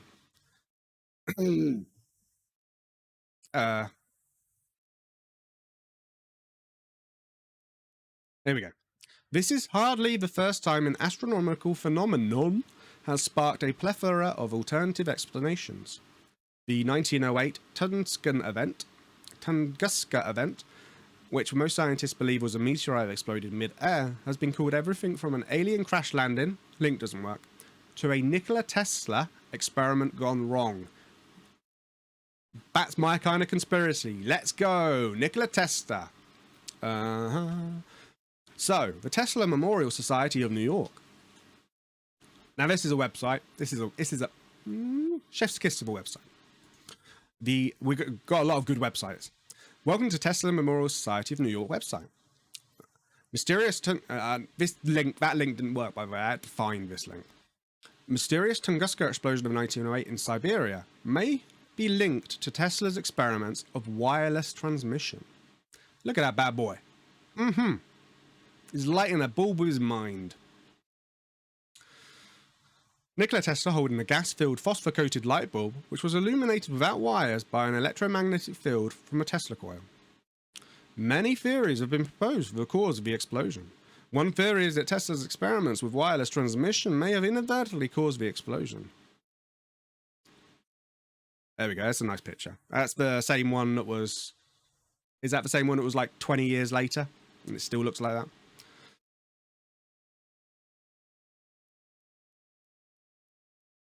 Did you know that in 1908 in Siberia, one of the most catastrophic, mind-blowing, and mysterious cosmic impact catastrophes ever in the history of civilization occurred?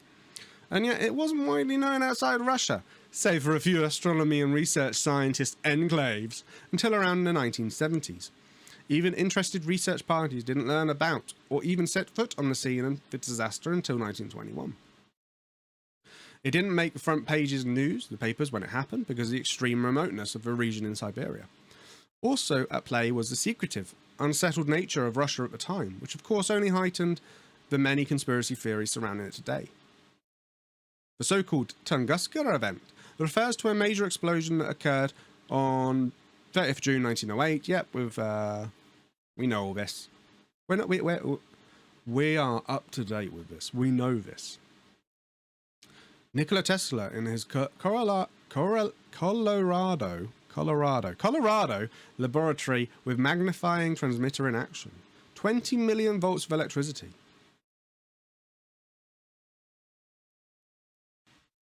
Tesla's possible connection to the Tunguska explosion in Siberia 1908. One theory is that Tesla's experiments with wireless transmissions may have inadvertently caused the explosion. This is it. This is the evidence. This is the smoking gun. Are you ready, people? Nikola Tesla was testing out some sort of weird, phantasmagorical communication device, or super scary energy weapon, or death ray, and made a big oops. Tesla was known to be working on a sort of wireless torpedo called a telautomaton. Interesting. Which was a remote-controlled boat he offered to the US Navy for the purpose of carrying explosives to naval targets. An airborne version of the telautomaton device was under development as well. Some also believe that if there was a Tesla connection, and it was a weapons test, that he may have been pressured into it, and then kept quiet. This is of course just heaping extra drama onto a theory already wrought with ridiculousness, even though the Hang on! Ridiculousness? I thought you were meant to be... Tesla stands, man. Even though the 1908 timeframe does match up for Tesla working on such devices, for him to be testing out such inventions in such an apocalyptic manner is quite a stretch. Not to mention he was nowhere near the area at the time. Suspicious? I think so. Even funnier, the theory that Tesla inadvertently caused the massive explosion when he was trying to get the attention of an explorer friend in the area. Tesla was always fascinated with the concept of wireless propagation, and he was known to work on projected wave energy processes that could create microscopic invisible particles of concentrated energy that could be beamed great distances, often resulting in electrical fireballs, spherical plasmoids, or ball lightning. Ball lightning is a really interesting phenomena that we may get into at some point. Our pick of the week is lightning related, so stay tuned for that one. Why not use it to get someone's attention who's not near a telegram service? Of course, this falls into the secret weapons test category as well. The theory that he was using it to try and get the attention of a friend halfway around the world is hilarious, but absurd. Kaboom. Albert, this is Nicola. Please call me. It says links to New York Times articles where Nikola speaks of such devices. Very interesting. The pictures of like Nikola Tesla's stuff is just awesome. Look at that. Flame-like discharges of an electrical oscillator giving 12 million volts, which measures 65 feet across. Colorado Springs Laboratory. Scary. Tesla said that his transmitter could produce 100 million volts of pressure and currents up to 1,000 amperes, with experimental power levels of billions or tens of billions of watts. If that amount of power released in an incomparable small interval of time, incomparably small amount, the energy would be equal to the explosion of millions of tons of TNT. That is a multi-megaton explosion, just like 1908. Such a transmitter would be capable of projecting the force of a nuclear warhead by radio. Any location in the world could be vaporized at the speed of light. Now, this is science fiction territory. I love it. Tesla, Millennium. Tower, short ions for sparks. But this tower transfer electron wires. Then try the entire Earth. It could be first, but yeah. No, yeah. So this is getting into like the history of Tesla now, not necessarily 1908. Although it's very interesting. Not necessarily conspiracy related. So, you get the idea. It could have been a really early version of text messaging by Nikola Tesla. Could have been. Right. I've got two more web pages to look at. Let's quickly go through this one. This one's just a really nice slideshow of the various images, old and new, if it works. There we go, cool. So this is the, does it actually say what they are? Be nice if they did. No, not going to show what they are. I don't know if that's the crater hole, the weird lake that they think might be, or whether it's just the area. There you go, some... What are you... No, go away. They're all like, yeah, not very... This isn't as good as I thought it was going to be. It doesn't tell you. Why does it not tell you? This is bad. Scientific America, come on. So there's some trees, it's a crater, another crater, there's a hole, there's a sky, there's a map. There you go, so you can see where it happened. Right in the middle of Russia, in Siberia. There's some more trees, there's some more trees, more trees. There's the hole again. That was not as good as I thought it was going to be. Apologies. This, however, let me just switch this over. This is one of the best things I have ever seen. And it might take us a while to find out the Tunguska event on this webpage, but boy, do I love going down these rabbit holes of web pages and old internet archives. Are you ready for this? Reformation.org. Welcome. Let me just change it so you can read the top. Welcome to the Reformation Online, the most timely and truthful site on the internet, secured by the Holy Trinity, Father, Word, and Holy Spirit. Enter page 2 to access hundreds of more timely and truthful articles. The Alpha and Omega versus the Pontifex Maximus. Sounds like a wrestling match, doesn't it? As you can probably tell, relatively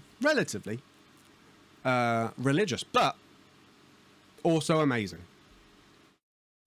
The Roman Catholic Holy Trinity consists of Jesus, Mary, and Mohammed. Alien militia of Jesus. I could be on this page all day, and maybe as a season ender we might.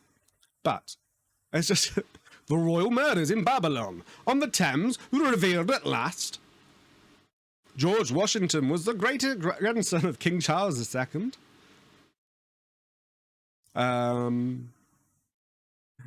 NATO, North Atlantic Terrorist Organization. HQ is located in British Belgium. President James Madison unmasked at last. It's just, look at it. It's so much. And I think there's like even more pages. And then it goes in, I guess this is Reformation stuff. So like Catholic into Protestant. I'm guessing this is from a Protestant angle, because it seems to think that Catholics worship Muhammad. Victoria's Secret. Führer Adolf Hitler was her grandson. Top secret fifth papal Marian dogma. Meet the real parents of Hillary Clinton. Right, what? Tongue. How do I spell it? Tongue. Oh, is there no tongue? Is there no Tunguska? I went on this website for another reason.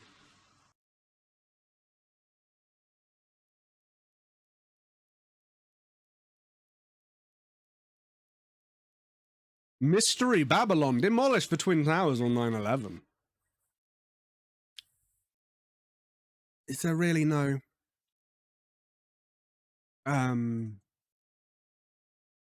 event? No. Maybe it's in page 2? Copyright 2020. Are you keeping it going, which is great. Where was page 2? Page 2. There we go. Aha. Oops, spelling it wrong. No.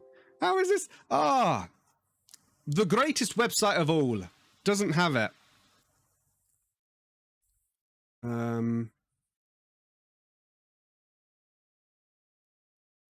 A lot of these are religious based, which is fair enough.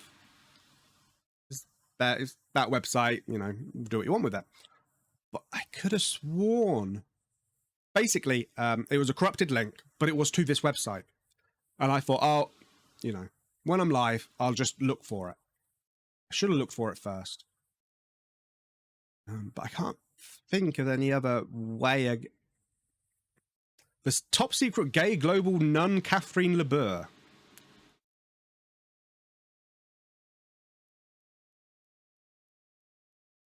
Yeah, a lot of these are. Let's try. Oops, kick the mic. Let's try asteroid. No. Let's try comet. No. Let's try Russia. From Russia with incest. Oh God. Russian rogue sub sank near Pearl Harbor.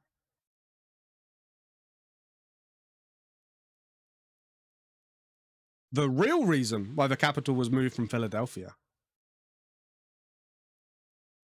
This is a future endeavor, isn't it? So we've learned a little bit about the Tunguska experiment event. It seems that most people agree it was some kind of asteroid or comet or some kind of something from extraterrestrial, which broke up or was very small by the time it hit the land. Messed a lot of things up. Probably didn't really kill anybody. Might have killed 3 people. Could have been awful if it had landed on somewhere more populated. The conspiracy, the main ones are, it was a weapon and they tested it and they're not saying that they did it. Or it was aliens, which just seem to be, that doesn't seem to be a big one. People don't seem to think it's aliens, which is very interesting. Or the Tesla connection, which seems to be more fruitful in its endeavors. Very interesting, worth a little bit of your own research, or at least just to go look at the pictures. The Wikipedia article goes into a lot more depth about the actual event from a scientific point of view. But that's not what we do here. That's not what we do here, is it? Don't look at no science. So, let's pause you. Let's see if this crashes, and hopefully it won't. Ah! I have been attacked. There we go. There we are. Picture of the week. Picture of the week. This is an interesting one. Again, related to lightning and electricity. One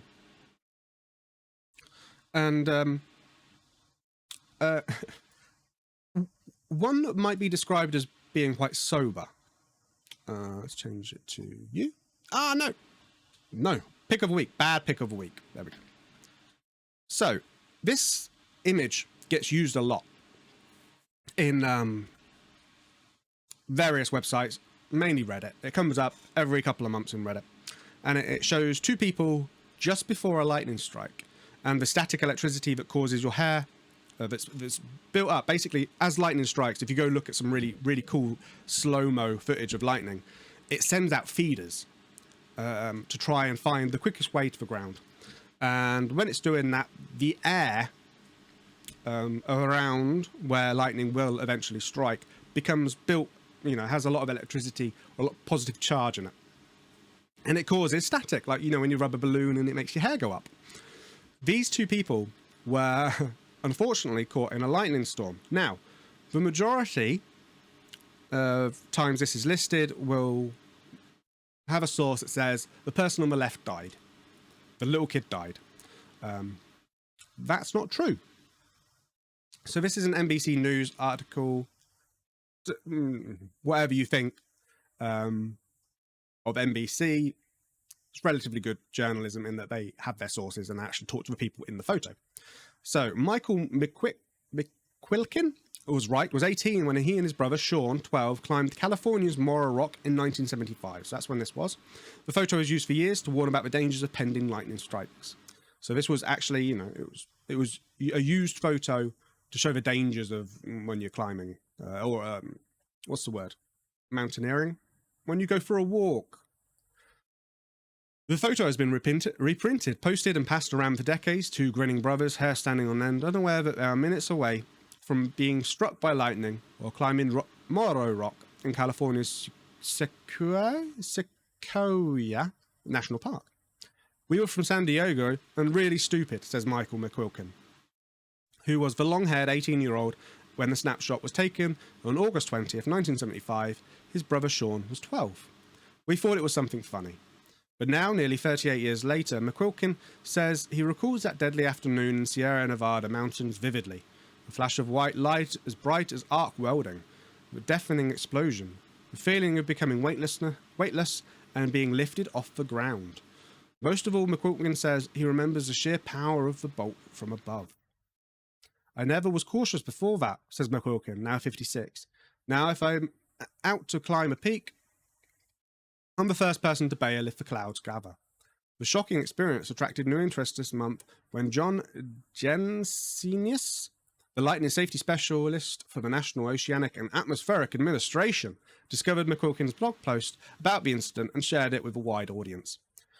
Jensenius, who keeps track of the nation's lightning deaths for NOAA, says he's been asked frequently about the photo, which was once used in brochures to help warn campers about the potential for danger. Contrary to the rumours and some published reports, both brothers survived the strike, although another hiker was killed. There were 19 deaths reported in August 1975, in a year that saw a final toll of 91, Jensenius says. Back then, however, lightning deaths weren't well reported or tracked, he says, and the Morro Rock death wasn't included. Still, the photo serves as a gripping reminder of Jensenius' ongoing mission to help keep people safe from lightning, which kills an average 53 people a year over the past 30 years. I'm guessing that's just in America. Fewer deaths have been reported in recent years. There were only 28 in 2012, largely because of better awareness and prevention efforts. So far this summer, when this was done, 2013, there have been 14 killed by lightning. That's still a ridiculous amount, isn't it, when you think about it? If people would plan ahead, keep an eye on the sky and get to safe places sooner, there would be many fewer deaths and injuries. So McQuilkin still lives in San Diego. He's a software engineer and drummer. And people still email him about once a week asking about the hair-raising photo, which has seemed to develop a life of its own.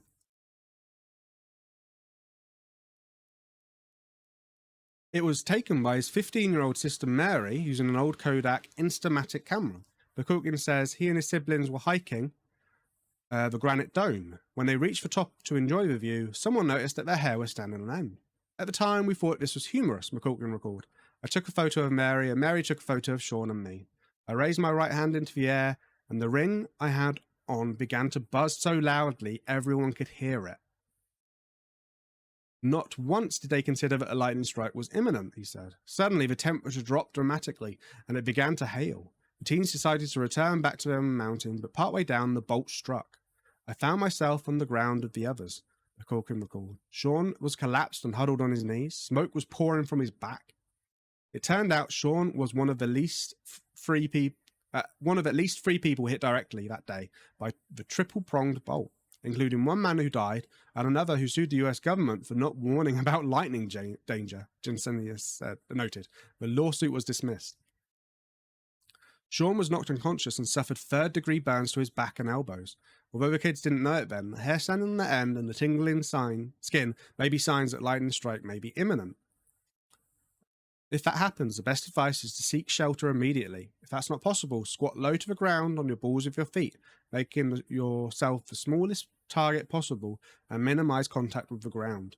Then, as soon as possible, get out of the area. After the strike, McQuilkin and his family stayed in contact with local rangers and sent them slides of the now famous photos. Years later, his sister surprised them with a calendar that included a pirated copy of the picture.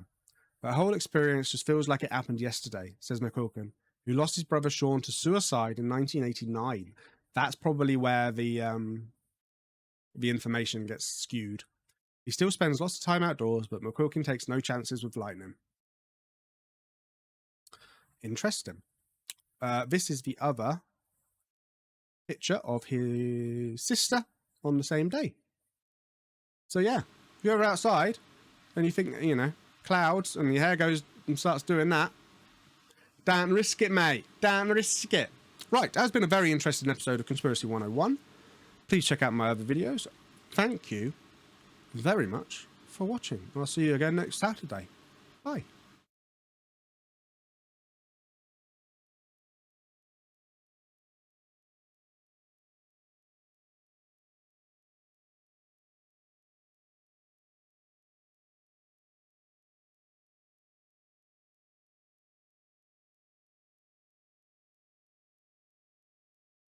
Hi, my name is Alex Witney and this is Conspiracy 101, and today we're going to be looking at British big cats.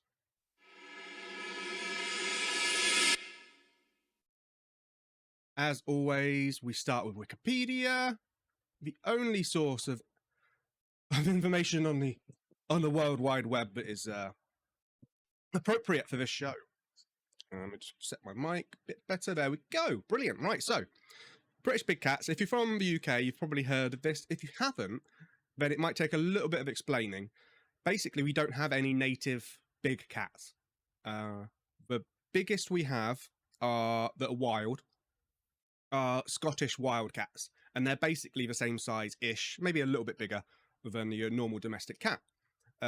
We have things like foxes and badgers that might prey, get annoyed by domestic cats, but for the most part, our domestic cats are kind of, you know, outside cats.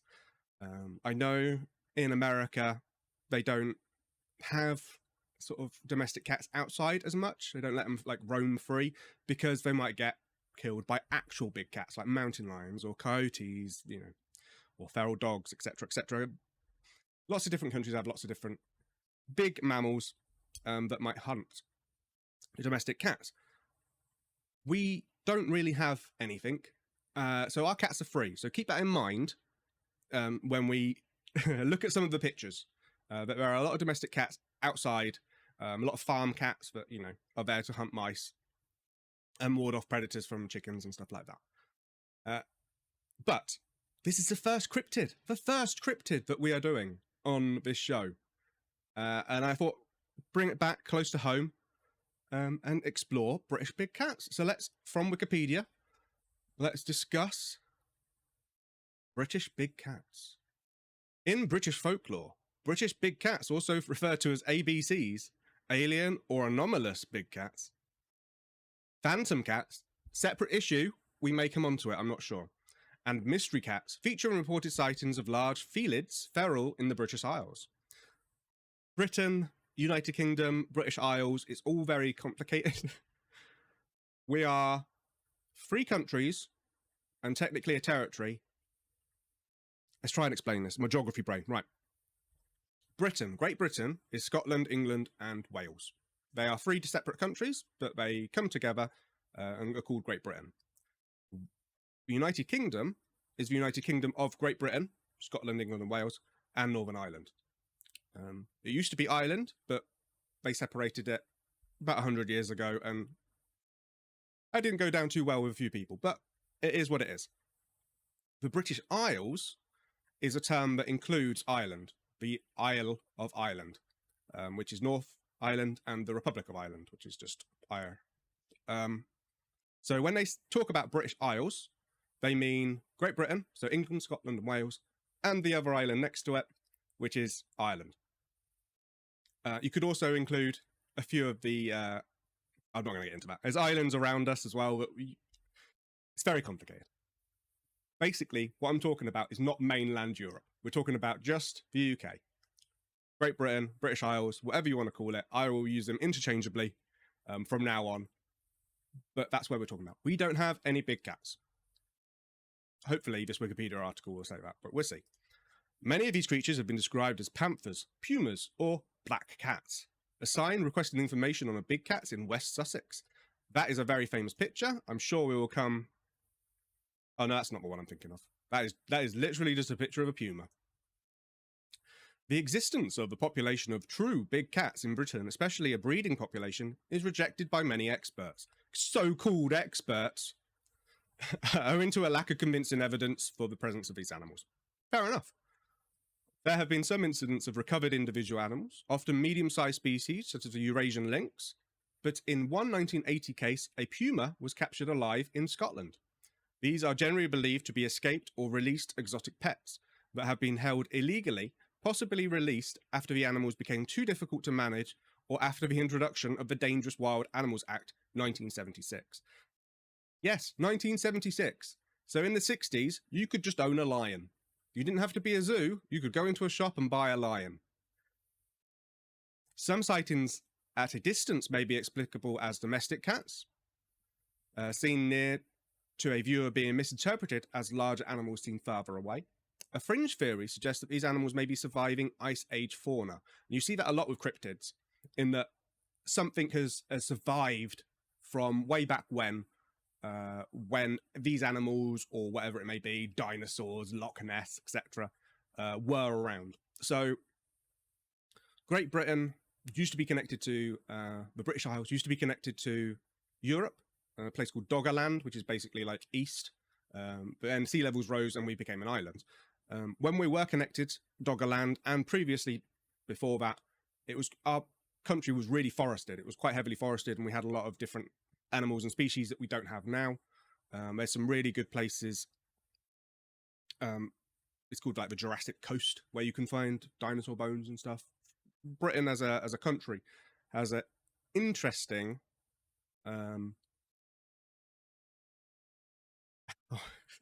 my geography brain's going, use the word palimpsests. They'll know what it means. No, they won't. Interesting layers of strata and animals and fauna and flora and all that kind of stuff below. But whether something survived on, that's hard to tell. Where leopards, scimitar-toothed cats, lions and lynxes have been found in the British Isles. So there you go. So historically, we have had animals like that, but not anymore. And also our forests are, we use those pre-industrial revolution, and then after the industrial revolution, it just died. Don't have forests really anymore. We have woods. We have woodland. In the 2013 book, Feral, George Monbiot argues that humans are programmed to notice things that might be big cats because of the threat they posed in prehistoric times. That goes back to the old, what's it called? Like evolutionary psychology, isn't it? Where our parts of our brain are still think it's 10,000 BC. And we interpret lots of things as threats. And maybe we're doing the same, but with big cats. But that's harder to argue when you have evidence, photo evidence, video evidence, and some of which we will see. So we've got some reported sightings. Some of this is really interesting. I'll move it over a little bit because I don't know why that's done now. The group Big Cats in Britain published report sightings annually by county. The top 10 counties or regions in Great Britain between April 2004 and 2005 were Devon. Devon, really big. So that's Devon is down south, so it's a warmer climate and quite isolated in comparison to other parts of other counties. Yorkshire, Scotland, just okay. Scotland again, very vast, with a small human population. Wales, Gloucestershire, Sussex, Cornwall, Kent, Somerset, and Leicestershire. There you go.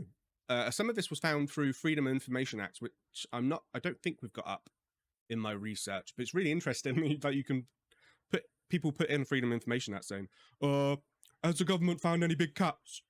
And they came back and were like, well, that's a question that's too broad, but here's some data. First sightings. William Cobbett recorded in his... All right, calm down, Wikipedia. Rural rides. How, as a boy in the 1760s...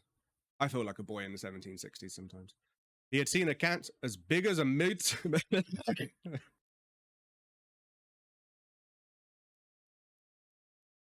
as big as a middle-sized spaniel dog climb into a hollow elm tree in the grounds of the ruined Waverley Abbey, near Farnham in Surrey.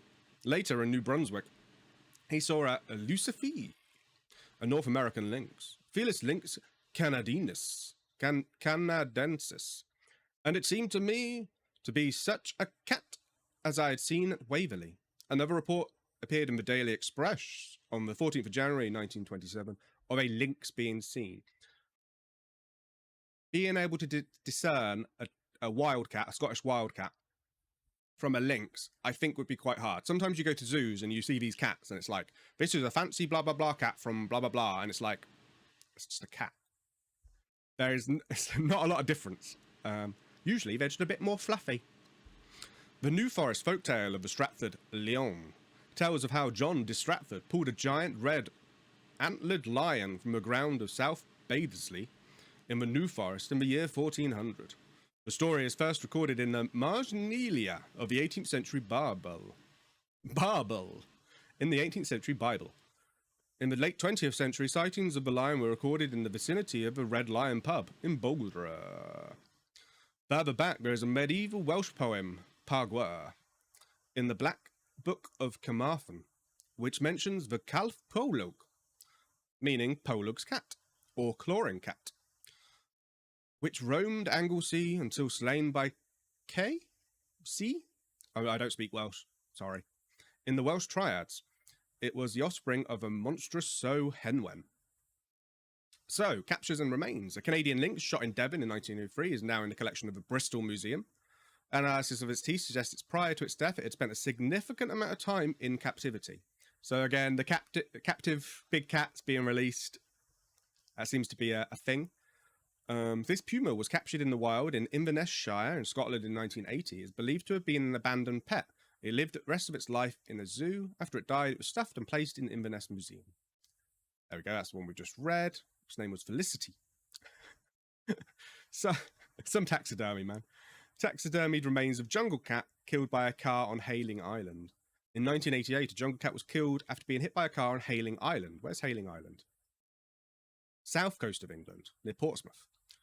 A year later, in 1889, a jungle cat that had been hit by a car was found on the roadside of Shropshire. Well, these jungle cats. Where's a jungle cat? Ah, it's just a cat.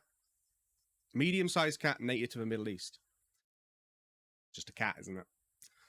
In 1991, a Eurasian lynx was shot near Norwich, in Norfolk. It had killed around 15 sheep within 2 weeks. The story was only reported in 2003, and its stuffed body of the lynx is allegedly now in possession of a collector. For many years, this incident was considered to have been a hoax, particularly by the hunting community. But in March 2006, a police report confirmed that the case was true. It was probably an escapee from a facility in the area that bred animals, including Eurasian lynxes. I have some escape stories to talk about. I've never seen a big wild cat. You know, this is one of the very few, one of the many conspiracy theories that we talk about on this show that I have no experience of. But I have a story to tell of a zoo that is nearish to me. In 1994, it was reported that a large cat with leopard pattern fur had been shot on the Isle of Wight sometime earlier after feasting on chickens and ducks. The shooting was not immediately reported as the farm worker involved feared prosecution, but the police reportedly concluded the animal was an ocelot or a serval. Again, big-ish cats, but not like, not lions or tigers or pumas. There have been reports that in 1993, another puma was captured in Scotland. What is wrong with me today? Scotland, this time in the Avonmore area. In 1996, police in County Tyrone, Northern Ireland, shot a cat. It was reportedly a caracal, a medium-sized wildcat species found in Africa and Asia, although a police report described it as a lynx. Caracals are sometimes called desert lynxes, but are not true members of the genus lynx.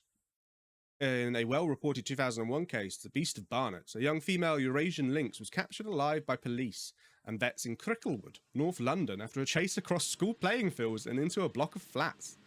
It was placed in London Zoo and given the name Lara before ultimately being transferred to a zoo in France to breed. The captured lynx was found to be only 18 months old, although considerably larger than the average domestic cat. In November 2017, a trucker claimed to have seen 3 highway workers struggling to lift the body of a dead 4-foot black panther into the back of a truck on a lay-by of the A1 near Harworth. However, Highways England responded with a statement saying that it was a dead black dog that they had loaded into the back. It was a dog. It was not a puma. It wasn't a puma. That was a dog. Okay, so lions escaping the circus. Video and photographic evidence. Around 1993, a number of reports were made of a large black cat around Bodmin Moor, nicknamed the Beast of Bodmin. So this was the original cryptid that I was going to look at, the Beast of Bodmin. But then I thought, let's expand it a little bit and talk about British big cats in their entirety.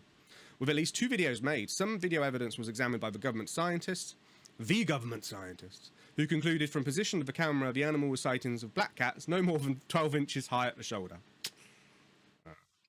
21 years after the colour video at Busbridge next to Godalming was taken of a large cat walking away beneath a branch. A Surrey Wildlife Trust published they doubted any puma form as the recorder thought, but rather it could be an Iberian lynx, comparing other reports made that same year to Surrey's borough of Guildford. Less well-known similar accounts have been sporadically reported since 1959, but have tended to be vague or anonymous. In 1994, footage of a large black cat was recorded in Cambridgeshire, there we go, it's in my neck of the woods now, and was named in the media the Fen Tiger. 2006, it's just lists. We're going to get through most of these, I think, because I think about half the conspiracies we talk about, the majority of it is just from news articles, and this is one of them. Attacks. There you go, European wildcat. So this is the only wildcat species. It's just a cat, isn't it? I know it looks a little bit different, but it's just a cat. People have been attacked. A 6-foot black cat attacked him through an open window. He described it as being a cross between a domestic cat and a panther. I can't picture that. He said to have reported to the police, and they claimed that they were not interested. A cat! It scratched me! Was it Scotland? No, it's Cornwall. I'm from Bristol. No, Cornish accent's really easy. Why am I struggling with that? I'm pirate. There we go. A big old cat. It came and scratched me, it did. No, it didn't. Alright then, I'll shut up. There we go. The Cotswolds big cat was a purported big cat or number of big cats in a large area of the Cotswolds region of England. Analysis of deer carcasses by the University of Warwick. Scientists only indicated DNA evidence of foxes and other deer. Government involvement. In 1988, the Ministry of Agriculture took the unusual step of sending the Royal Marines to carry out a massive search of the rumoured Beast of Exmoor after an increased number of mysteriously killed livestock and farmer complaints over subsequent loss of money. Is it a big cat? Is it an alien? Several Marines claim to have seen the cat fleetingly, but nothing other than a fox was ever found. The Department for Environment, Food and Rural Affairs has published a list of predatory cats that they know to have escaped in the United Kingdom, although most of these have been recaptured. I think we have that up somewhere. I will get it up again just in case. Yes, we do have it up. I can see it in my tabs across the top. It's really interesting. It just shows all the different ones that they know that have been escapees. In popular culture and film, okay. Mythological explanation. So, I think I'm going to leave Phantom Cats, and this kind of goes into the Phantom Cats territory a little bit. We will come back to Phantom Cats at some point on Conspiracy 101, because I feel like it's different enough. For many hundreds of years, the myth of the spectral black dog has persisted in Britain, a supposed mythical creature appearing as a large black animal in remote moorland, with no firm evidence for its existence beyond hearsay. It has been suggested that the stories of black cats are merely a modern continuation of such myths and stories, sharing the same elements, but with the idea of a supernatural cause having fallen out of credibility, and the modern, more plausible idea of an escaped or released wild cat supplanting it. In addition, the stories of cats, big cats, share many traits suitable for the tabloid press, such as leading to wide exposure of any potential cat, and further and rapid dissemination of any speculation or supposed evidence for it, helping build a widespread urban legend. Got some nice little links, but we're not going to click on them. Let's briefly talk about the Beast of Bodmin more from the Wikipedia article, and then we will deep dive into the wonderful UK press. In British folklore, the Beast of Bodmin Moor. Cornish, Bestgunbren is a phantom wild cat purported to live in Cornwall, south-west Britain. Bodmin Moor became a centre of purported sightings after 1978, with occasional reports of mutilated, slain livestock. The alleged panther, leopard-like black cats of the same region came to be popularly known as the Beast of Bodmin Moor. In general, scientists reject such claims because of the improbably large numbers necessary to maintain a breeding population, and because climate and food supply issues would make such purported creatures' survival in reported habitats unlikely. Again, Phantom Cat. Should we talk about this one? It's very, look over here. Look, Beast of is a brilliant portonym? Yeah, something like that. A long-held hypothesis suggests that possibility of alien extraterrestrial alien big cats have come to take your puppies away. At large in the United Kingdom could have been imported as part of private collections or zoos, then later escaped or set free. An escaped big cat would not be reported to the authorities due to the illegality of owning and importing the animals. Again, before 1974, it was legal, so... Right, before we get into the news articles, I'm gonna get real with you. Alright? So there is a zoo that is relatively close. I'm not going to name the zoo. But it's had issues. A couple of people have died because of lion attacks, I think. And several times, they have a number of cheetahs. Several times the cheetahs have escaped. And ran around rampant the local villages. And it's relatively out of the way. So it doesn't really matter as much, you know, if the occasional cheetah gets out. Because cheetahs are relatively domesticated. Like, you can go in, can't you, and you can like stroke them, and you can pay for like meetings and stuff. So they're not violent or angry. But it's just hilarious that happens to the zoo that's probably closest to me, with enough regularity that I can bring it up as an anecdote. If that's happening across with lots of different zoos, and they're not necessarily reporting it straight away because they're going, you know, let's go and try and get it before news escapes, maybe that's what's happening. Again, you kind of have to be a zoo to have a big cat nowadays, but maybe there are, I don't know, I don't think there are private wildlife. You have to be a zoo, I think, in order to, in the UK. But previous to that, that might be a very good explanation to what we're seeing. But let's continue. I don't know where I was going with that. Right. On the trail of Britain's wild big cat. It's right there! I found it! It's there! Can you see it? We're not a bunch of nutters, deluded, pushing some cranky nonsense. Rick Minter, big cat consultant, with one of his props. It's not a real puma. A puma made of resin. Looks good. Is that good? Yep, that's okay, cool. Hundreds of big cat sightings have been reported in Britain in the last 3 years. When was this written? When were you written? 2019. Yeah, that's not bad. For this show, that's pretty good. That's 3 years. But is it pumas and panthers running wild? Or is it our imagination? Imagination. There is no doubt in Anne Terranova's mind. That is a great name. Anne New World, isn't it? New World Order. It's a conspiracy. There wasn't at the time, and there hasn't been since. It was just after noon. 2 words. Just after noon. On a cold Wednesday in December. Anne and a friend, Sappho's friend, if you know what I mean, were making their way up the hill above Nailsworth in Gloucestershire, where she's lived for the past 8 years. The trees had long lost their leaves. What is this? Weird. The trees had long lost their leaves, granting glorious views back over the valley. This was a route Anne had taken once or twice before, one of many local walks she had been ticking off since taking a part-time job at a building society. It's a type of bank in the UK. After 25 years as a primary school teacher, the job was a last stop on the way to a well-earned retirement.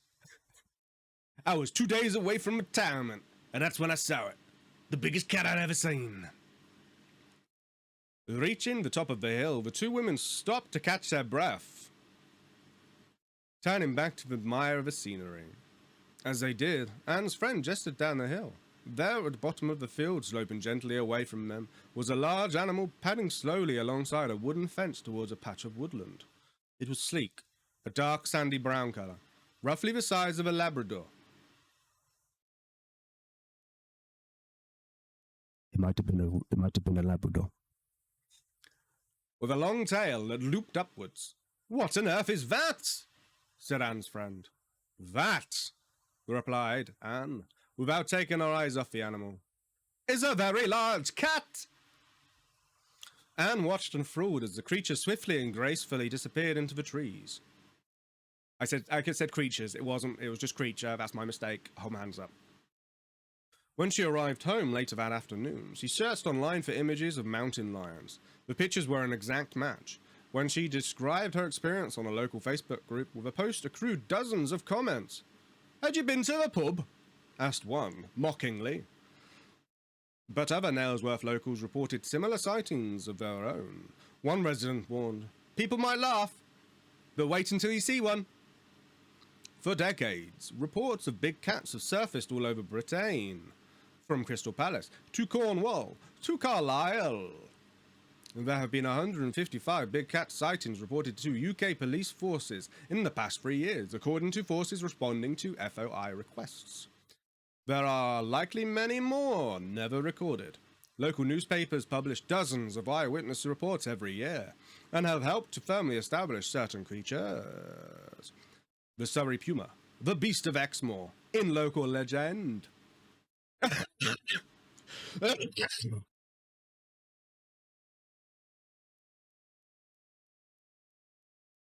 a big cat. That's a big cat. Can you see it? Where might these cats come from? One theory suggests that they were released by owners in the months leading up to the 1976 Dangerous Wild Animals Act. Exotic animals have been sold in Harrods. Cheetahs could be occasionally seen being walked in Hyde Park. Given the choice of acquiring a costly license or relinquishing their pets to animal sanctuaries, at least some owners chose a third option, sending cats out into the wild.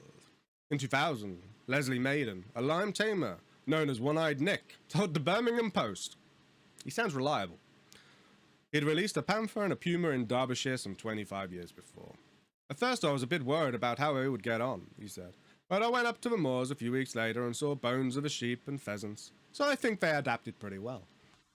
A few children went missing, but what's a few children? Missing links. A specimen donated to the Bristol Museum in 1903. Photograph. David Emeny.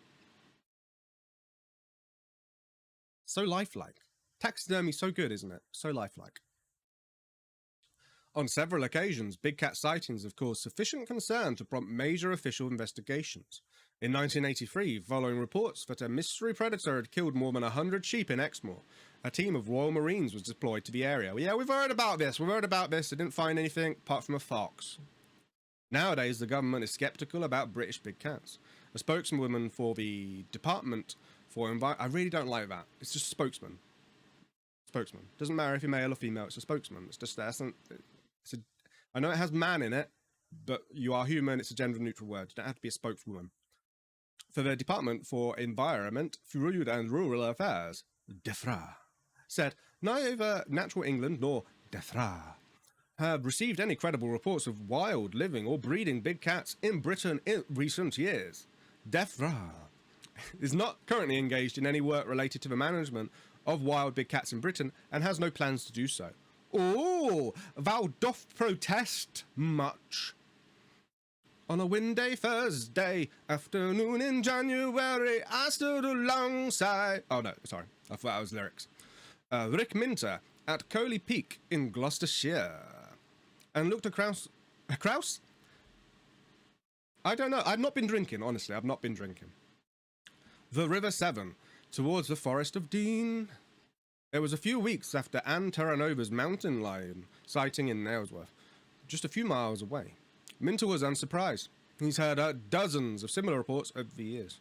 Gloucestershire has emerged as a hotspot for big cats sightings, and Minter pointed out several locations where big cats have been spotted. It's absolutely ongoing, he said, of witness reports. I think it's reasonable to say that there are several territories around. Right, let's just get a quick map up. So UK counties, because I appreciate that not everybody's from the UK and it might be a bit confusing. I typed in UK counties, but it's just come up with oh, does it not have oh, it doesn't have the names on it. What's the point of a map without the names on it? What's the point? That's a nice one. Can I open that in?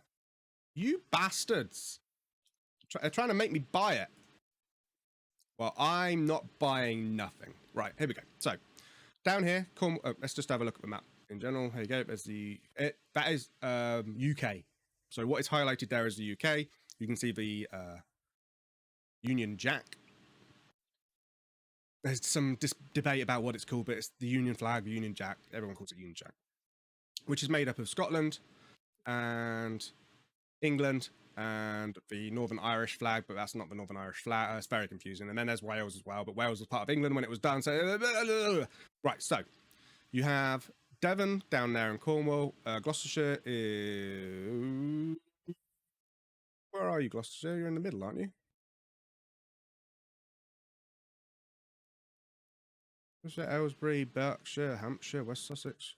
How have I lost Gloucestershire? Shropshire, Powers, there's all the mini ones. It's really bad. My Hertfordshire, Buckinghamshire, Northamptonshire, Berkshire.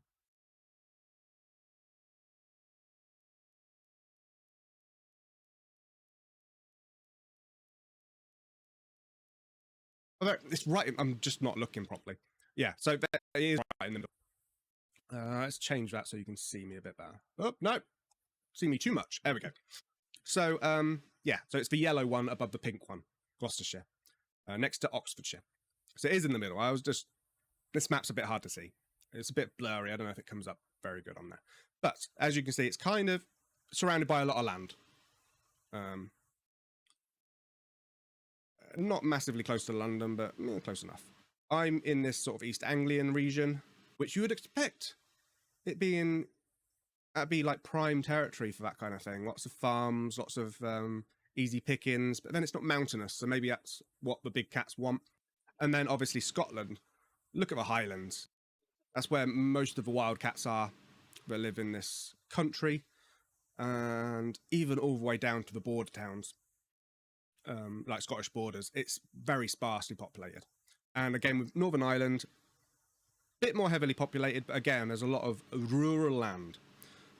Okay, so we might come back to that at some point to see what's going on. Right, is it you? Yeah. Where were we? There we go. Minter is almost certainly Britain's leading big cat consultant, a role for which there is a surprising demand. After 20 years working for the government in countryside planning and wildlife management, he now spends much of his time following up cat sightings, advising landowners on what they should do, on how they should deal with suspected panthers and leopards. Minter doesn't charge for his advice. Wow. Reasoning that the information he receives in return is payment enough. I bet he has a book. He must have a book. Several times a year, he attends rural shows, 2 life-size stuffed big cats in tow, soliciting witness reports and gauging public perceptions of the big cat phenomenon. Big cat community attracts eccentric characters. Danny Bamping, founder of the British Big Cat Society, is a puzzle inventor and Dragon's Den contestant who once tried to launch a political party named None of the Above. The Centre for Fortean Zoology studies British big cats alongside mythical creatures. We will come back to Centre for Fortean Zoology at some point, I'm sure. Such as Bigfoot and the Loch Ness Monster. Countless amateur researchers spend weekends traipsing the countryside checking motion sensor cameras for footage of elusive creatures.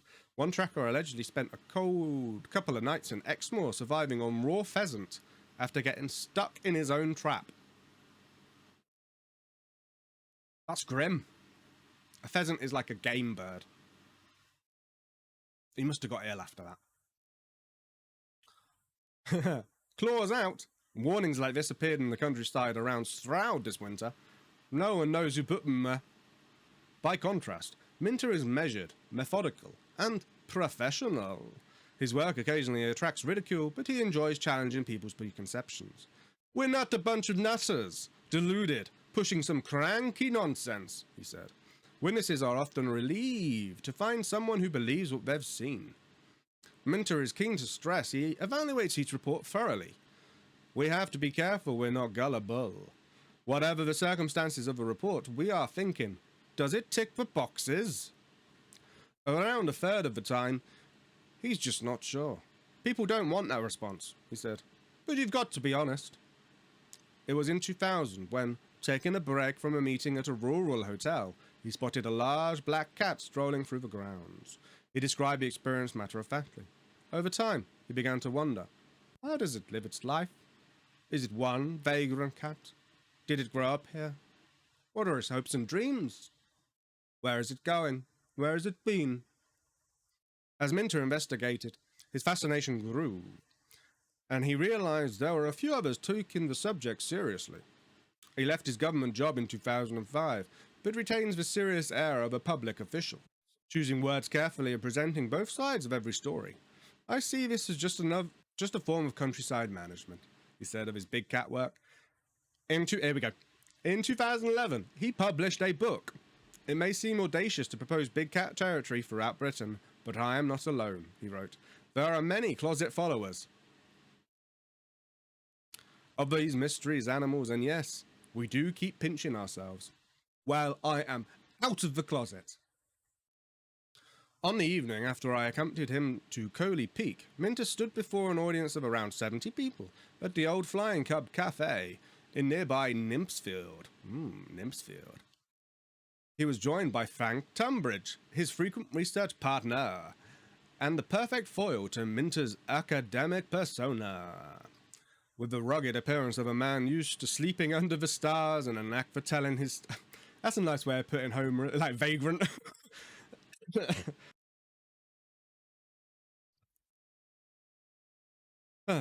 As Minter kept a firm hand on proceedings, Tunbridge chipped in to share witness reports. More than once he broke out into full-throated imitations of big cat cries. I would love to hear that. As two among them had seen big cats in Britain, around 1 in 5 audience members raised their hands. Minter presented a slideshow of photos from phones and trail cameras featuring a series of blurred black creatures. You guys must think we're desperate to present this, he said. Obviously, when we want the perfect picture, and these are all rubbish. Really? But we think these are big cats. On the sidelines, Tunbridge could be heard wondering aloud, but what else could they be? Ow! What else could they be? Ow! Tunbridge recalled a story of a woman who was walking her dog in the woods nearby. Suddenly she looked up, A black cat was following her from tree to tree, he said, with dramatic flair. When she moved, it moved. When she stopped, it stopped. It turned out it was her shadow. Eventually, a lorry on a nearby road scared the cat away. Minter had spoken to the woman and believed her story checked out. She was in touch with us for 2 weeks after because she couldn't sleep, and we were the only people who believed it. Oh, that's a bit sad. At the end of the evening, a woman in the front row raised her hand. Say, we found ourselves in a situation like the lady with her dog, and the cat's stalking you. What would be the best thing to do? She asked. Don't act as prey is the key thing, said Minter, gravely. They're looking for you to submit. Do not submit. Tunbridge agreed. Whatever you do, don't run. He conceded this might be difficult advice to follow. Everyone I've known who's seen one, they've turned around and skedaddled back to the car as fast as possible. This is why we need big weapons. This is why we need big weapons in the UK. Phantom big cats. They took our guns! As a joke, I'm glad they took our guns. We don't need guns. Minter added, with a note of regret, and they've said to Frank or me, we realised we shouldn't have run. But we did. There's little doubt that Britain has occasionally been home to wild big cats, if only for brief periods. In 1903, the body of a Canadian lynx was donated to the Bristol Museum, with Binter reverse, yep, Scottish farmer, Minter believes there is much more to big cat phenomenon than these isolated incidents, and thinks a minimum of 250 cats would provide a healthy gene pool. I think it's reasonable to suggest we've got our 250. It may be more than that. Britain might even be home to a new big cat subspecies. In an isolated population, things can change very rapidly, and nature can take a burst forward. That is scientifically really bloody interesting.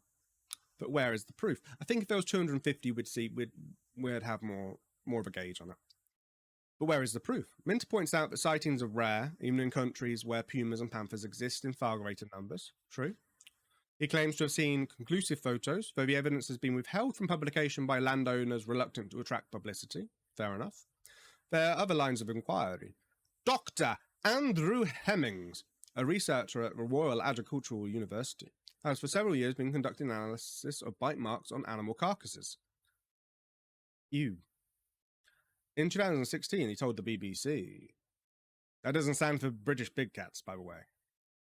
When considered alongside the wealth of reliable witness reports, the toothpick data points to the presence of carnivores bigger than those indigenous to the UK.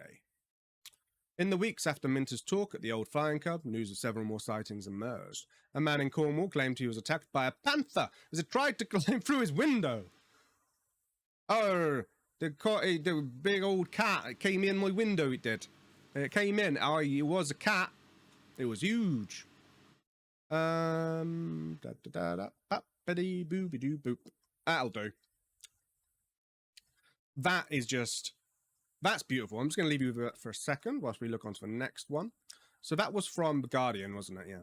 So this is from the Press and Journal Evening Express. I have never heard of this publication before. So take it with a pinch of salt. I think I'm going to have to change it to you. In a second. Big cats, a hunt for puma caught roaming the Highlands in 1980.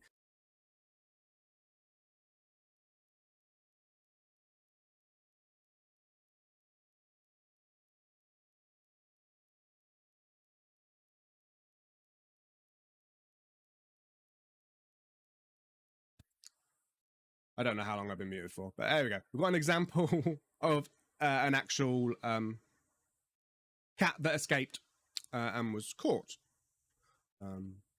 She was a wild puma, became a celebrity after captured in the Highlands 40 years ago. Felicity. There we go. So yeah, that's just, there they are. They're happy. Ah. It's not a hoax. There we go. This is another good photo of people walking cheetahs in Hyde Park. 1967. That's just a black panther. Injured sheep. Yeah, I'm not reading all that. Excellent. Let's leave you with this one whilst we move on. Oh, La BBC. Essex lion charting of the big cats over Britain. We have a video. Let's watch the video. I will mute myself this time on purpose.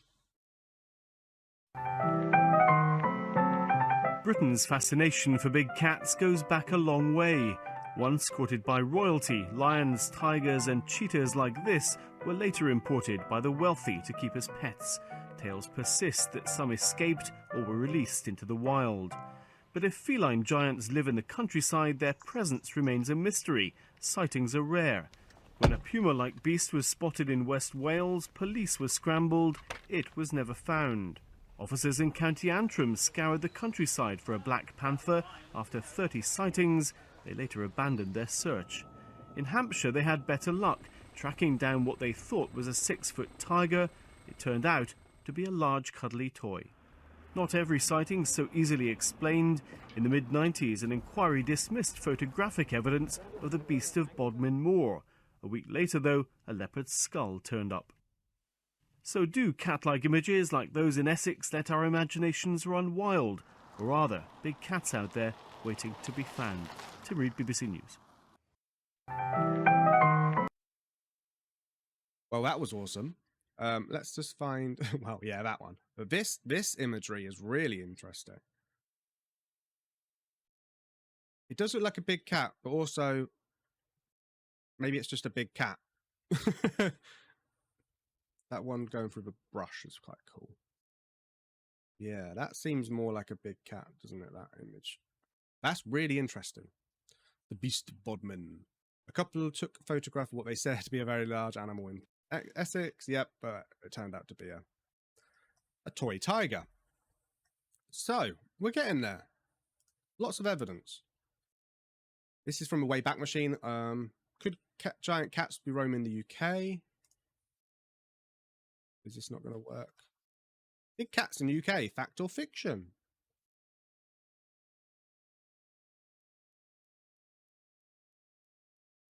Okay, cool.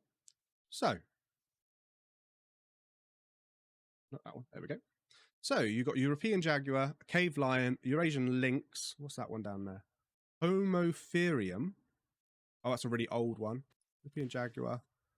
So, yeah, that doesn't exist anymore. And a swamp cat. That's the one that's still around, isn't it? And Eurasian lynx. A cave lion. Awesome. So, Europe used to have all this, but we don't anymore. The Hampshire tiger.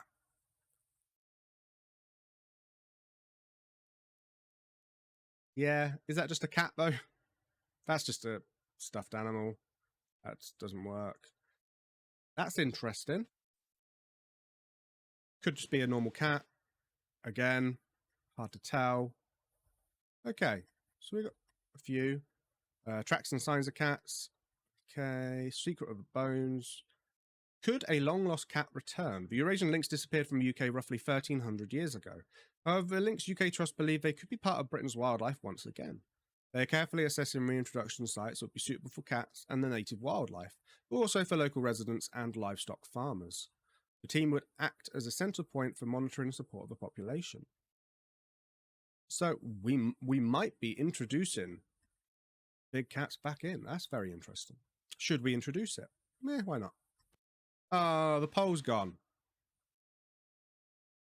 That's a shame.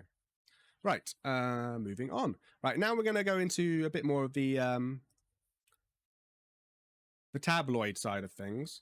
So, apologies. This is from The Mirror. Beast of Bodmin Moor, mystery solved over beast that slaughtered farm animals for decades. Video unavailable.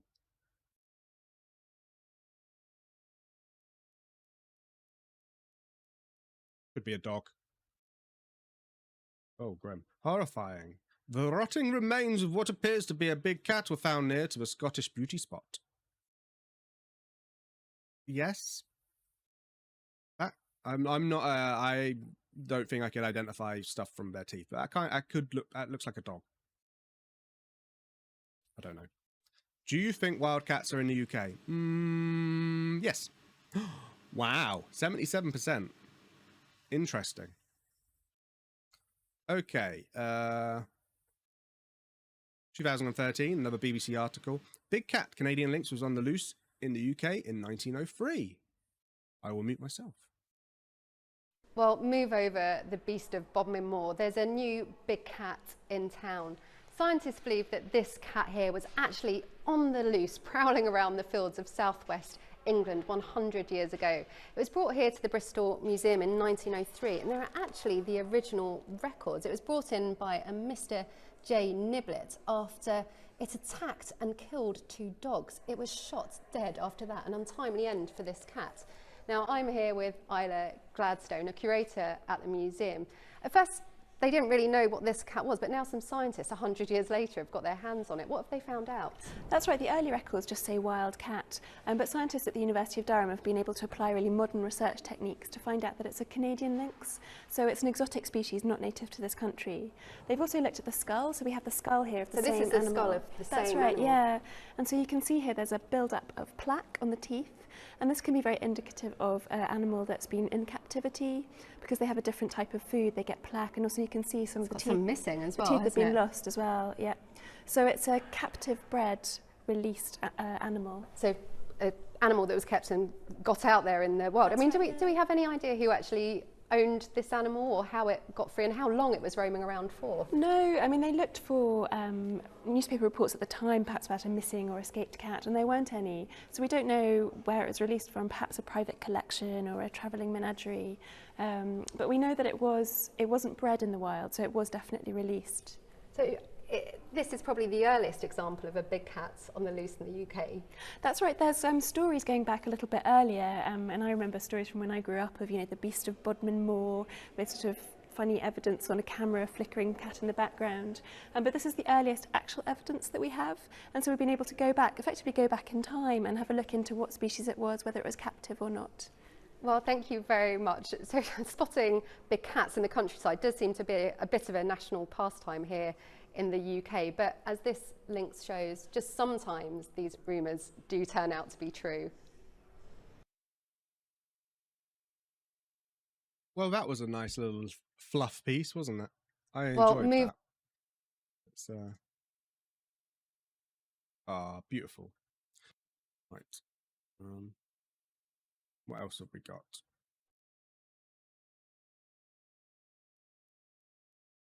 More BBC News articles. Again, this just comes up a lot, and it's very interesting that we keep reporting on it, but nothing really, no proper tangible evidence is found, which may link to the phantom cat hypothesis a little bit more. On the tail of the tiger. So this is from BBC Cambridgeshire. So again, close to me in the, let's show you briefly. So this is the east of Angles. So there you go. Cambridgeshire is the green one, and then Norfolk, Suffolk, Essex around the coast. Very interesting. Where was I?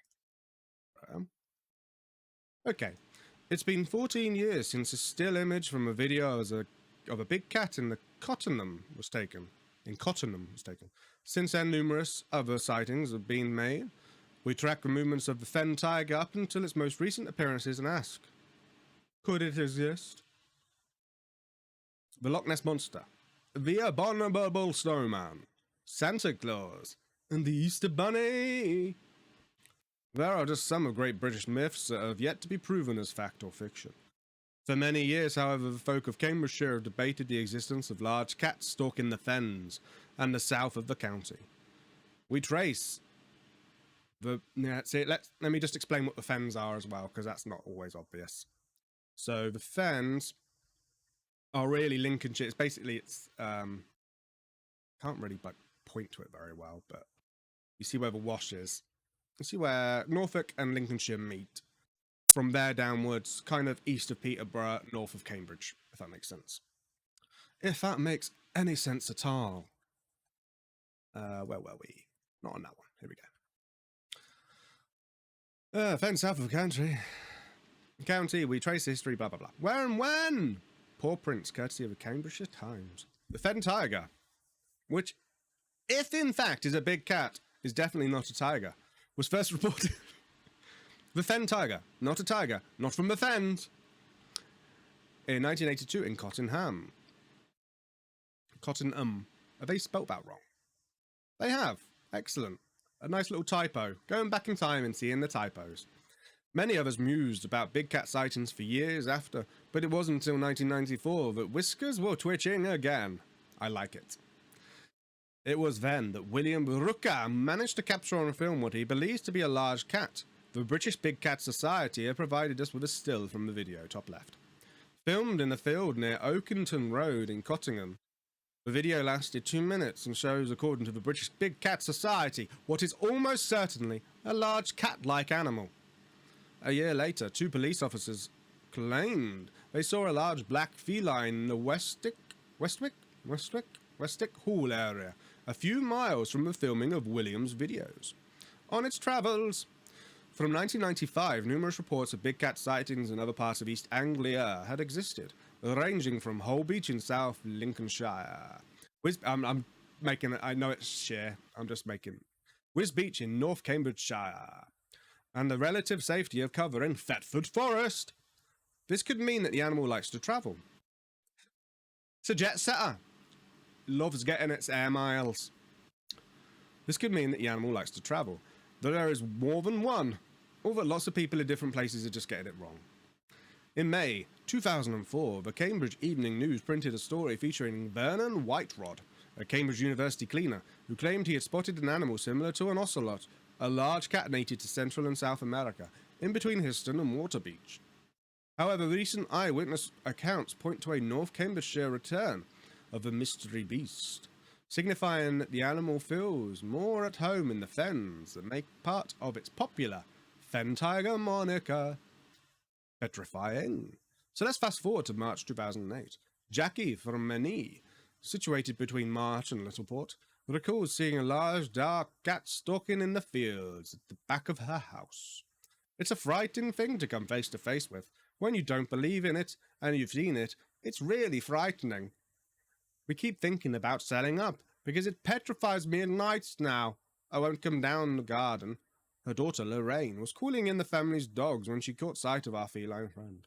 It had big green yellowy eyes, and it started crawling towards me as if it was going to pounce on the dog. Powerful looking animal. On top of that, Roland Mott from March got within 50 yards of the beast in Turbs, midway between Whittlesea and March. I'd guess it was 3 to 4 times the size of a normal cat. Definitely panther-like. All black. Very sleek. Not shiny, but sleek. Powerful looking creature. In fact, I was quite skeptical at some of the alleged sightings. But I take it back now. Is there any evidence? Well, some would say yes. Most would say no, but some would say yes. The Cams Times printed photos of a large cat-like footprints found in Chatteris on the 31st of March 2008. Joan Peacock's dog had been barking loudly at something the night before. She found the footprints. Could it really happen?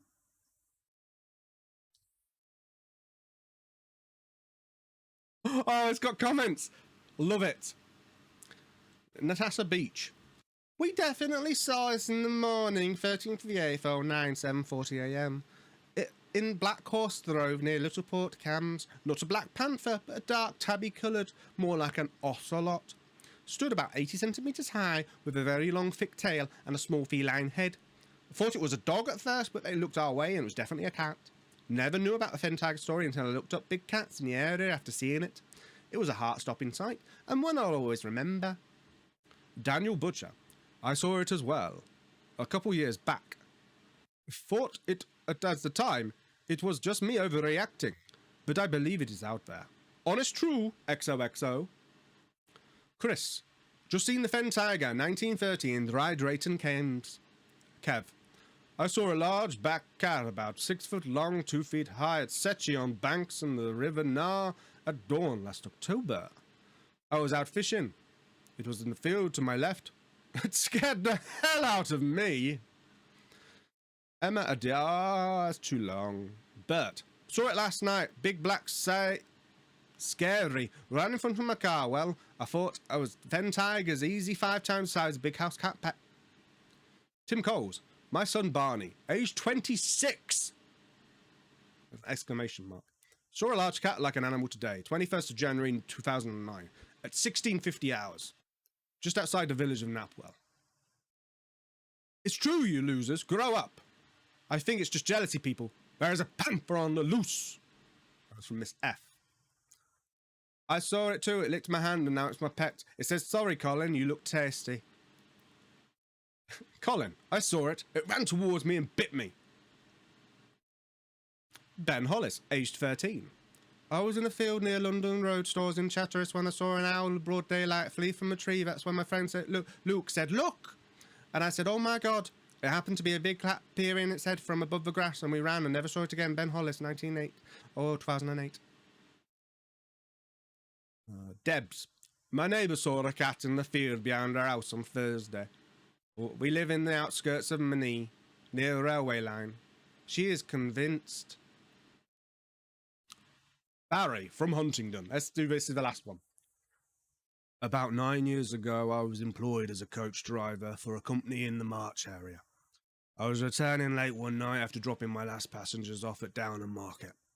As I said, it was very late, probably about midnight or 1 a.m. in the morning, very foggy, because I had been using the B roads in my return to March.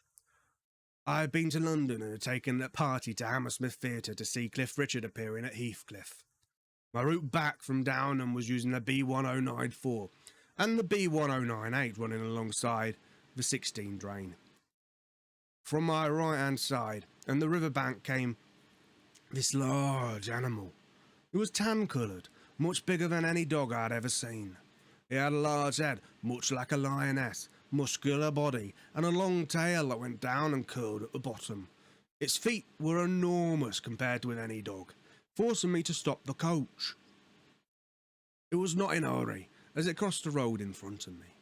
Before it reached the other side of the road, it stopped again, turned its head around, and looked straight at me before it slowly walked off into the fog and dark.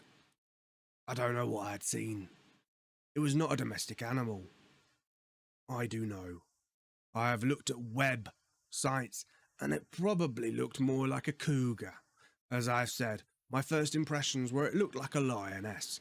I have told people over the years when the subject has cropped up, but I didn't know whether I had been believed. I know what I saw! Andy Harper's show last Friday was speaking about big cats in the area around Monet, and it reminded me, although I've never forgotten it, and about my confrontation, of something I had seen. Dan. Oh dear, pretty cool though.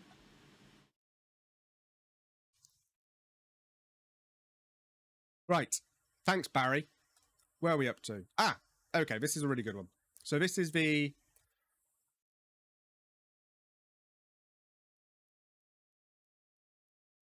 This is the list of escaped animals in the UK from 1975 to present day that have been accounted for.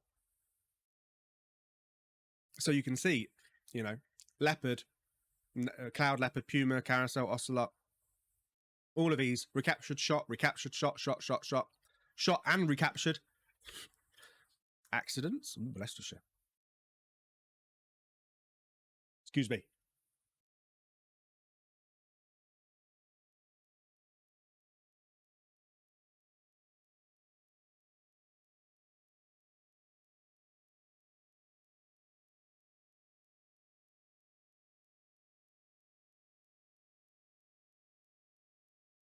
Apologies. Lion escaped in 1991, recaptured Humbershire. Leopard cat. We got some found dead. Cause unknown. Location of source. Location seen. Interesting. So it only goes up to 1993. So that's not a lot, is it? So, yeah. Interesting though that they do have that information. Let me just do that so you can see it a bit easier. Very interesting. Location source, location seen, date captured, etc., etc. They obviously track it. Whether they tell people they track it or not, who knows?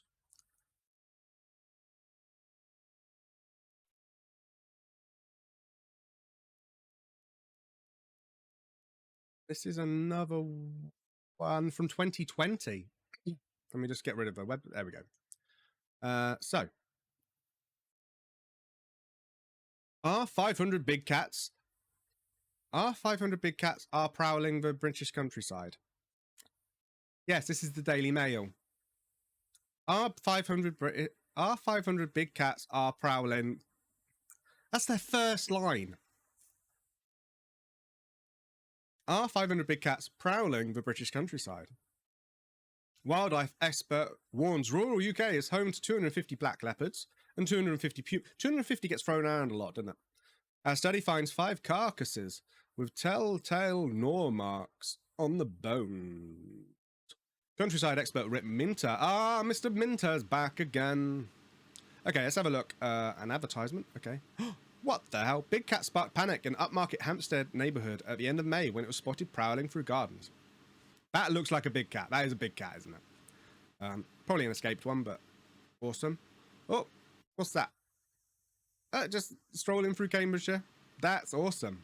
Okay, so we've got some evidence, which is nice. There he is. Mr. Hemmings. Oh, he's the bite marks guy. Look at that. Large wild cat has been caught on camera, usually roaming around a park in central Cambridge on August the 9th. See, that is a big cat. Granted. But you can get really fancy domestic cats that do look like that and are probably around that size. You can get really big domestic cats. So it's very interesting. This is, yeah, big Scott. So big cat was spotted in St. Aidan's Nature Reserve near Leeds, 5 AM on August 17th. That's way more interesting as a picture, isn't it? Because that does look like a puma or a panther or something along those lines. Another big cat, the size of an Alsatian, was spotted in Prasands in Cornwall. So here we go. A nice map. Everybody loves a map. Big cat sightings. So we've got Beast of Cumbria, Black Panther in Huddersfield, Warwickshire and West Midlands. We've got Northampton, Cambridgeshire, Cambridge, Beast of Essex, Hampstead, large cat seen by a cabbie in St Albans.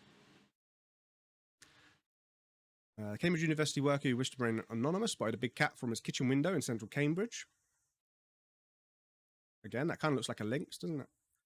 Thought to have been snapped in Cumbria. One woman spotted what is thought to be a puma nearby trees when she stopped on the roadside in April. One family spotted a big cat prowling the gravestones in the church. That could be a fox. That could be a, yeah. A Labrador-sized feline was spotted outside the Fox Inn pub in Broadwell in the Cotswolds in April last year. Not reading the article because if the first sentence has, it's just, yeah, I'm not going to read it. Comments, however. Karen Smith-Williams. Beautiful name. The spotted one looks like servals, which are often high-dollar pets here, and bred with domesticated house cats, produce savannas, F1, F2, F3, etc.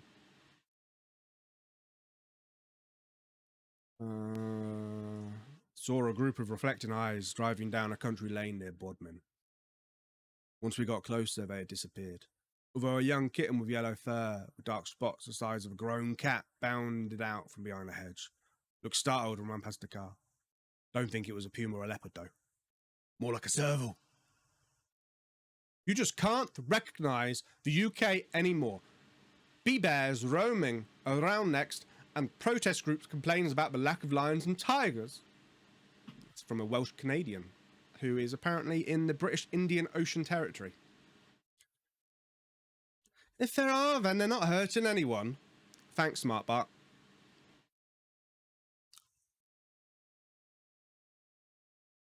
Brilliant, thank you. Are you serious? Are 500 big cats are prowling the British countryside?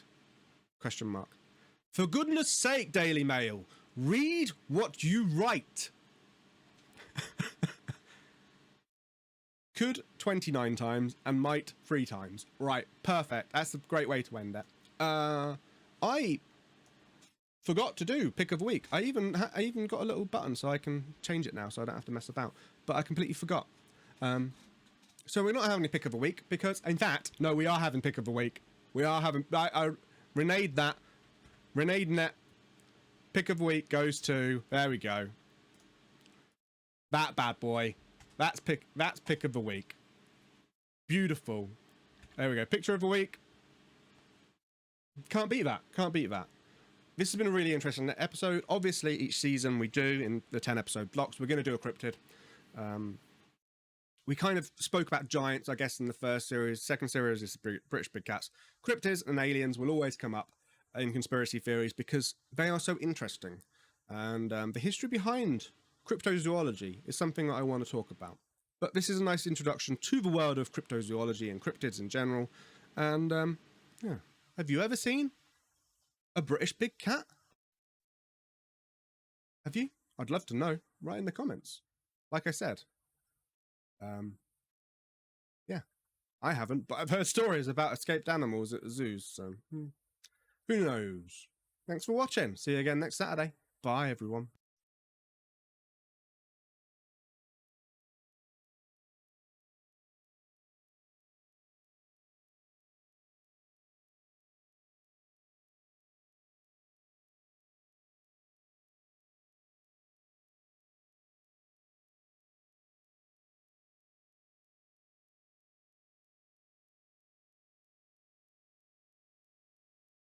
Hi, my name is Alex Whitney, and this is Conspiracy 101, and today we're going to be looking into the Hollow Earth.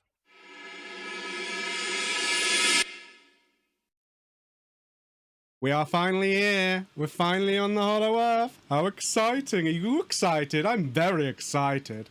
And as always, how could this be a Conspiracy 101 without immediately starting? No, that's the wrong button. On the Wikipedia page. So, Hollow Earth, we've talked about it a couple of times on the show already, without actually going into much detail.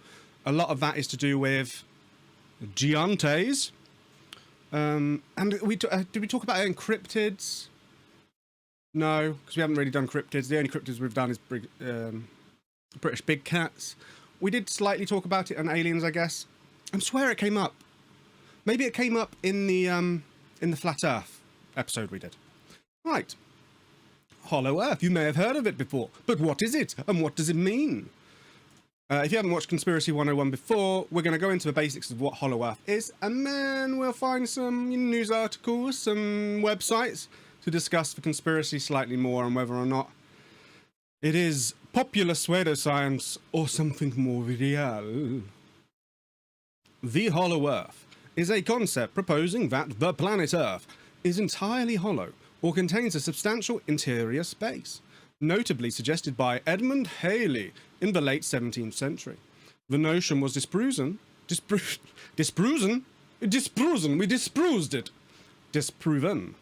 first tentatively by Pierre Bourdieu in 1740, and then definitively by Charles Hutton in his Schleihausen experiment around 1774. It is still occasionally defended through the mid-19th century, notably by John Cleves Sims Jr. and Jeremiah N. Reynolds. But by this time it was part of popular pseudoscience, and no longer a scientifically viable hypothesis. The concept of a hollow earth still recurs in folklore, and as a premise for subterranean fiction, a subgenre of adventure fiction. So, this is a nice little cross-sectional drawing of the planet Earth showing the interior world by William R. Bradshaw's science fiction novel, The Goddess of Atvataba. Atvataba, you too! So, the premise, the idea... No, go away. Is... There we go. Is that you have our world, and then an interior world, which may or may not have some kind of sun in the center, where it's basically like a reversed version of our world. That makes sense. So like the inside of a sphere. And although, from what I understand, the idea of an inner Earth this big is, you know, not true. Scientists have proven that the Earth has very many layers. And very many of them are indeed quite hot. So this, as it stands like this, couldn't happen. But deep terranean cave systems, a version of a hollow Earth, may still exist. Well, we'll see. I don't know. We'll see. Mythology, obviously, mythology. Ancient times, the Greeks, the Romans, etc. All right, there we go. In ancient times, the concept of a subterranean land inside the earth appeared in mythology, folklore, and legend. The idea of a subterranean realm seemed arguable and became intertwined with the concept of places of origin or afterlife, such as the Greek underworld, the Nordic Svartalfheim, the Christian Hell, and the Jewish Sheol, with details describing inner earth in Kabbalistic literature, such as the Zohar and the Hesed Lahadrem. The idea of a subterranean realm is also mentioned in the Tibetan Buddhist belief. According to one story from the Tibetan Buddhist tradition, there is an ancient city called Shambhala, which is located inside the earth. We will be looking at that. That sounds awesome. According to the ancient Greeks, there were caverns under the surface, which were entrances leading to the underworld, some of which were the caverns at Tainaron in Laconia and Trozen in Argolis, at Eifer in Thesprot. I'm not going to say all these. In various places around the Greece Empire, Hellenistic Empire, it is said that a cavern was occupied by the ancient god called Zalmoxis. That's in Thracian and Dacian, Dacian legends. In Mesopotamian religion, there is a story of a man who, after travelling through the darkness of a tunnel in the mountain of Mashu, entered a subterranean garden. What's really interesting about these ones is that you could really mix the idea of teleportation and like plane skipping, going between dimensions, which is not something we've talked about, but is definitely something, that's an episode for Conspiracy 101. I guess we kind of talked about it with the man from TAURED. Could he have been someone on his way to hell through a mountain and ended up in a Japanese airport? Who knows? The Celtic mythology. There is a legend of a cave called Cruachan, also known as Ireland's Gate to Hell. That's a nice pub. A mythical and ancient cave from which, according to legend, strange creatures would emerge and be seen on the surface of Earth. There are also stories of medieval knights and saints who went on pilgrimages to a cave located in Station Island, County Donegal,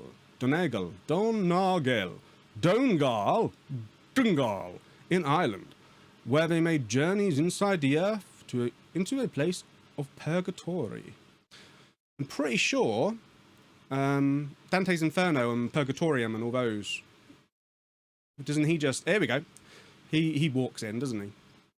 The Italian writer Dante describes a hollow earth in his well-known 14th century work, Inferno, in which the fall of Lucifer from heaven caused an enormous funnel to appear in a previously solid and spherical earth, as well as an enormous mountain opposite it, Purgatoria.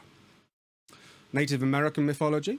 It is said the ancestors of the Mandan people in ancient times emerged from a subterranean land through a cave to the north side of the Missouri River.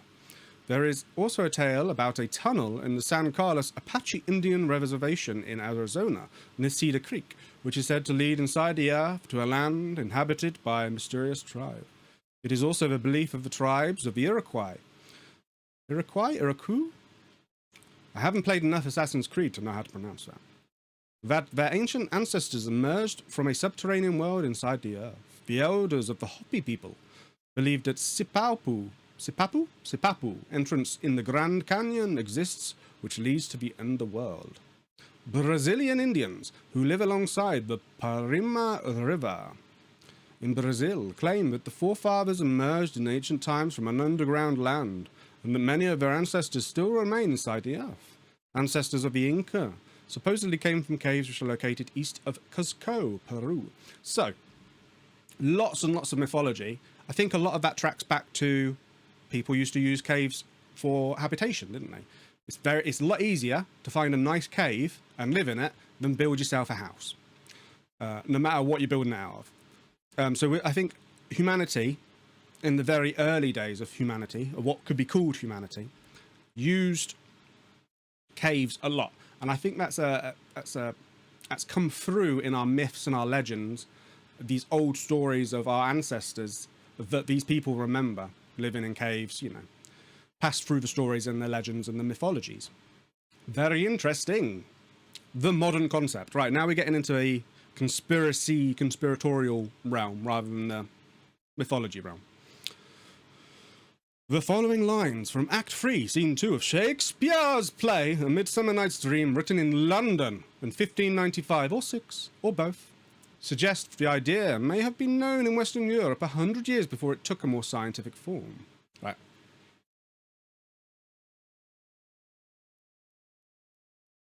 Just give me a moment. Just preparing for my Shakespearean training. 4 years at the RADA for this. Hermia. Oh no, I don't say that bit, do I? I'm Hermia. I'll believe as soon this whole earth may be bored, and that the moon may through the centre creep, and so displease our brothers noontide with antipodes. Thank you very much. I will not be appearing in any amateur dramatics this Christmas, for the local amateur dramatics society decided to kick me out. The notion was further popularized by Athanasius Kircher's non-fiction Mundus Subterraneus in 1665, which speculated that there is an intricate system of cavities and channels of water connecting the poles. See, that's more interesting. The idea that there's a cavity and channels of water is kind of well known, isn't it? Where we get wells, we put wells down, there's lots of layers of rock which have things going through them, whether it be mud or water, lava, in case, you know, volcanoes, ice, how you get. But the fact that the thought of the pole, the North Pole and the South Pole being connected in some way is very interesting. Edmund Halley in 1692 conjectured that the Earth might consist of a hollow shell about 800 kilometers, 500 miles thick, two inner concentric shells and an innermost core. Atmospheres separate these shells, and each shell has its own magnetic poles.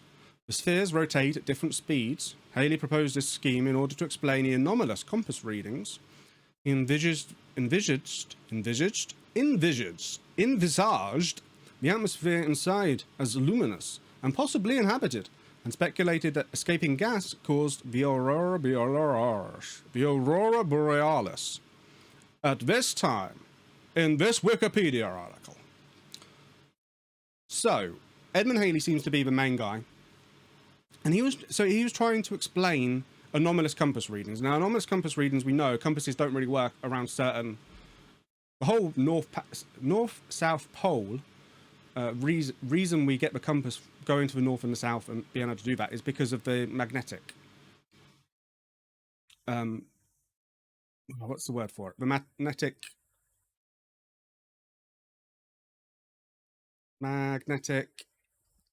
Just give me a second.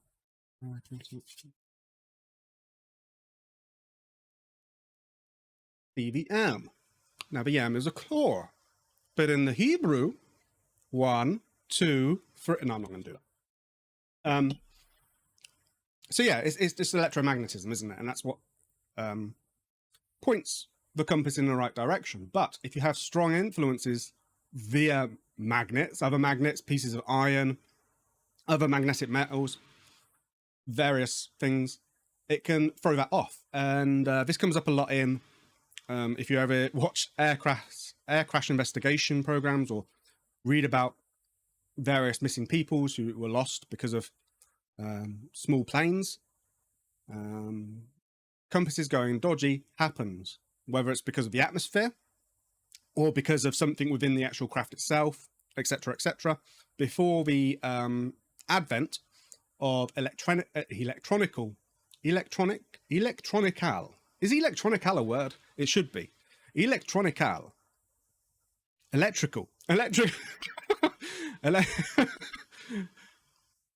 Electrical components, which relied on other methods to get the compass reading. It was entirely due to the Earth's magnetic field. That's the word I was looking for. Anyway, Leclerc Milford in 1781 led a journey with hundreds of Muskogee peoples to a series of caverns near the Red River, above the junction of the Mississippi River. According to Milford, the original Muskogee people's ancestors, believed to have emerged out of the surface of the Earth in ancient times, could easily contain 15,000 to 20,000 families. So yeah, but having a community live within caves. That's not unreal. Some of the cave systems are massive and crazy, aren't they? It is often claimed that mathematician Leonard Euler proposed a single shell hollow Earth with a small sun, 1,000 kilometers across at the center, providing light and warmth for the inner Earth civilization. But that is not true! Instead, he did a thought experiment of an object dropped into a hole drilled through the center, unrelated to hollow Earth. Unrelated. John Cleves Sims Jr. in 1818 suggested the Earth consisted of a hollow shell about 1,300 kilometers, 810 miles thick, with openings across at both poles, with 4 inner shells, each open at the poles. Sims became the most famous of the early hollow Earth proponents, and Hamilton, Ohio, even has a monument to him and his ideas. Interesting. So they wanted to do an expedition to Antarctica in 1838 and 42. Since I've never wrote a book on the subject, several authors published works discussing his ideas. That's really interesting that someone, especially that time period, wouldn't write a book. So it goes with lots of books about his ideas. And then Journey to the Center of the Earth by Jules Verne describes an expedition to the Earth's interior via fictional Icelandic volcano Skartaris. The protagonists do not actually reach the center, but nevertheless discover a subterranean ocean inhabited by creatures believed extinct. They escaped through another volcano on the Italian side of Stromboli. Paradise Found, The Cradle of Human Race in the North Pole, in 1885, by Warren, presented his belief that humanity originated on a continent in the Arctic called Hyperborea. This influenced some early Hollow Earth proponents. According to Marshall Gardner, both the Eskimo and the Mongolian peoples had come from the interior of the Earth through the entrance of the North Pole. That's another one. There's a few relatively famous versions of Hollow Earth, which we will talk about separately as they come up, and I'll go into them in more detail. 20th century. So lots of fiction. Spiritualist writer Lady Puget was an early writer to mention the Hollow Earth hypothesis. She claimed that cities existed beneath a desert, which is where the people of Atlantis moved. Again, that's definitely, I forgot we did an Atlantis episode. We've done 2 Atlantis episodes. So yeah, that's definitely a thing. Discovered in the 21st century. Whoop, whoop! Lady Puget. Marshall Gardner wrote A Journey to the Earth's Interior in 1913 and published an expanded edition in 1920. He placed an interior sun in the Earth and built a working model on the Hollow Earth, which he patented. Okay. Opening in Antarctic. So the idea that there's openings in the poles is very popular, isn't it? That's something to remember. Again, Atlantis, lots of pulp magazines. Concave hollow Earths. Instead of saying that humans live on the outside surface of a hollow planet, sometimes called a convex hollow Earth hypothesis, some have claimed humans live on the inside surface of a hollow, spherical world, so that our universe itself lies in that world's interior. This has been called the concave hollow Earth hypothesis, or sky-centrism. That is amazing. I love it. So the idea is that there is no down. We are entirely in ourselves. So everything to do with the universe is like enclosed in on itself. Wow. Cyrus Teed, a doctor from upstate New York, proposed such a concave hollow Earth in 1869, calling his scheme cellular cosmogony. Teed founded a group called the Korshan Unity based on his notion, which he called Korshanity. Oh, mate. A proper Korshanity right in my pants. Oh, why do you debase yourself, Alex, with such low humor? The main colony, based on this notion, survives as a preserved Florida State Historic Site at Estero, Florida, but all of Teed's followers have now died. It's a shame. Teed's followers claim to have experimentally verified the concavity of Earth's curvature through surveys of the Florida coastline, making use of rectilinear rectilineator equipment. That would be very interesting. Several 20th century German writers, including Peter Bender, Johannes Lang, Karl Neupert, and Fritz Braut, published works advocating the hollow Earth hypothesis, or Hohlweltehell. It has even been reported, although apparently without historical documentation, that Adolf Hitler was influenced by the concave hollow Earth ideas and sent an expedition in an unsuccessful attempt to spy on the British fleet by pointing infrared cameras up at the sky. Yeah, see, that would be the really weird conclusion to that, wouldn't it? That if you were able to look hard enough, you'd see the opposite side of the world. So that would be so strange, wouldn't it? If not the Hubble telescope, but the newer one, or one that comes up and then it looks so far that it sees, you know, India on the other side or something ridiculous like that, or itself. No, I wouldn't see itself. Another satellite. Spooky. The Egyptian mathematician Mustafa Abdelkader wrote several scholarly papers working out detailed mapping of the concave Earth model. Occam's razor saying, okay, so you know the idea that the easiest solution is usually the most probable. Okay, so contrary evidence. The is that hard to see? Schiehallion in 1737, Pierre Bourget and Charles Marie de la Condamine chartered an expedition from France to Chimborazo volcano in Ecuador. Arriving and climbing the volcano in 1738, they conducted a vertical deflection experiment at 2 different altitudes to determine how local mass anomalies affected gravitational pull. In a paper written a little over 10 years later, Bourget commented that his results had at least falsified the hollow Earth theory. In 1772, Neville Maskelyne proposed to repeat the same experiment to the Royal Society. Within the same year, the Committee of Attraction was formed, and they sent Charles Mason to find the perfect candidate for the vertical deflection experiment. Mason found that Schiehallion Mountain, where the experiment took place, and not only supported the earlier Chimborazo experiment, but yielded far greater results. So they're basically proving that the Earth has a lot of mass to it. There's stuff inside the Earth. Seismic. The picture of the structure of Earth has been arrived at through the study of seismic waves. It's quite different from the fully hollow Earth. The time it takes for seismic waves to travel through and around the Earth directly contradicts a fully hollow sphere. The evidence indicates that the Earth is mostly filled with solid rock, mantle and crust, liquid nickel iron alloy outer core, and a solid nickel iron inner core.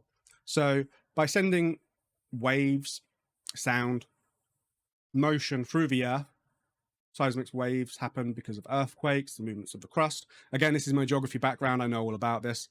You get ripples, you get movement, and you can track that movement and guess, because we can't drill that far down, what the Earth is made from observations like that.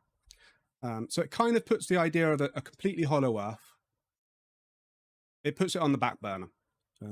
I think there probably is the ability for hollow chambers to exist, but the entirety of the Earth being hollow is just, it's one of those things that kind of, it's like the moon landings and going around the moon, seeing the dark side of the moon, and sort of saying, oh, no aliens here. That doesn't mean it isn't true. The conspiracist in me, this could all be a ruse. But we shall see as we go on further. Gravity.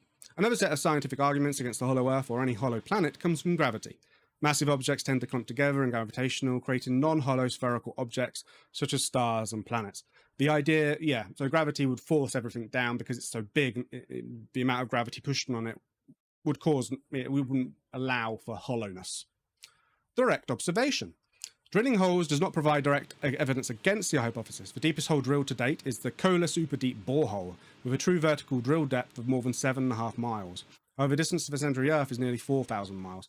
This is the problem. You can't drill that deep. 7.5 miles is nothing, isn't it, when you think of how thick the Earth is. and how thick just the crust would be. In fiction, we're not going to go through this because this is kind of, you know, popular art. Also see Hollow Moon. I did not know that was a thing. The Dyson Sphere is relatively famous. Should we have a quick look at that? That's the hypothetical megastructure complete with encompassing star. So you have a star in the center and then you live on something that's on the inside, kind of like a concave Earth, really, more than a hollow Earth. Right. We've got Shambhala and we've got Hyperborea, but there's Agartha as well. Is Agartha not on this page at all? Okay, right, give me a second. And I will get... I thought this was already here. But it's not. It's strange that wouldn't be on the Hollow Earth. Is that not a bit odd, don't you think? Agartha. Sometimes Agartha, Agarthi, Agaraf, Agartha, Agartha, or Agartha. Is a legendary kingdom that is said to be located in the Earth's core. How is that not related? It is related to the belief in a hollow Earth. Wikipedia is a popular subject of esotericism. History. The legend of Agartha remained mostly obscure in Europe until Gerard Encus edited and republished a detailed 1886 account by the 19th century French occultist Alexandre Saint-Yves d'Aldre, Mission in Europe, in 1910. After World War I think you mean the First World War, German occultist groups such as the Fuel, is it Fuel or is it Tool Society, took an interest in Agartha. In his 1922 book, Beasts, Men and Gods, the Polish explorer Ferdynand Ossendowski relates a story which was imparted to him concerning a subterranean kingdom existing inside the earth. This kingdom was known to the fictional Buddhist society as Agartha. Connections to mythology. Agartha is frequently associated and confused with Shambhala. I don't know why I've heard of Agartha then. It's a really small Wikipedia article. But keep that in your head, because it's one of those things that seems to... I think of Agartha as the preeminent Hollow Earth society, civilization. Shambhala. In Tibetan Buddhist tradition, Shambhala, also spelled Shambhala or Shambhala, is a spiritual kingdom. Shambhala is mentioned in the Kalachakra Tantra. The Bon scripture speaks of a closely related land called Tag-Zig Olmo Lun Ring. The Sanskrit name is taken from the name of a city mentioned in the Hindu Puranas. The exact length of Shambhala is 245 yojanas, approximate, as per Vishnu Purana. Is that relevant? The mythological relevance of the place originates with the prophecy in Vishnu Purana, according to which Shambhala will be the birthplace of Kalki, the next incarnation of Vishnu, who will usher in the new age, and the prophesied ruling of the kingdom of Maitreya, the future Buddha. Interesting. Lovely bit of that. Shambhala is ruled by the future Buddha Maitreya. The text Shambhala narrative is found... Okay, that's more just fiction, isn't it? Western reception. Tibetan Buddhism were largely unknown in the West prior to the 20th century. The name itself, however, was reported as early as the 17th century by a Portuguese missionary, and thought it was another name for Cathay or China. That's interesting. Theosophy. During the 19th century, the Theosophical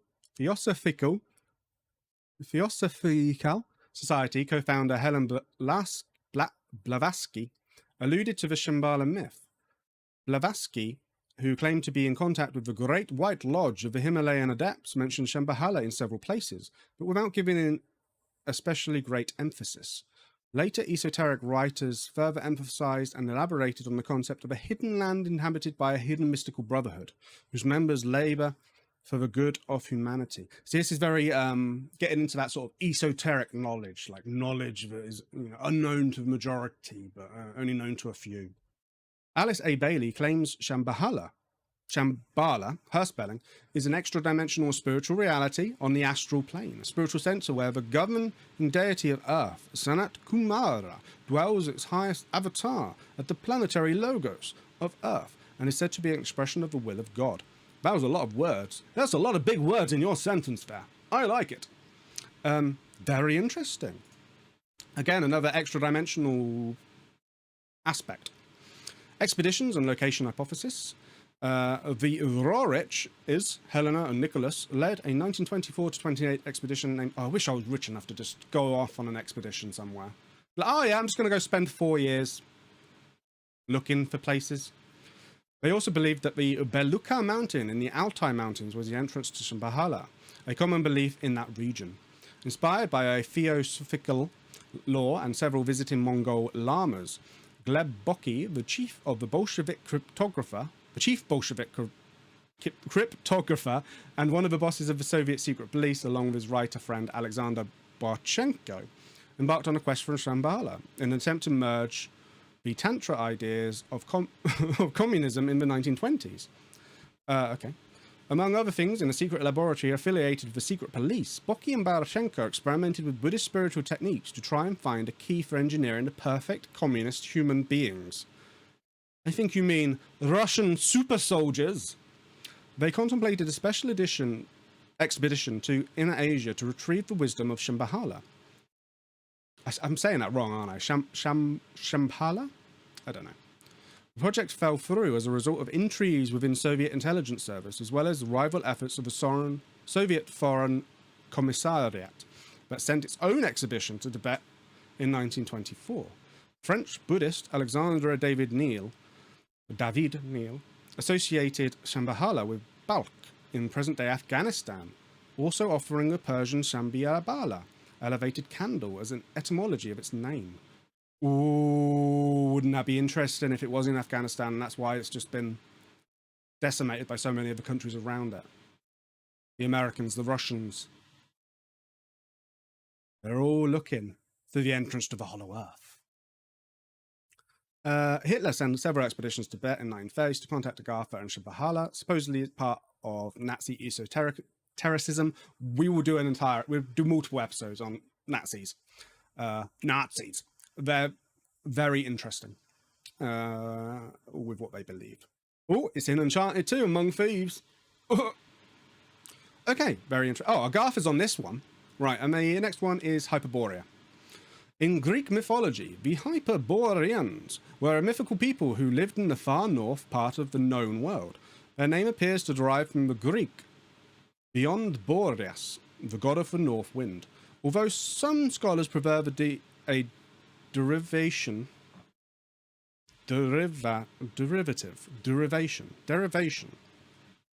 from to carry over.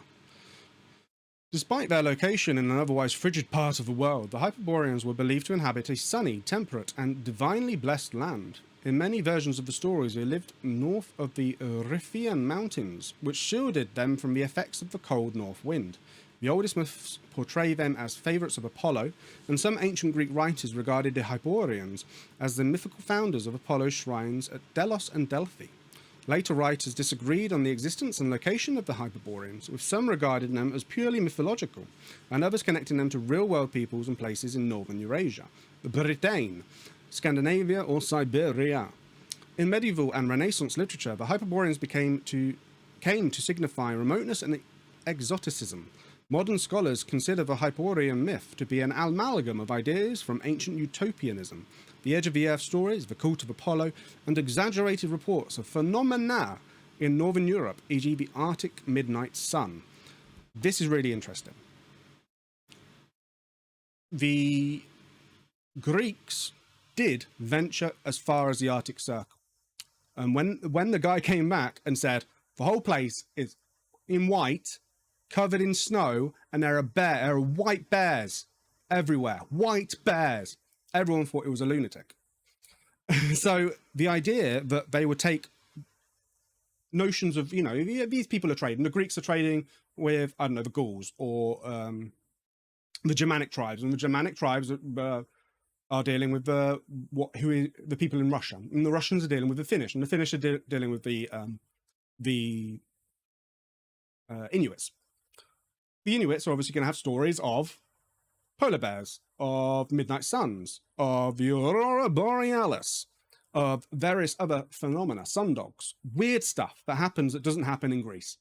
And this will all filter back, and I think it's become a legend. It's become part of their mythos, because unless you went and saw it, someone saying it's snowing all the time, and in the winter the sun never rises, you'd call them a lunatic, wouldn't you? You'd think they were mental. 3,000 years ago. So I can totally believe that. And the Arctic, although it's a very inhospitable place, you can live there. People have lived there for tens of thousands of years. And when it is sunny, if anybody's been on a snowboarding or a ski trip, as long as you're wrapped up, it is really nice. It is really sunny. And although they might have confused temperate with sun, it's really interesting, isn't it? I feel like this is just the Greeks making mythology out of reality, which does happen a lot. Okay, so Herodotus, we've got various locations, classical sources, ancient identification with Britain. Hyboria was identified with Britain first by in the 4th century BC as a preserved fragment. In the regions beyond the land of the Celts, there lies in the ocean an island no smaller than Sicily. This island, the account continues, is situated in the north and is inhabited by the Hyborians, who are called by that name because their home is beyond the point whence the north wind, the Boreas, blows. And the island is both fertile and productive of every crop and has an unusually temperate climate. That would be very true. Britain is a real outlier. If you look at the lines of latitude, Britain, Great Britain, British Isles, Scotland, Wales, England, Northern Ireland, Ireland, however you want to work, these islands that I myself live upon, is in the same sort of band, same area as Canada. It is above the USA. So why aren't we as cold as Canada? We're really lucky because the Atlantic basically just is a phenomena called the North Atlantic Drift. Or the jet stream, we call it. There's lots of different words for it. It basically pushes warm water up from the Gulf of Mexico and surrounding areas where it gets warm, pushes it up, and that changes our climate. It changes European climate as well. We also get, sometimes we get nice, for example, at the moment, this is November, and I can go outside in a t-shirt. It's that warm, and it's because we are having hot air pushed up from the continental North Africa. Very, very interesting that they would link those two. I think that's really interesting, and we have great soils for crops, and because of our climate, we're not just okay, not too cold, not too warm, but we're also very wet, which is also good for crops. Non-votive offerings of spherical shapes. Some scholars identify a temple of Stonehenge. Yeah, we've had people living on this island for a very long time. We used to be connected to Europe through a place called Doggerland, so people walked up. It's not an isolated island like some other islands like Madagascar. People had to sail in order to get to Madagascar and inhabit that island. Great Britain didn't, because we walked across. Legends. Along with Thule, Hyperborea is one of several terra incognitae to the Greeks and Romans, where Pliny, Pindar, and Herodotus, as well as Virgil and Cicero, reported that people lived to the age of 1,000 and enjoyed lives of complete happiness. Hey, that's Britain for you. Okay, so again, I'm getting a bit bored of all this. Modern interpretations. Yep. Okay, esoteric thought. Yep. Cool. Right. Let's move on to something a little more fun. Okay, so we have. Right. Should we? What do we do? What do we do? Do we go for news articles? No, news articles. I feel like they're going to be more deadpan. Let's go for the weird first. Let's change that. I think that would be better. Yeah. The Museum of Unnatural Mystery, the unmuseum.org. Love it. This website looks amazing. Thank you. The Hollow Earth. Some people claim UFOs come from the center of the Earth. A little UFO, there he is. Perhaps some of the most bizarre scientific theories ever considered. Shall I zoom in a little bit? Will that works. Cool. I might change that back out for it, actually. Yeah, just keep it like that. That's fine. Perhaps some of the most bizarre scientific theories ever considered were those concerning the possibility that the Earth was hollow. One of the earliest of these was proposed in 1692 by Edmund Halley. Edmund Halley was a brilliant English astronomer whose mathematical calculations pinpointed the return of the comet that bears his name. Halley was fascinated by the Earth's magnetic field. That happens a lot in conspiracy theories. This is one of those things. Taking my silver tinfoil hat off. Look, when people are explaining stuff like this, they might say that they have a degree in something like geography, and then start talking about something completely different that they might not have knowledge in. Just because they're good at one thing doesn't mean they're good at everything. And you'll see this a lot. There was, I can't remember what it was to do. There was a Nobel Prize winner, and he was talking about some crap. Basically, his Nobel Prize was in like chemistry or something, and he was talking about something to do with physics. And that's the kind of thing. They might be very clever. They might be well up to date with everything they're talking about, but don't take it as this person's a doctor, therefore they are clever. Do your own research. Halley was fascinated by the Earth's magnetic field. He noticed the direction of the field varied slightly over time, and the only way he could account for this was there existed not one, but several magnetic fields. Kind of. Halley came to believe that the Earth was hollow, and within it was a second sphere with another field. In fact, to account for all the variations in the field, Halley finally proposed that the Earth was composed of some 4 spheres, each nestled inside one another. Source, scary. But maybe we're on this one. Halley also just can't get my words out. I know I'm bad with my pronunciations and my words, but for some reason today, I feel like something's just happened today, and it's just making me a little bit. Can you see it's like claw marks? The devil. Halley also suggested that the interior of the Earth was populated with life and lit by a luminous atmosphere. He thought the aurora borealis, or northern lights, was caused by the escape of this gas through a thin crust at the poles. Others picked up Halley's hollow Earth theory, often adding their own twists. In the 18th century, Leonhard Euler, a Swiss mathematician, replaced the multiple spheres theory with a single hollow sphere, which contained a sun 600 miles wide and provided heat and light for an advanced civilization that lived there. We read on Wikipedia that that's made up. Later, so take what you will out of that one.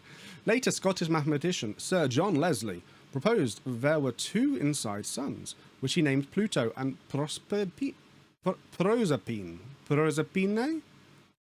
One of the most ardent supporters of the hollow Earth was American John Sims.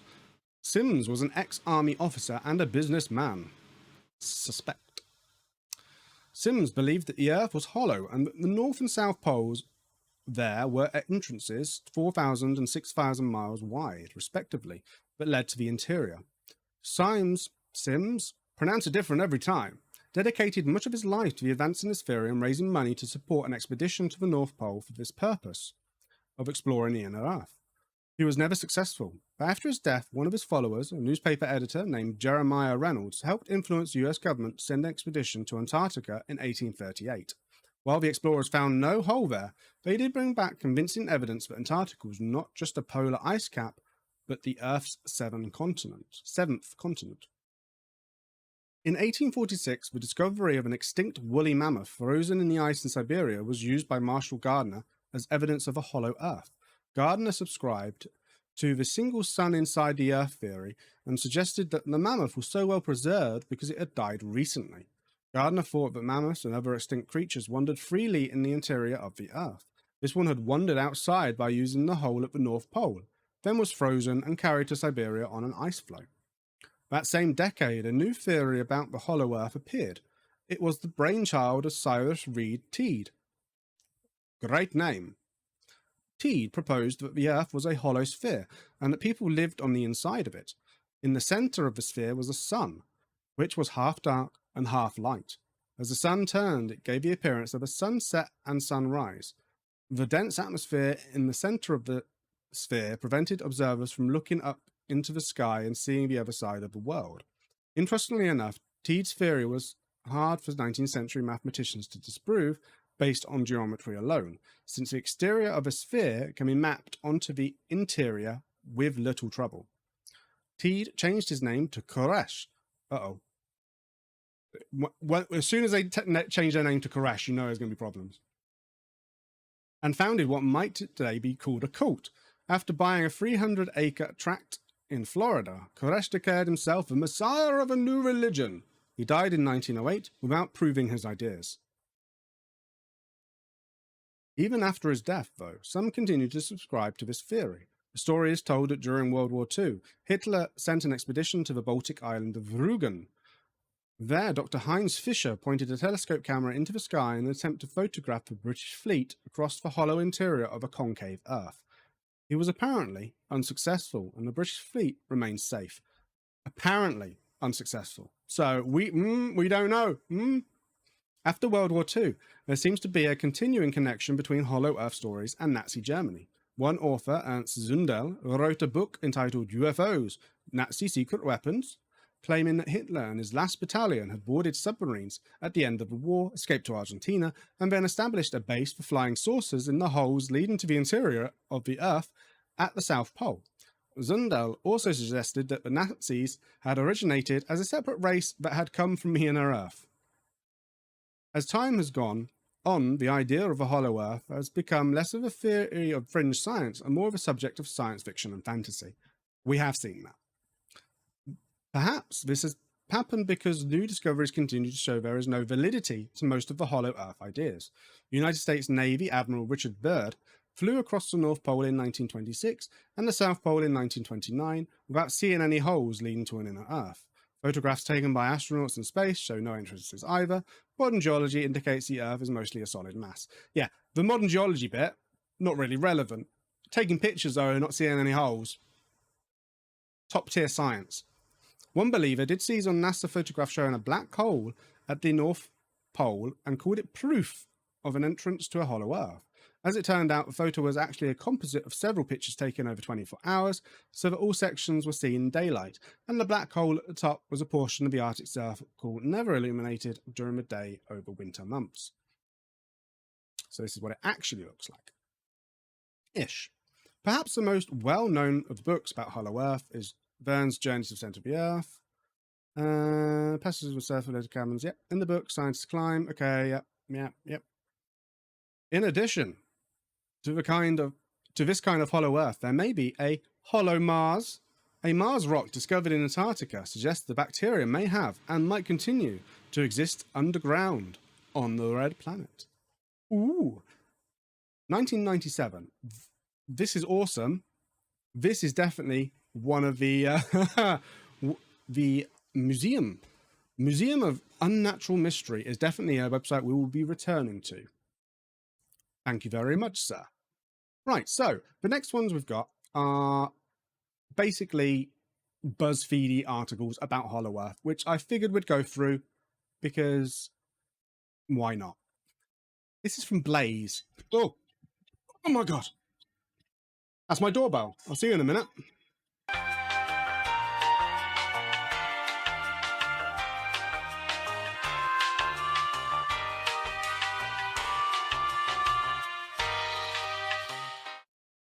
Apologies. I had important business to do. Important parcels for important people. Right, where were we? This is from Blaze. I've never heard of it, but apparently it's got a channel. The truth behind the Hollow Earth conspiracy theory. Finally, the truth. Well, this, no, they're both kind of awkward, aren't they? Let's do this one. The archetype of a wacky conspiracy theory. Wacky. Nowadays is the flat Earth theory. Oh, okay, fair enough. The theory that people refuse to believe that the world is spherical and held up to be the daftest of all alternative thinkers. Flat Earther effectively being shorthand for lunatic to many. For some reason, ideas like these seem to anger large swathes of the population who argue that if it cannot currently be proven by science, it cannot be true. While there's little logic to that argument, it does kind of ignore the fact that science is only a collection of the best information currently available. New data comes to light every day which proves and disproves various speculations, hypotheses, and ideas. One other thing that skeptic community are particularly vociferous about is the notion of a hollow earth. You can understand it to a degree. The science does, admittedly, look pretty strong on this one. But is that enough? We've done the history, we've done literature, what believers say. Oh, we've got some quotes. This would be good. Rodney Clough, the author of the book World Top Secret, Our Earth is Hollow, says on the subject. My conception of the hollow Earth based on my research is that the shell of the Earth is about 800 miles thick from the outside to the inner surface. Half the planet is taken up by surface weight, and then there's empty space, and then something else. Suspended in the center of the hollow is an interior sun that is divided by day and night sides. The other part of the hollow Earth theory is that near the North and South Pole are substantial openings that lead into the interior. More and more people are coming to terms with the fact that the Earth is hollow. I get emails from people learning about it every day. It's definitely growing in popularity, certainly not in the millions, but maybe in the thousands. That accent changed a lot in 6 sentences. According to Clough, there's something of a rivalry between hollow earthers and flat earthers too. Wow. That's a wrestling match I'd love to watch. I don't know how the flat earthers can be so confused, he told The Sun once. They're obviously wrong. The world is not flat, it is hollow. They reject all the evidence. What non-believers say. We've never drilled to the center of the Earth, and I don't think we ever will. No one can officially disprove the theory. Oil wells can drill miles into the dirt, but usually at angles. The true vertical depth of most is around 2 miles. The deepest drill, we talked about it, 7.5 miles long. Given that the center is further 4,000 miles, can't really do that with proof. Direct observation is impossible, and that's one of the reasons why it keeps on going. That was a terrible article. Well done, Blaze. Right, next. What is PolitiFact? I thought PolitiFact was like a thing where they like genuinely talked through what politicians are saying and say whether or not it's true or not. Has a politician talked about this? Or is it just turned into Snopes? Okay. Antarctica has an entrance to a different world, a mythic land with green forests, giant animals, and extraterrestrial technologies. Apparently, this is pants on fire. Yes, my time is short. Scientists know the Earth is not hollow. Elites are not trying to hide the North and South Poles from the public. Life is impossible inside the Earth. Well, that's just ruined this whole video, hasn't it? Is this going to be the same kind of thing? Elsewhere where? Webcache, user consent. Oh, that's just random crap. Hollow evidence. Fluoridization. Keep out. Our ruling. Okay, let's just read the last bit. Because most of what that says above it is what we've already talked about. An Instagram post claims that there is an enormous void below Antarctica, that a different world exists there, and that it can be accessed through a hole in Antarctica. Post also claims that elites are conspiring to keep that a secret. Scientists are sure that the Earth is not hollow, partly because it's much denser than the rocks found on the surface. Elites are not hiding the poles from the public They can be seen in the satellite images and visited by tourists. And life is impossible deep inside the Earth. Re-rate as post pants and fire. See, this is really interesting. This is where the, like... Right, let's break this down. Could there be a hole in Antarctica? Could there be something under Antarctica? Antarctica is a continent. It has, you know, Earth. The ice is super, super thick. Could there be caves down there? We've already drilled through the ice and found pockets of water, lakes, where animals, where life is existing. Very basic life. Could that, you know, could there be caves, a cavernous system underneath it? Maybe. Probably not, but maybe. Are elites conspiring to keep that a secret? I think elites are trying to are conspiring to keep Antarctica safe in whatever way they deem that to be true, and what their version of safe is. But the Antarctica is a very strange continent in that there's lots of different countries kind of protecting it from all the other countries. If just one country was looking after it, they would probably exploit it in various different ways.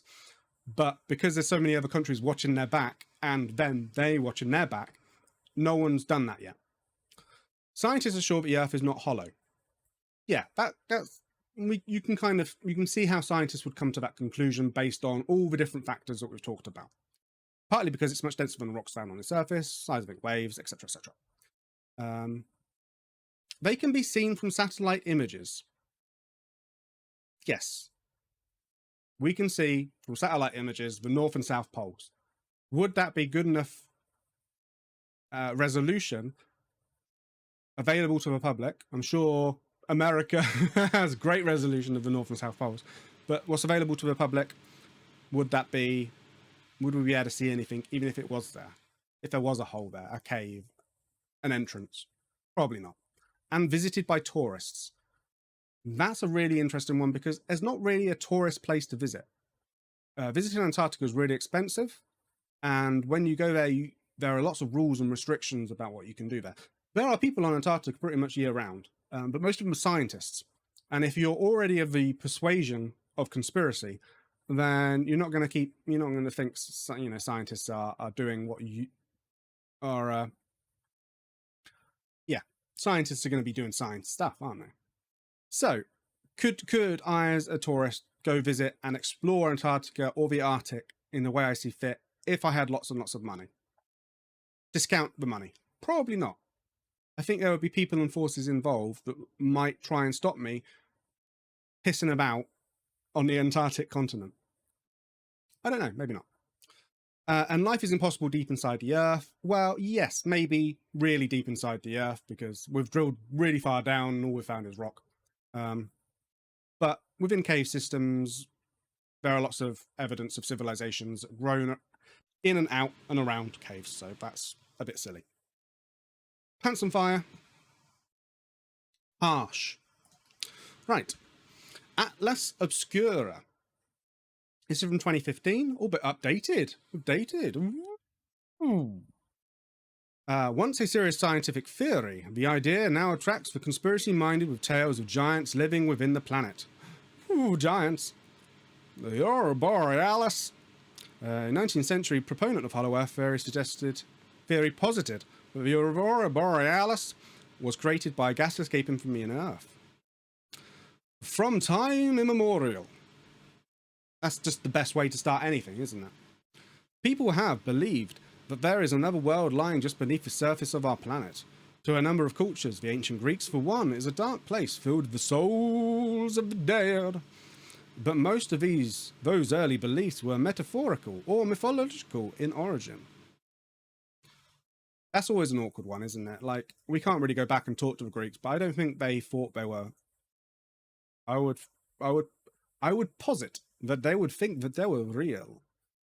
Modern science holds that the Earth is an unbroken series of layers, crusts, and liquid magma surrounding a dense, hot core made primarily of iron and nickel. But in the 17th century, some of the leading scientific minds of the time had a different theory, that the planet is actually hollow. This idea has proved incredibly durable. Odd word to use. Even today, there is a small cadre of Hollow Earth believers who are fighting valiantly to validate their ideas through books, websites, meetings, and some extremely ambitious travel plans. Possibly the first person to scientifically speculate about the Hollow Earth was none other than Edmund Halley of Halley's Comet fame, proposed in 1692 as a way of... Why is that highlighted? Archive. I don't know. Let's go into something. Anonymous compass readings, Halley's theory. Yep, we've talked about that. That is a beautiful illustration from John Cleves Sims. Oh, a book on him. He didn't write any books. Oh, imagine if we found a lost book by John Sims.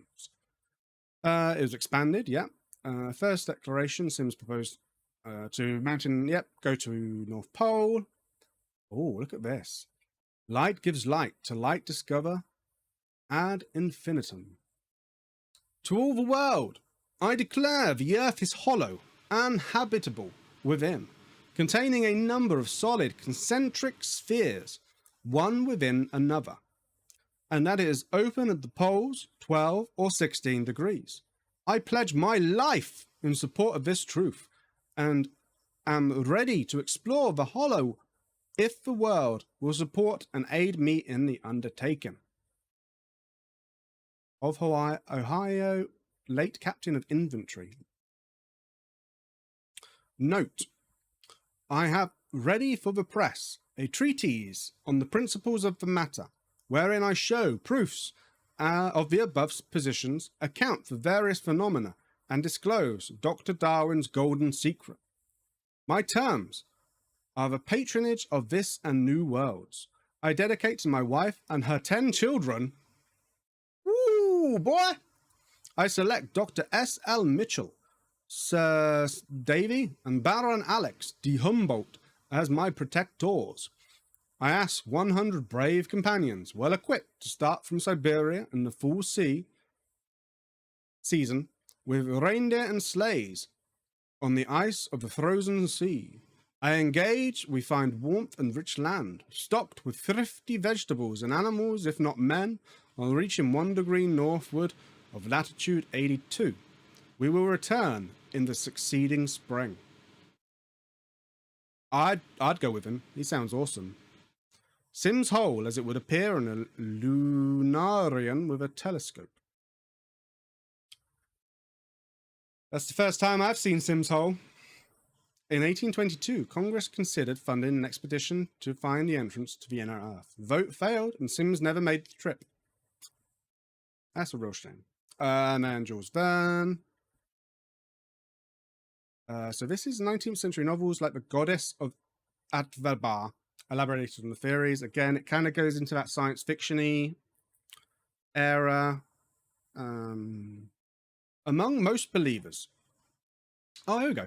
Modern belief in the Hollow Earth theory can be a bit hard to pin down, encompassing such disparate subjects as the Northern Lights and even an escaping Hitler. But despite the variations, and a few themes do seem to be common among Hollow Earth truthers. Among most believers, the inside of the Hollow Earth is a lush tropical paradise that very likely houses an advanced race of humans, aliens, giants. No matter where they come from, they are generally characterized as peace-loving and advanced far beyond those on the Earth's surface. The perfect climate believed to exist in the Hollow Earth is said to produce animals and people that are larger and more healthy, far more healthy than those on the surface. The inner world is sometimes called or associated with Agartha, a legendary city in the Earth's core often tied to Eastern mysticism. Giants. Giants. My conception of the Hollow Earth, based on my research, is that the shell of the Earth is about 800 miles thick. Oh, okay, so this is the same quotes from the same guy. Okay. So this is interesting. So this is an extra little 2022 bit. As of 2022, a team of Hollow Earth advocates was planning to mount an expedition on a nuclear-powered icebreaker. This expedition was previously delayed by the pandemic. Not many countries have icebreakers. Russia has a boatload of them. Okay? I think America only has like one. Canada has a few. Weird countries like China have one. But yeah, not many countries have them.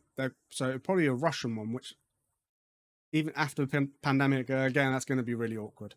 Because I would imagine, although I'm not entirely sure, the majority of these people are going to be American. They believe there is a hole in the sea floor.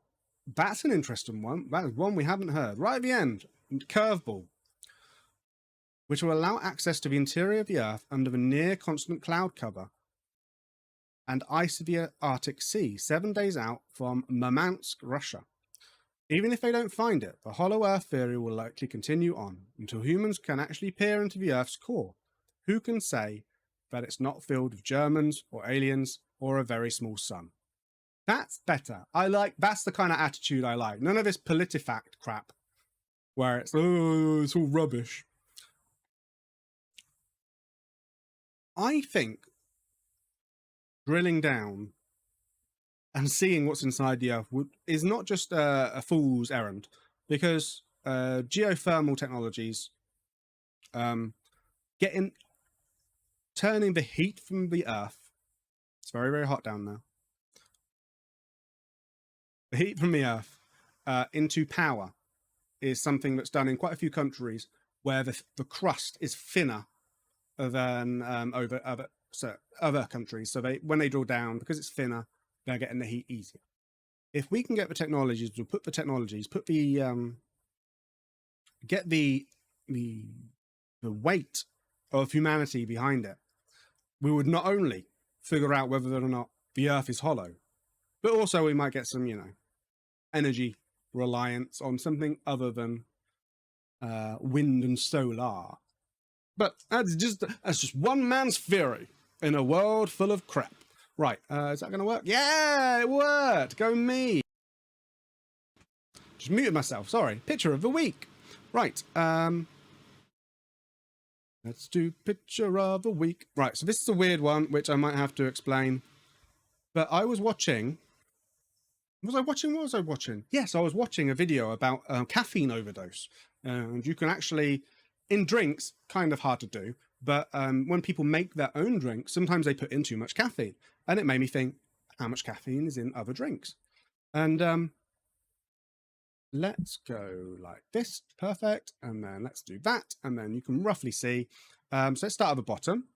This is just an image, an infographic of how much caffeine is in drinks. And I thought it was interesting, so I thought I'd show you. Now, in the UK, on various drinks, it'll say usually how much per 100 ml. It won't say the exact amount because a can might change. You might have a big can or a small can. So this one says it on 30 milligrams per 100 ml. So times 5, 3 times 5 is carry the 4, and then minus the 6, 150. So this sugar-free Monster Energy drink has 150 milligrams in it. So keep that in mind. This is how we're going to do it. We're not doing it per 100 ml. We're doing it like a can, basically. And you can see the different versions. So Sprite, 7-Up, lemonades don't have it. Normal Coke has less caffeine in it than various other different similar products. So Coke Zero has more caffeine in it. Diet Coke has almost the same amount of caffeine as a Mountain Dew.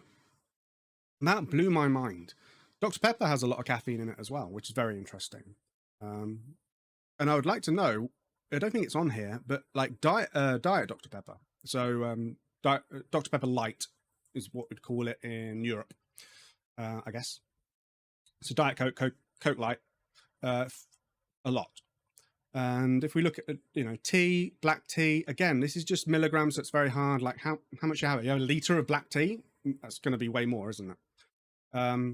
So green tea, black tea, so normal tea, but without any milk, about the same as a Diet Coke, which is very interesting. I don't think people realize that. V8 Plus Energy, we don't have that in here. Coca-Cola Energy, 99 milligrams. Again, don't see that very often. A lot of these are very American, so we don't see them very often. Instant coffee, so just a normal coffee, 57 milligrams. So about the same as a Mountain Dew. Very interesting. We've got all the different types of coffee. So McDonald's coffee, 109. There we go, Monster Energy. It says 145 here. That was definitely 150. We worked it out. Rockstar again's got quite a little bit more. 5 Hour Energy, you don't see those in the UK. I don't know if they're banned because they've got too much in them. Lots of different stuff. Brewed coffee has more caffeine in it than a normal instant coffee. So it's very interesting that a brewed coffee, you know, with the actual beans and that, has so much more coffee in it. Has so much more coffee in it. Has so much more caffeine in it. And then you've got these crazy ones, which are 300 milligrams per can. G Fuel having 300 milligrams per can would have to have, in the UK, would have to have double the amount. So a 500 ml can, again, I don't know what that is in ounces for the American viewers. We do it in liters. This country is a mess when it comes to like measuring stuff. We do old school and we do new school, and then we mix stuff and then we do other things. But that would have to have 60 milligrams of caffeine per 100 ml in order to be, you know, the same amount of caffeine in this kind of can. Which these are being sold in the UK now. We're slowly getting G Fuel stuff over here, and that's mental. That's really crazy. That's a lot of caffeine. The American, the US, whatever institution or federation or initialism that they have, recommends 400 milligrams. That's usually about, you know, I think the UK, the NHS is very similar. That's how much you should have daily as a maximum. So you should try and keep it under. And that works out at, you know, if you're having instant coffee, 4 coffees, it's probably you're going to be all right, unless you have fancy ones. But 4 coffees, that's quite a lot of coffee for me. Or about 2 energy drinks, maybe 2 and a bit. Again, 4 Cokes, quite a lot. Obviously, that varies from person to person. Some people are sensitive to caffeine, some people aren't. And obviously children, pregnant people, all that kind of stuff. I just thought this was interesting. You probably think this is awfully boring. This is a conspiracy, is it not? That they replaced the sugar with caffeine in Diet Coke? Think about that one. Thank you very much for watching. Really appreciate everybody's support. And I will see you again next time on Conspiracy 101.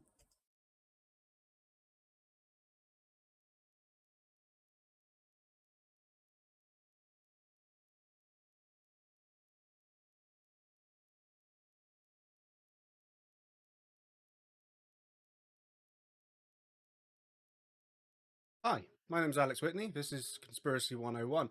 And today we're going to be looking into the Melania Trump replacement theory.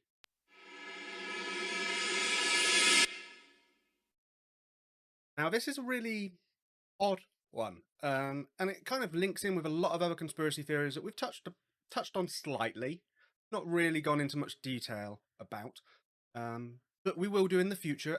As is always with a Conspiracy 101, there are a multitude of conspiracies out there that we will touch upon eventually.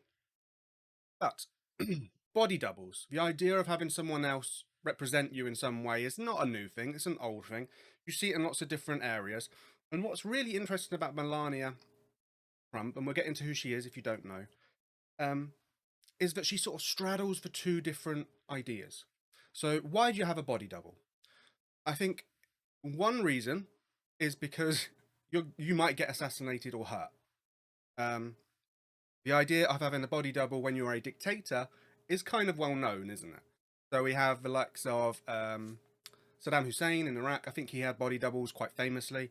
There's lots of theories about Kim Jong-un, all the Kims, having the North Korean dictators having body doubles at various points in time, and using doubles or misdirecting where heads of state are, not necessarily even dictators, but where heads of state are in like cavalcades and processions and stuff like that. Are they in the front car? Are they in the car that you think they're in? Etc., etc. is always going to be a thing. Then you have the flip side of that, where you have the likes of musicians or celebrities, where they've been replaced in some way. Avril Lavigne, I think, has a conspiracy theory around a body double or a replacement, and the infamous Paul is Dead conspiracy theory, where the idea that Paul McCartney of the Beatles was changed at some point, because I think the theory, we will get into that at some point in a different episode, but I think the theory is that he died in a scooter accident or some variant of that, or a car crash or something, and was replaced with a lookalike. And there are certain clues and tells within the Beatles' discography that he passed away all of a sudden, and was replaced by someone who looks very similar but is not Paul McCartney.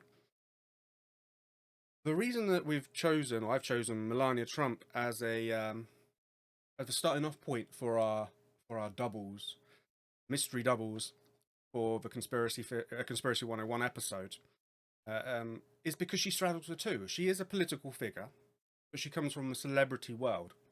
And it's very interesting that for reasons why she might need or want a body double, or the reasons of why she might have been replaced, are sort of in the two realms, aren't they? And I think that's interesting. But let's get into it. As always, Conspiracy 101, the heart of internet research, starts with Wikipedia. And also starts with me being able to control it. There we go. And you can see it. Awesome. So, the Melania Trump replacement fit. I'm guessing I'm saying Melania, right? I have no idea. It might be Melania. She's not US. She is Slovenian. I guess now she's naturalized an American, isn't she? Because she was. I'm sure that happened with wife of. Anyway, she's the famous first lady to Donald Trump's presidency. But let's continue. Melania Trump replacement conspiracy theory.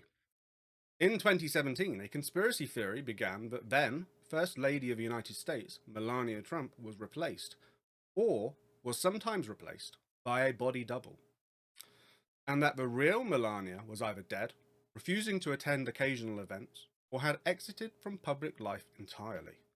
Supporters of the theory allege physical differences in facial features, bodily dimensions, or behaviour between the original and supposed replacement, Melania, and changes in President Donald Trump's language in referring to Melania. Interesting. So it's not just the looks, it's also the ins and outs of the actual dynamic between the two.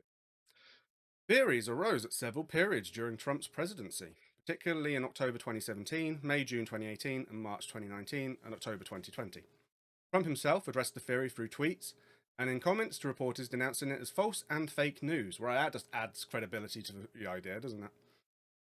A number of mainstream media sources labelled the theory false, some labelling it ridiculous conspiracy theory, and a non-story. Website Vox described the theory as confirming to various narratives surrounding the First Lady, which paint Melania as either unwilling to be part of the administration or as someone who hates her husband so much that she's found a body double to stand in. Interesting. So I think this is one of the fakes. Donald and Melania Trump in Alabama, March 2018. Some believe the woman pictured here was not the real Melania. Have a quick look. Yep. That doesn't look like a real person. Oh wait, we're talking about Melania. Ooh, zing! 2 seconds in. Uh-oh. Origins. This would be interesting. In 2017, The Guardian columnist Marina Hyde claimed to have inadvertently launched the theory, tweeting, "Absolutely convinced Melania is being played by a Melania impersonator these days.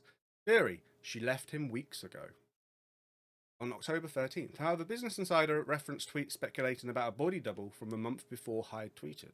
A Facebook post by actress Andrea Wagner Barton, also published on October 13th, in support of the theory, was shared nearly 100,000 times. Social media posts discussing the theory noted a photograph in which Melania looked very similar to the woman pictured next to her, apparently a Secret Service agent, while other posts highlighted Trump referred aloud to "my wife Melania, who happened to be right here." Just have a quick look at that one. So, picture of the... Go away. No. No. Go away. No more. Go away. It's behind a paywall. Oh well. We'll find something else. Not behind. On May 14, 2018, Melania reportedly underwent an embolization, a minimally invasive procedure that deliberately blocks a blood vessel in order to treat a benign kidney condition. The procedure was reportedly successful and performed without complications. During this period, Melania was not seen in public for 5 weeks, with the White House also refusing to comment on her absence for most of this period, generating further theories. In one instance, when asked about Melania, Trump told pool reporters that she... I guess that's like a pool of reporters, not just reporters who talk about pool. That she was watching them from a window, pointing to the window in question, which was clearly empty. Ooh. Post Melania. Following Melania's reported return to the White House following surgery, Trump tweeted a welcome which misspelled her name as Melanie. He's not great with spelling and stuff. That might be a genuine mistake. An alternative theory regarding Melania's public appearance, posited following her time spent recovering from surgery, was that Melania had plastic surgery, possibly a facelift or a breast enlargement, resulting in her appearing different. The body double theory arose again in July 2018, stemming from images of Melania exiting Air Force One in Brussels. The theory was raised again in 2019, following a Trump visit to Alabama tornado site. The TV show The View had a segment on the surge of internet chatter about the former fashion model's Alabama appearance under the fake Melania hashtag.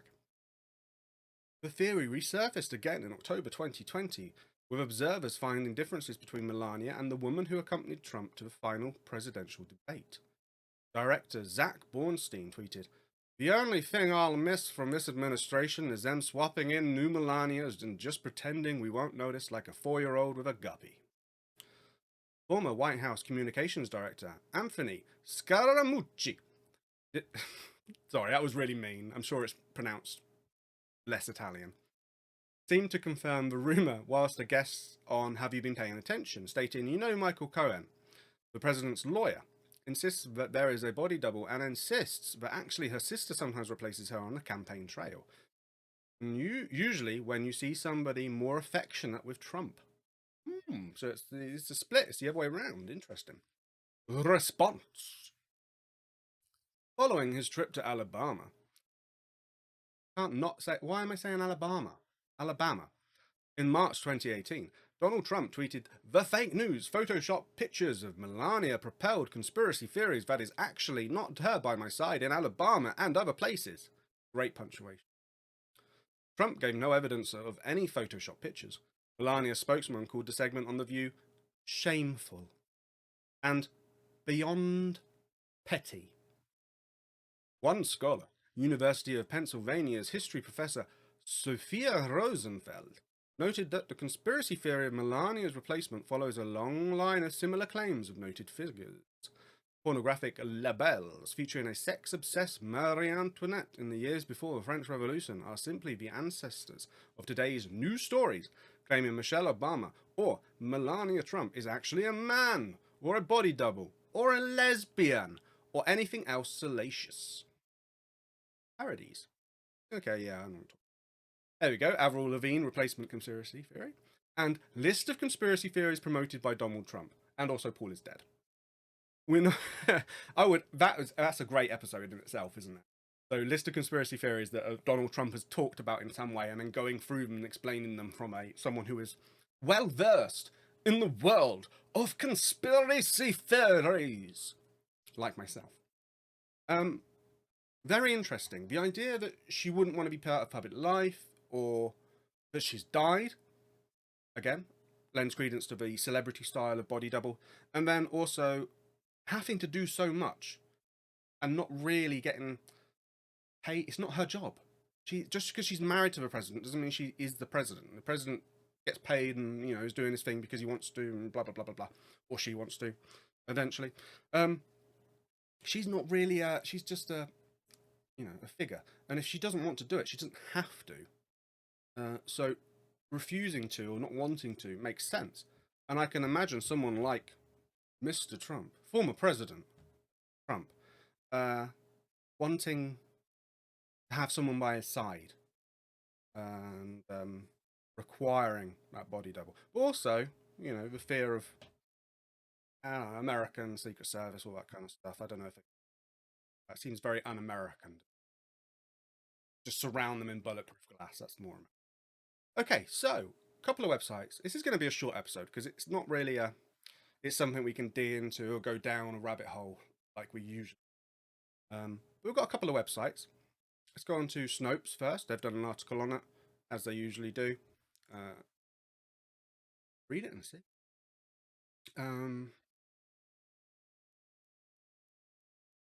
Fact check. Is this yet another picture of a Melania Trump body double? A conspiracy theory based on one photograph won't cut it. If there are literally hundreds of other photographs and video, that can't argue against it. Again, another picture of fake Melania. False? Straight away. Photograph claim. A photograph shows US President Donald Trump entering Marine Force One with an individual standing in for the First Lady, Melania Trump. Okay.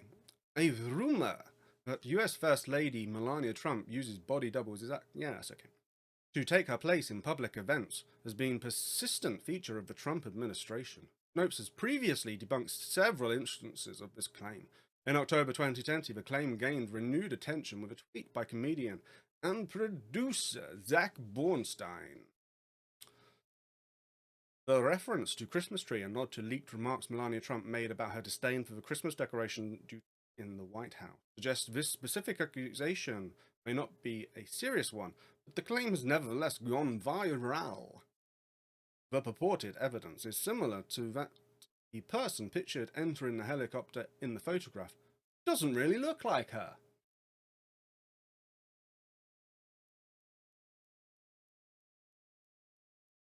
Seeing a difference too much. We're going to go into some more.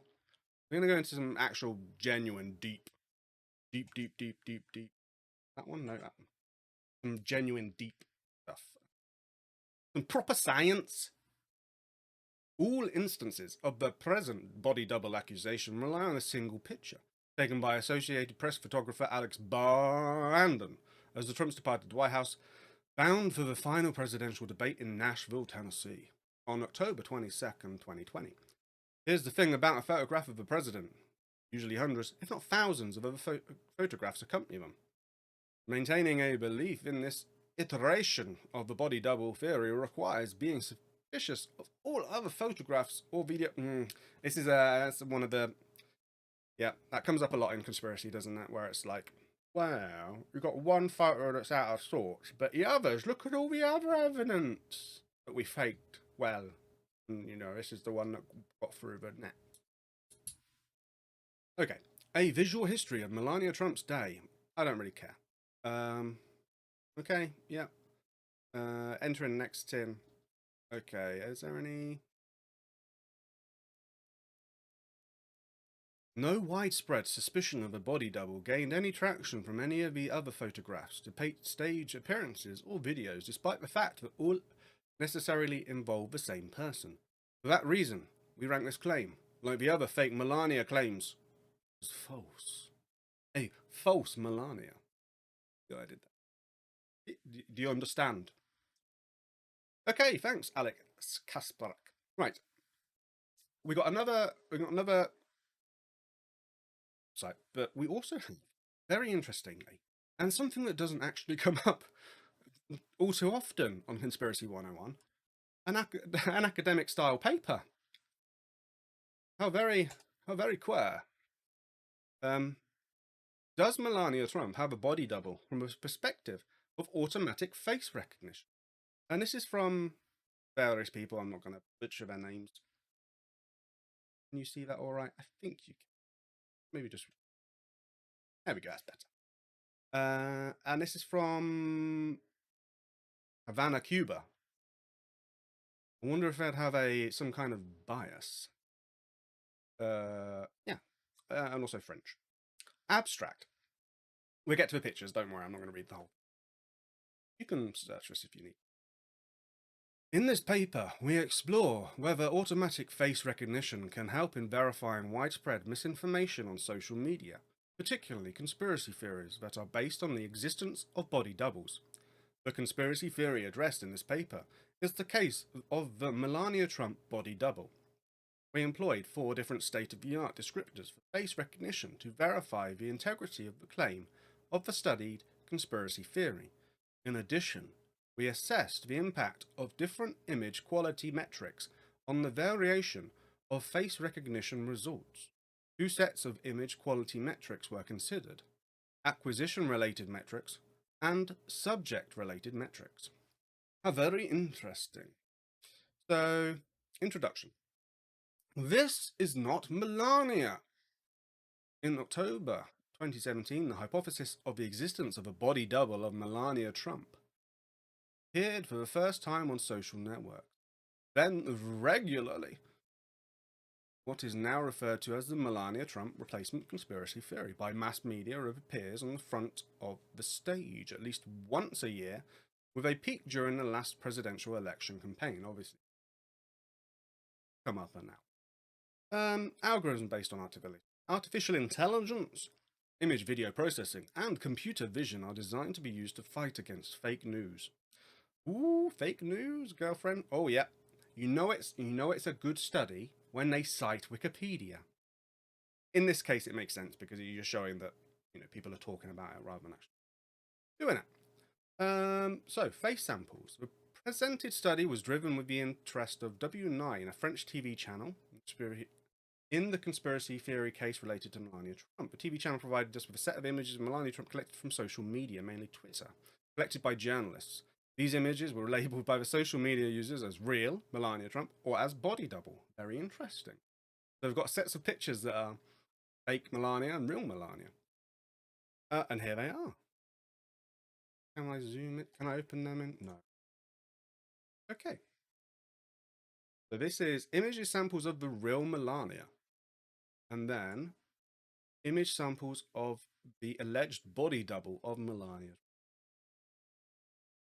Huh.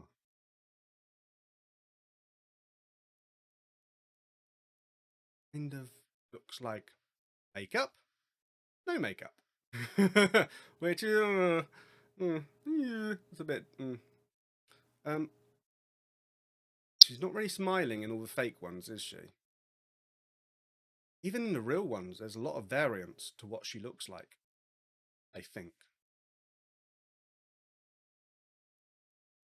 Very hard to tell. Humans are very good at facial recognition. We see faces and things that aren't humans. And seeing anything weird. So we will continue. Okay. So pre-processed face images of the real Melania and alleged body double. So they use some automatic face recognition models. Factors affecting automatic face recognition. In this section, we suppose Melania Trump does not have a body double according to a significant overlap between genuine and imposter score distributions. Okay. Experiment. Okay. Oh, look. Imposters, genuine imposters. Interesting. Similarity score distribution of real against body double between the different recognition software that.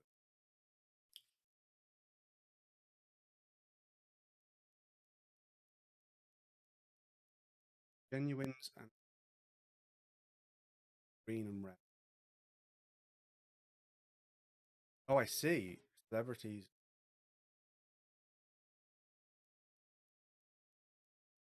Yeah. There is a bit of overlap though, isn't there? Interesting.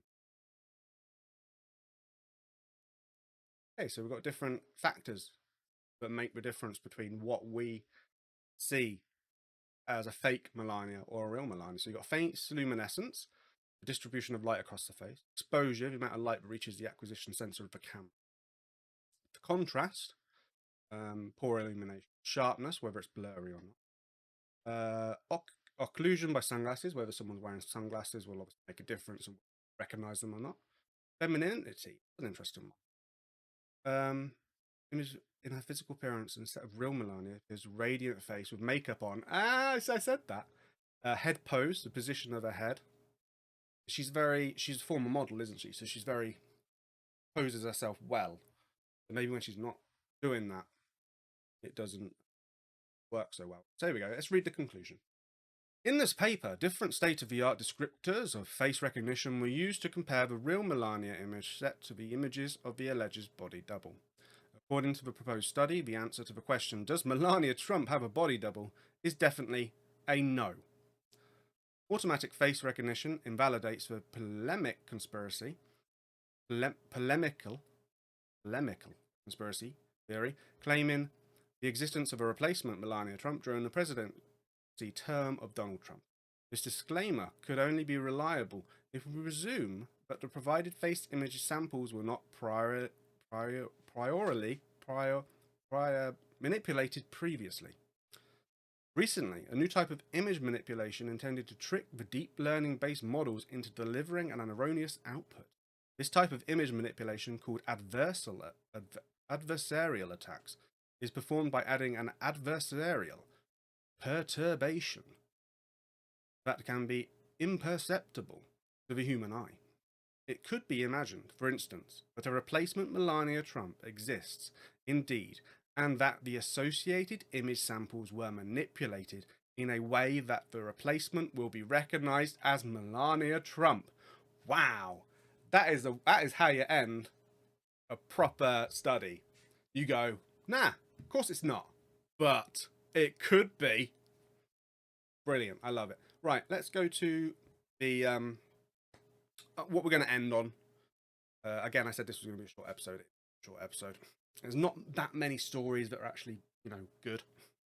We're going to end on the be-all and end-all. We've had the academic paper. We've had Snopes.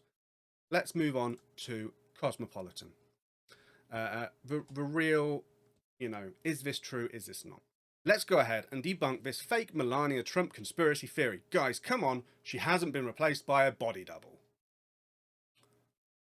So this is her most controversial fashion choices. Obviously, that happens a lot, doesn't it, with them?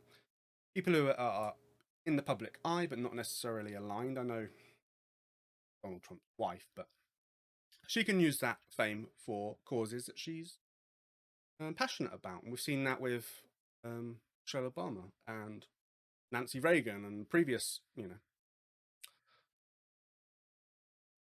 previous women of renown.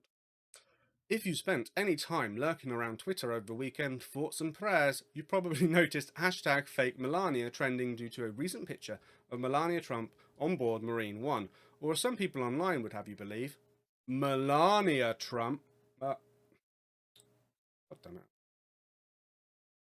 Melania Trump. But here's the thing, hashtag fake Melania is hardly new news. This conspiracy theory is a regular occurrence on Twitter, despite the fact that it's pretty easy to discredit the whole thing with a simple Google image search.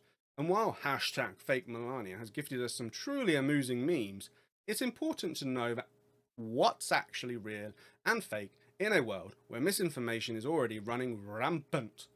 Let's go ahead and debunk hashtag fake Melania once and for all, shall we? First of all, about that helicopter pic. The fake Melania hashtag started trending over the weekend thanks to a picture of First Lady boarding Marine One. Again, this is the Zach Bornstein. Marine One on her way to the final presidential debate, and people immediately started calling out her smile and jawline as evidence that Melania wasn't her most authentic self.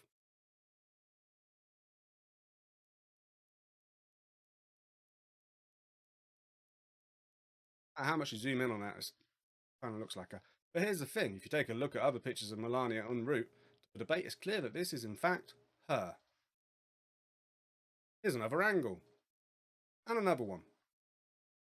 People have been speculating about Melania using a body double for most of Donald Trump's presidency, and there's a plethora of photo evidence.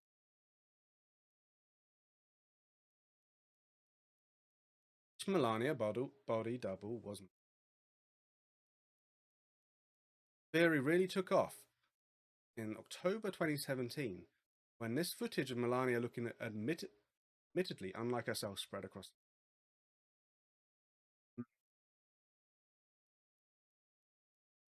Imagine, like, you have to be out there and do stuff. You can't do it when you want, when you're in this kind of position.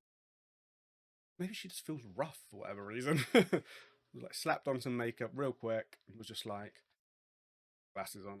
Well, Snopes went ahead and debunked the post. Fair enough.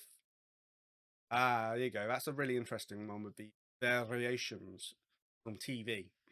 And when we ever get round to doing David Icke and the reptiles, how TV manipulates images can really change how people look and have weird artifacts and stuff. And that's one of the arguments against reptilians. The only one. The only one. Yep, so I was remember distorted footage, the actual footage. There we go. Well, Trump himself denying the fact. I don't know if that really. Yeah, Trump's tweet should obviously be taken with several thousand grains of salt, given his history of blatant lies. But he's actually tweeted about fake Melania amid the speculation. Meanwhile, Twitter was just like making. In conclusion, these hashtag fake Melania theories, fake. Ooh, top quality journalism there. Actually, that's not as I went through a lot of different articles, and as articles goes, this one has a lot of different information, a lot of different. So, thank you, the editors of Cosmopolitan. And that's it.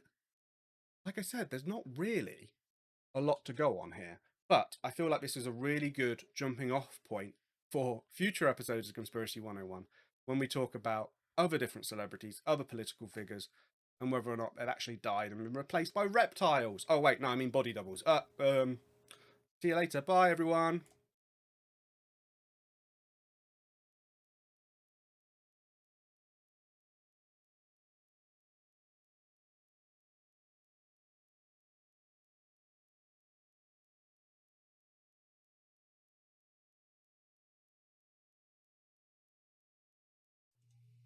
Hi, my name is Alex Witney. This is the last episode of Season 2 of Conspiracy 101, and today we're going to be looking into whether the sea is real.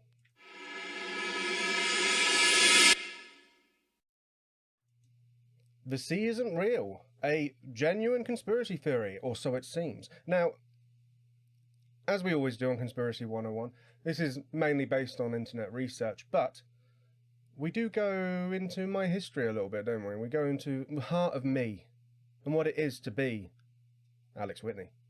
And as some of you may know, when we discovered or talked about Atlantis, we didn't discover, or did we? Atlantis in Bolivia. Check it out. I grew up on a boat. Throughout my formative years, I grew up in the Mediterranean Sea. So when I learned about this conspiracy, honestly, it took me for a 6. I did not know where I was. I thought I had seaworthy legs, but apparently not. So let's get into it. Sea isn't real. This is what happened. This is what you Google it. This is what comes up. It's a t-shirt site, but it doesn't always have to conform to the standards of Wikipedia. No sea. The sea isn't real. Say no to the sea. The sea isn't real. I zoom in a little bit. Some of these graphics are interesting. Well, that zooms in beautifully, doesn't it? Well done. Great website, Everpress. The sea isn't real. Fish are made up. Honestly, I've wondered that myself. Please do not eat the fish. I like how polite it is. Question tsunamis. I have, as we've discussed previously, have a degree in geography. And during my university days, I often questioned tsunamis. Why are the waves so big? I don't think in the history of mankind there's ever been a truer statement. Waves are man-made. You know what? How? If waves aren't man-made, how do you get those swimming pools where it has the waves? Just a thought. Surfers are government spies. Yes. Point blank. Point blank? Point break. Point blank's a video game. Not that I play them. The sea isn't real.com. It's so big, it makes no sense. Say no to the sea. Right, let's pause that and have a quick look at the sea isn't real. The sea isn't real.com. Okay dokie, that's just porn. What's the other one? Say no to the sea.com. Say no to the sea.com. And that one has lapsed. Very interesting. So, is that someone getting over a joke, or is that someone being suppressed by the government? It's very hard to tell in this early stage. Okay, back to the t-shirt website. Let's have a look, see what else they've got. Let's just make it normal. Ooh, size guide. 4XL. Interesting. Relevant and interesting.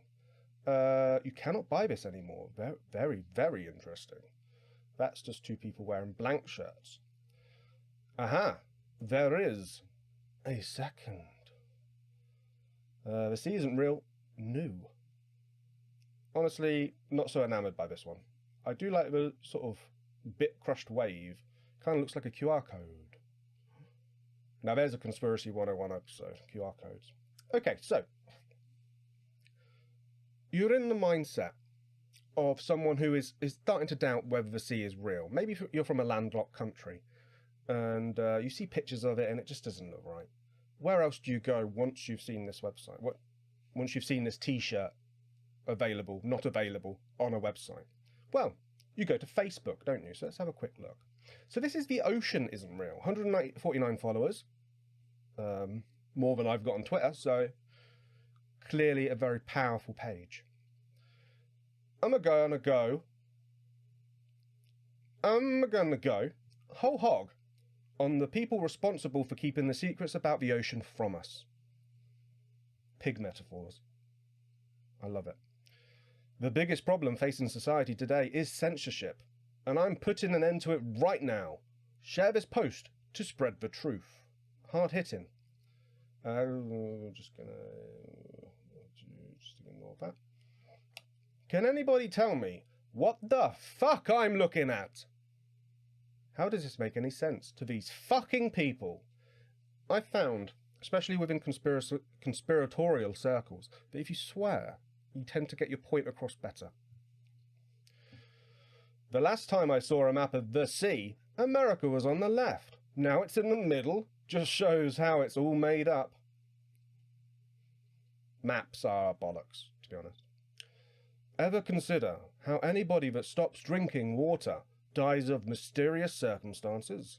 The second you start to look at the evidence, the crazier everybody around you seems. And then that's an endorsement from a famous actor.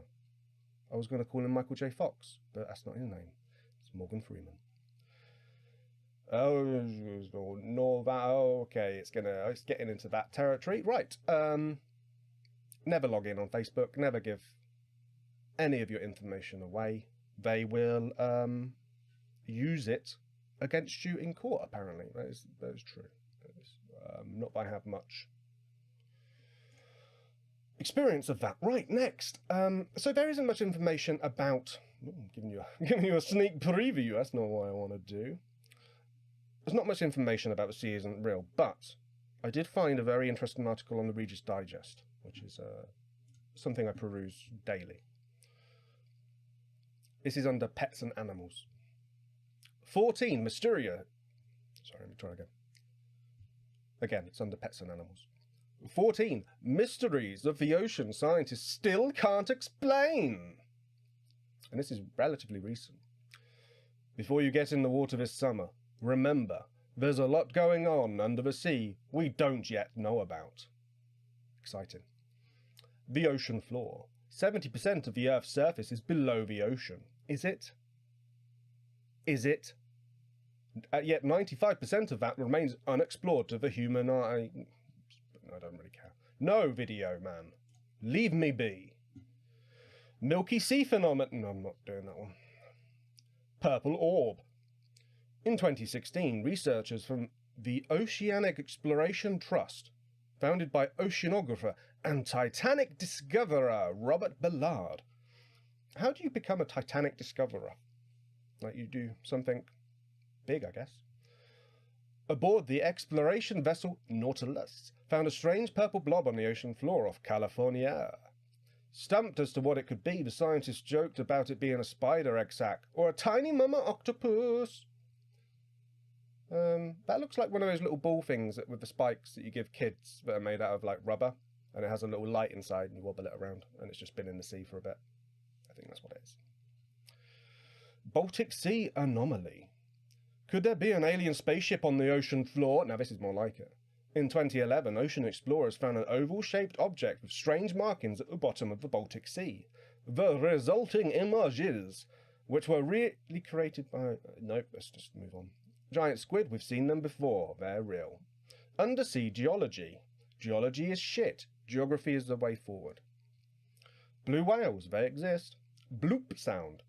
Nothing like the mysterious bloop sound recorded in the South Pacific in 1997 had ever been heard before. It was very loud, low frequency, and had a unique pattern that made some think it was a newly discovered creature lurking in the depths. It didn't help that the sound came from near the location of H.P. Lovecraft's fictional sunken city of R'lyeh, where a creature called Cthulhu is imprisoned. Researchers continue to look... What the fuck? Okay, looks like the power's gone. Just give me a second to check. Okay, so it's the power's gone. It's not the bulb. But I do have a backup generator which should have kicked in by now because the PC's still running. I'm still recording. My camera's still going because that's on battery, but the PC's still going and it should... There we go. Voila. Le generation. Le generator generation. So that's good. That means I can continue. What I'll do is I'll just give me a second. I'll just go AFK for a minute. And then I'll come back and we'll start again. It'll be like nothing's happened.